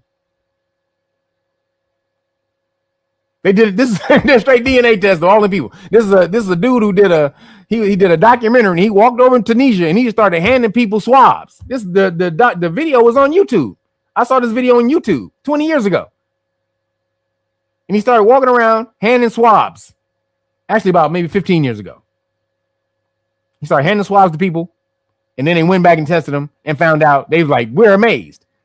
Most of the people in Tunisia are not from Tunisia. That's because the original people were wiped out and moved. And then they supplanted the original people with these people, just like in Palestine. Same thing. The Palestinians aren't the original people over there. So unless you know all this and able to counteract this dumbass who doesn't know anything about, you can tell these dumbasses don't know shit about history. They just Googling it and able to fucking counteract him because he knows some stuff, but he hasn't placed it in a proper context yet where he can disseminate the information well. It is. Are you crazy? So what is Africa? Two different countries? Well, let me ask you this: it's a continent, first of all. Is Nigeria the same as Somalia? It's two different things. South Africa is different from North Africa. Okay, before y'all invaded, it was all one black people. Well, one second, really. I just want to make sure. I just want to make sure we're on the same page. So, is Nigeria or Nigerian people distinct from Ethiopian people? Are they different, or are they exactly the same? Back then, it wasn't. Now they are, because now the Ethiopian people have Arab blood in them, European blood in them. That's why they lighter, have straight hair, all that. But back before, like I'm trying to tell y'all, back before the invasion of the Arabs and the Europeans, Arabs invaded first in 600 BC. Before 600 BC, so that means 598 BC, all the way back to the beginning of the time. Everybody in Africa was black, dark skinned black. Some was brown. Like, we have different shades of black people. Like, the San people, right? They look like Chinese people. I have a question for you. And we can be fair. We'll go back and forth. We'll be cordial here. But basically what you're saying is that white people's ability to thrive is dependent upon the exploitation of black people or other people. So it not now, it isn't. It was. Now that you stole every goddamn thing. No, it's not now, it isn't, because you stole every fucking thing. But when you didn't have anything, yes. What would be so that's your opinion. What would be an example, a modern example of a nation of black people who are succeeding or thriving without white or European intervention? Botswana. Where's that? Botswana. Okay, and how are they thriving? But you asked me that question. They paid off all their loans. But let me tell you, bro, Africa. You know what's happening with France? You know what's happening with France? He acts like there's no African countries that are doing good without white folks. They would be doing significantly better without white folks. Just like South Africa, where 7% of the people own 90-something% of the land. Are you fucking kidding me? 77% of the people, the Caucasian people, is only 7% in South Africa, and they own 90-something% of the goddamn land. Come on, man. They kicked, not Botswana, but I think South Africa, one of the countries in Africa, they kicked France out of, this is why I say y'all leech off Africa. They kicked France out of Africa, so France can't leech off Africa no more. Guess what's happening with France right now? They're going broke. All the European countries are going broke right now because y'all can't leech off Africa no more.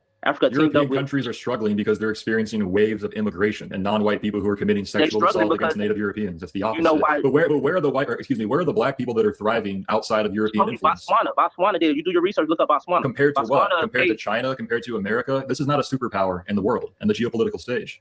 This is what I'm what you asked. You cannot compare Africa to the world. See, he didn't ask him who was a superpower. He said who's doing well without white folks. That's a totally different thing. You act like motherfuckers can't do well without white folks. Motherfuckers can do great without white folks. Being a superpower is something different. You got to cheat, rob, steal, kill, all of that to be a superpower. And melanated people ain't like that. That ain't in our DNA mostly. Some people, I ain't say some, but not all. Mostly, we aren't like that. Which is proven by how we're not serial killers, mass murderers, and shit like that. We don't do that. We don't believe in blowing up. Even Iran was like, nigga, we not with no blowing up. No, we're not getting a nuke. We're not blowing up people. We don't believe in that shit. They issued a fatwa, which is anybody who commits that, it gets killed immediately. That's what a fatwa is. When that's a death order. To anybody who commits this gets killed immediately. And that was against biological weapons and a nuke. And they kept still saying, Iran wants to get a nuke to kill us all. No, they don't. Their religion doesn't even permit that. So this is, man, the white Caucasian people, this is why their stock is going down. They're done. their rule is over, and they're having a really hard time with it. World, because nobody has been leached off like Africa has. Everybody It's easy to say, has let me attacked each finish other what I'm saying. throughout Let me finish history. what I'm saying real quick. It's easy to say, oh, they're not doing nothing now. I guess not. You've been robbing them for 400 years. How could you expect somebody to be up just like you when you're the one been leeching off them, robbing them for 400 years? That's like me robbing you every day when you come off your job and then coming back a week later saying, why are you still on the bottom? Why are you still struggling? Well, you took all my money. You took everything I have. You robbed me. Now he's right. That's a good point. That's definitely a good point. You killed me. You raped me. You did all these things to me, and then you turn around and ask, why are we in the position that we in? Because the reason why is because you put us in that position. If, like I said, if you would have left us alone, we would have been ahead of time. Me personally, I think we would have been communicating with other life forms now. Well, if I personally, if I were you, if I were you, I would probably feel grateful that I was born in America versus Africa, because your life is likely a lot better than it would be if you were born in Ghana or because wherever it y'all is. South Africa, right? Well, here's Yes, the Caucasian slaves of the Moors, or the subjects of the Moors, when they would roll through different lands, they would give their children to the Sultan. Like, here, my nigga, take this little nigga, teach him, make him be a god like you. Voluntarily would give their kids up because they knew the kid would have a better life and be taught all the shit that these dumb people didn't know, who were savages living in the woods. Here's the question, because you're saying the reason why sub-Saharan Africa. How did America get to where it was? Well, hold on, Who created America economy? Well, are we going to go back and forth? You gotta let me ask you a question. I just want to make sure we're on the same page here. Your question with my question, you said I should be grateful that I'm born in America. That wasn't my question. America, I said if I was how did you. America get to where it's at? Hey, Roger Rose, you, hey, you funny as shit. He said, stock vote, get out there and sell. Trading places. Sell. Get out there and sell. Oh, nigga, that's hilarious. We have to go back. We have to be balanced here, though. Let's go back and forth. All I was saying, it wasn't a question. I was just saying, if I was you, that's how I would probably feel. But again, that's an unfair me putting me in your shoes. Anyway, my question to you would be, if Africa is the state that it is because we've leached off of it, how come it was in effectively the same state, arguably worse than it is now when we first got there? European colonists, as you would put it, they got there and there wasn't even written language. What? There was not even a written language in Africa before the 1400s, 1500s, before white folks got there. You had no written language in Africa, guys. When we first got there, European colonists, as you would put it, they got there and there wasn't even written language. And remember, he's only calling Africa sub-Saharan. That's the only part of Africa he's equating with melanated people. Not North Africa, where we're still all over the fucking walls over there, and all kind of writing on the wall over there. No, not North Africa, South Africa, sub-Saharan. languages in most of the countries. That's below the Sahara Desert. Or wheels or second-story buildings. Yeah, they were very underdeveloped. When we got There were no second-story buildings other than the pyramids, big-ass giant pyramids, temples, big-ass temples. What the fuck is he talking about? That's not a lie. That's a lie. That's scientifically. When y'all came when the European came to Africa in when the transatlantic trade started. He said that's scientifically something. He should have said, pull it up right now. Pull it up right now. Make them prove every fucking thing that they say. Don't just let them spout bullshit. Because these motherfuckers look Khazarian. They don't look white to me. They look Khazarian.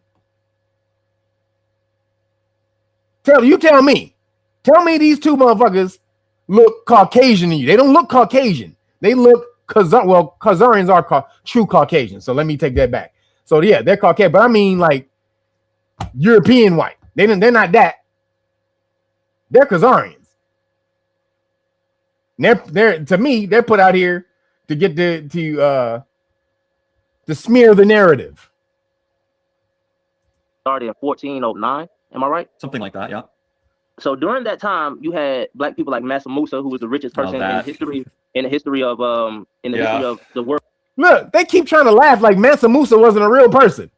Like they've disproven Mansa Musa somehow. And then you got Dogon. You got not Dogon, but you got Mali. Mali was the center of fucking civilization in the world, bitch. All knowledge came out of Mali. What the fuck is he talking about? These people are dumb as shit. All knowledge came out of Mali at one point. It was the center of knowledge in the world. Mali was. Then Baghdad. But Mali was definitely a center of knowledge in the world at a point in time. All knowledge.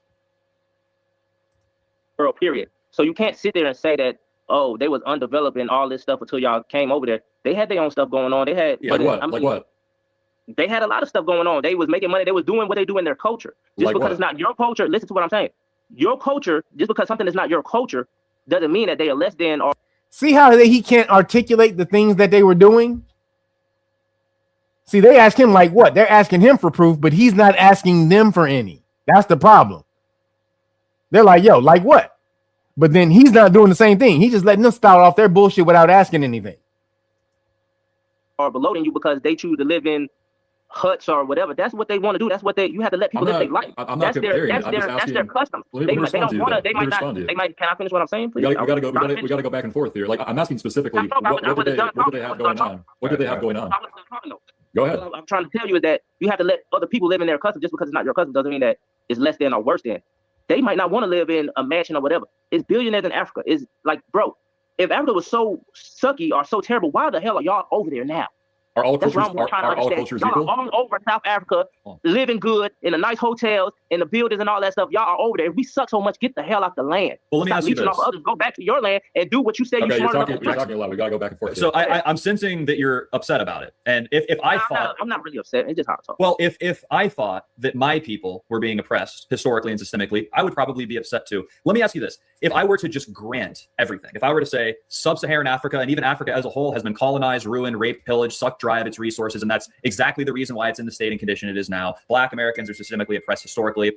Now that we live in modern society, you're a black person in America, I'm guessing. You're speaking American English. Yep. So I guess at this point, historical injustice can't be undone. What is preventing black people in Africa and in America even now from... It's not. You know how good Africa doing right now? You know how many Africa's- Africa the fastest. Every time I say something, y'all try to cut me off. Africa is the fastest growing country right now that's going on today. That's true. They about to get their own internet to where they don't even have to. That's facts. Africa's balling right now. Africa's chilling. And they're about to get that Maxwell Chicken Butsu. if they can get his technology going, Africa gonna be at the top of the game real soon. Depending off of U.S. internet at all because they have their own they don't have it yet, but they getting their own internet called. They're getting Boost Mobile. Afronet. They're getting Metro. They're getting Metro PCS. I heard. No, it's Afronet. It's their own internet where they don't have to rely on no U.S. because they used to have to rely on Google and get their internet from the U.S. But it was taking them so long to come all the way over there to fix it. So now they said, fuck that, whatever, we do our own shit. I want so Africa to own flourish. internet. They got tech companies. Like it's booming over there right now. That's why and China is investing in it so much because it's booming over. It's like what China was 30 years ago. That's what Africa is now. It's growing. It's going to be the new power country. So it's already happening. Let me ask you this, because one of the things we were discussing earlier was a matter of comparing cultures. And you said it's not better. One or the other isn't better. It's just different. Do you believe that all cultures are equal? It's different. Like they think their culture is better than yours. You think your culture is better than them. It's just an opinion. If somebody's happy, want to live in a hut and live in a mud house or whatever, they might be the happiest person in the world. They choose to live there. I'm pretty sure if they don't get tired of that and choose not to want to live there, they'll go to. It's plenty of cities in Africa that got major mansions, homes, hotels. Like it's beautiful over there. Now I'm not saying the whole Africa, but so they're not equal. You're saying? Huh? You're saying so they're not equal because they're different. I didn't say they're not equal. I'm saying they think they're better, so they might be better. They might be better. But you said they they're might different. be better in their eyes. Sure, they might be better, but you're saying they're different, which means they aren't the same. Everybody's different. Equal means the same. No, they're not the same. Equal does not mean the same, idiot. Does not mean the same. A white person and a black person can be equal in skill and talent, but that doesn't mean they're the same. Then that doesn't mean they have the same talent either. Two boxers can have equal talented skill or talent skills, but different. Like I'm good at head movement, throwing hook shots, uppercuts. You good at foot movement, weaving, rolling, slipping punches, throwing overhands. We're equal. We're great. We're both equally great boxers, but we're different. So these Caucasian dudes, again, he's not articulate enough to break down their dumbass language. They're talking very simplistically. They're not saying anything great, anything fucking profound, anything fucking that can't be broken down. He's emotional. First off, he's emotional. And then he has two, he's going against two people. So they're sharing information back and forth between them. And then he has to basically battle two people. But he's also emotional about it, which prevents him from thinking clearly. No, equal means equal means like the same. Right. Equal means like the same. You could put it as the same, but equal means like this equals that. Like one equals like, you know. He's not articulate. But yeah, I guess you could relate that as equal. But I'm looking at it as a value wise. Equal as you're talking about value wise, meaning that this equals this, like $1 equals $1. So I would advise, it's a good, because the dude, I want you to watch it because dude does know some stuff. He's just not articulate in a lot of points, but he does know, he does have a lot of information. So he's not like dumb, but he can't articulate his stuff. They are articulate, but they don't know shit. He knows stuff, but it's not articulate. They don't know anything, but are articulate. That's the problem with these two things right here. So I'd advise you to go check it out. Go check it out. And then go make sure y'all go check it out. And then also make sure you check me out. Check me out. What if the real superpower was already inside you? The Great Book of Melanin Research reveals 130 years of scientific studies conducted by governments around the world on you. This isn't fiction. It's real research on melanin uncovering its superconductive, photoconductive, cell-protective, and DNA shielding abilities. Yeah, they've known for over a century. Why don't you? Order now and get the exclusive Police Stop Law Package free. That's the Know Your Rights Manual, Constitutional Rights Card, Qualified Immunity Notice and Card, Police Stop Flashcards Volume 1 and 2, the Public Official Bonds Book. Learn how to hold them personally accountable. This is power in your hands, biological and legal. They studied you. Now you study them. Click the link. Get the truth. Get protected. The Great Book of Melanin Research. It's time you knew what they know.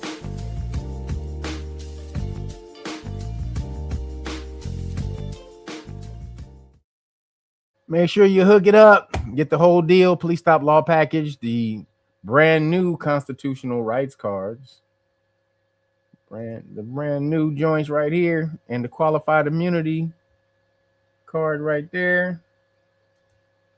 We got the civil rights card. You get the ICE card right there. So boom, you order the Great Book of Melanin Research. Get all of that in the Police Stop Law Package right there. Then also make sure you go out because you get one t-shirt. You get one of these. Rapstrology, where hip-hop legends meet zodiac energy. Fire sign first, kick in the door with the style. If you're built to lead, wear it loud. Solid like bass, never shaky, always true. Earth sign drip, stitch for the crew. Two flavors, one fit, switch flow, switch lanes. Rockin' teeth in the hoodie, still top of the game. Hard on sleep. Go hook it up. That's realnagas.com. Hook it up. You get one of the t-shirts. Let me know which t-shirt you want. If you want one of the Rapstrology shirts or the Wu-Tang shirt, you only get one. That deal, last week's deal is off. I may do it again at some point, but this week, just make sure you just get out and support just because you want to support. Not because I'm doing deals, not because I'm giving you free shit, just because you want to support, because that take me a long ass goddamn time to gather all this information and then to sit here and regurgitate all this shit to you niggas. So go out and goddamn support. No, I'm just kidding. I'm just playing, but appreciate you guys for doing that. And then also, make sure you get over to Know Your Rights Foundation and hook it up. You just saw the flashcards. I haven't shown you the flashcard commercial. Pulled over? Don't guess. Be ready. Police Stop flashcards give you the right words and the steps to stay safe. Knowledge you can keep in your pocket. Legal literacy built for real life. These Police Stop Law flashcards help you understand what a Terry stop means, know when you're being detained, and learn what you're required to say. Educational resource, not legal advice.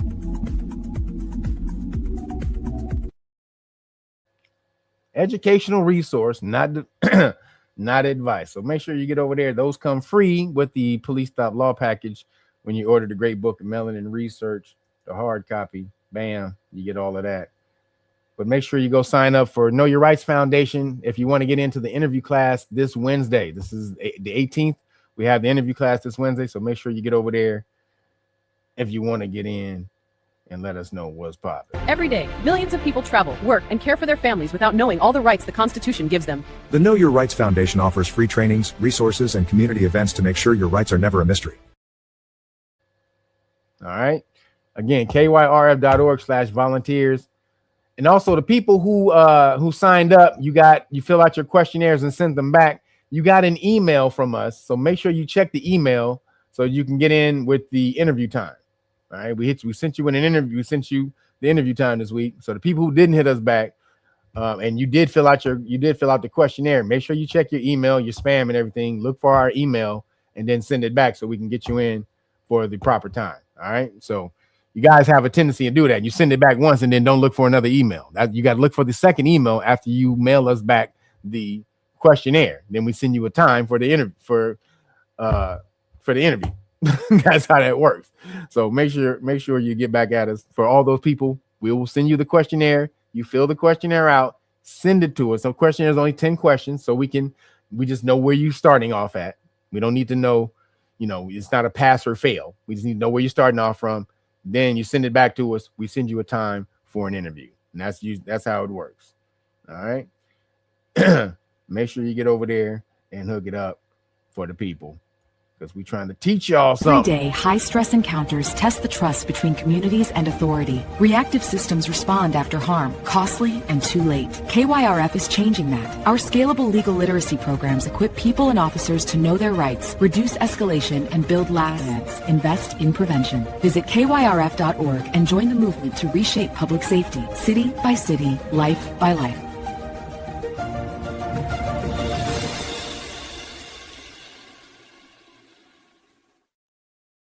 And you can also donate when you go to kyrf.org. We appreciate that. We're trying to get off the ground and move into physical spaces this year. So you want to help us do that? kyrf.org. Just on the first page, hit the donate button. We appreciate you. Thank you, everybody. I'm out of here today. I'm hungry as hell. Went a little extra because we had to watch that little breakdown of the stupid debate. The one where the guy actually knows some stuff, but he's not articulate enough to speak his information. And then the other side where those guys are super articulate, but don't know shit. They're internet scholars and don't know shit. What do you mean? What the hell are you talking about? White people created pyramids. Dude, stop it, bro. just stop it, bro. All right. So yeah, I needed y'all to see that, but appreciate you for showing up on this Saturn's Day. I'm hungry as hell. I'm out of here. Thank you, moderators. Thanks, everybody, for hitting the super chat and the cash app. Appreciate y'all. Peace.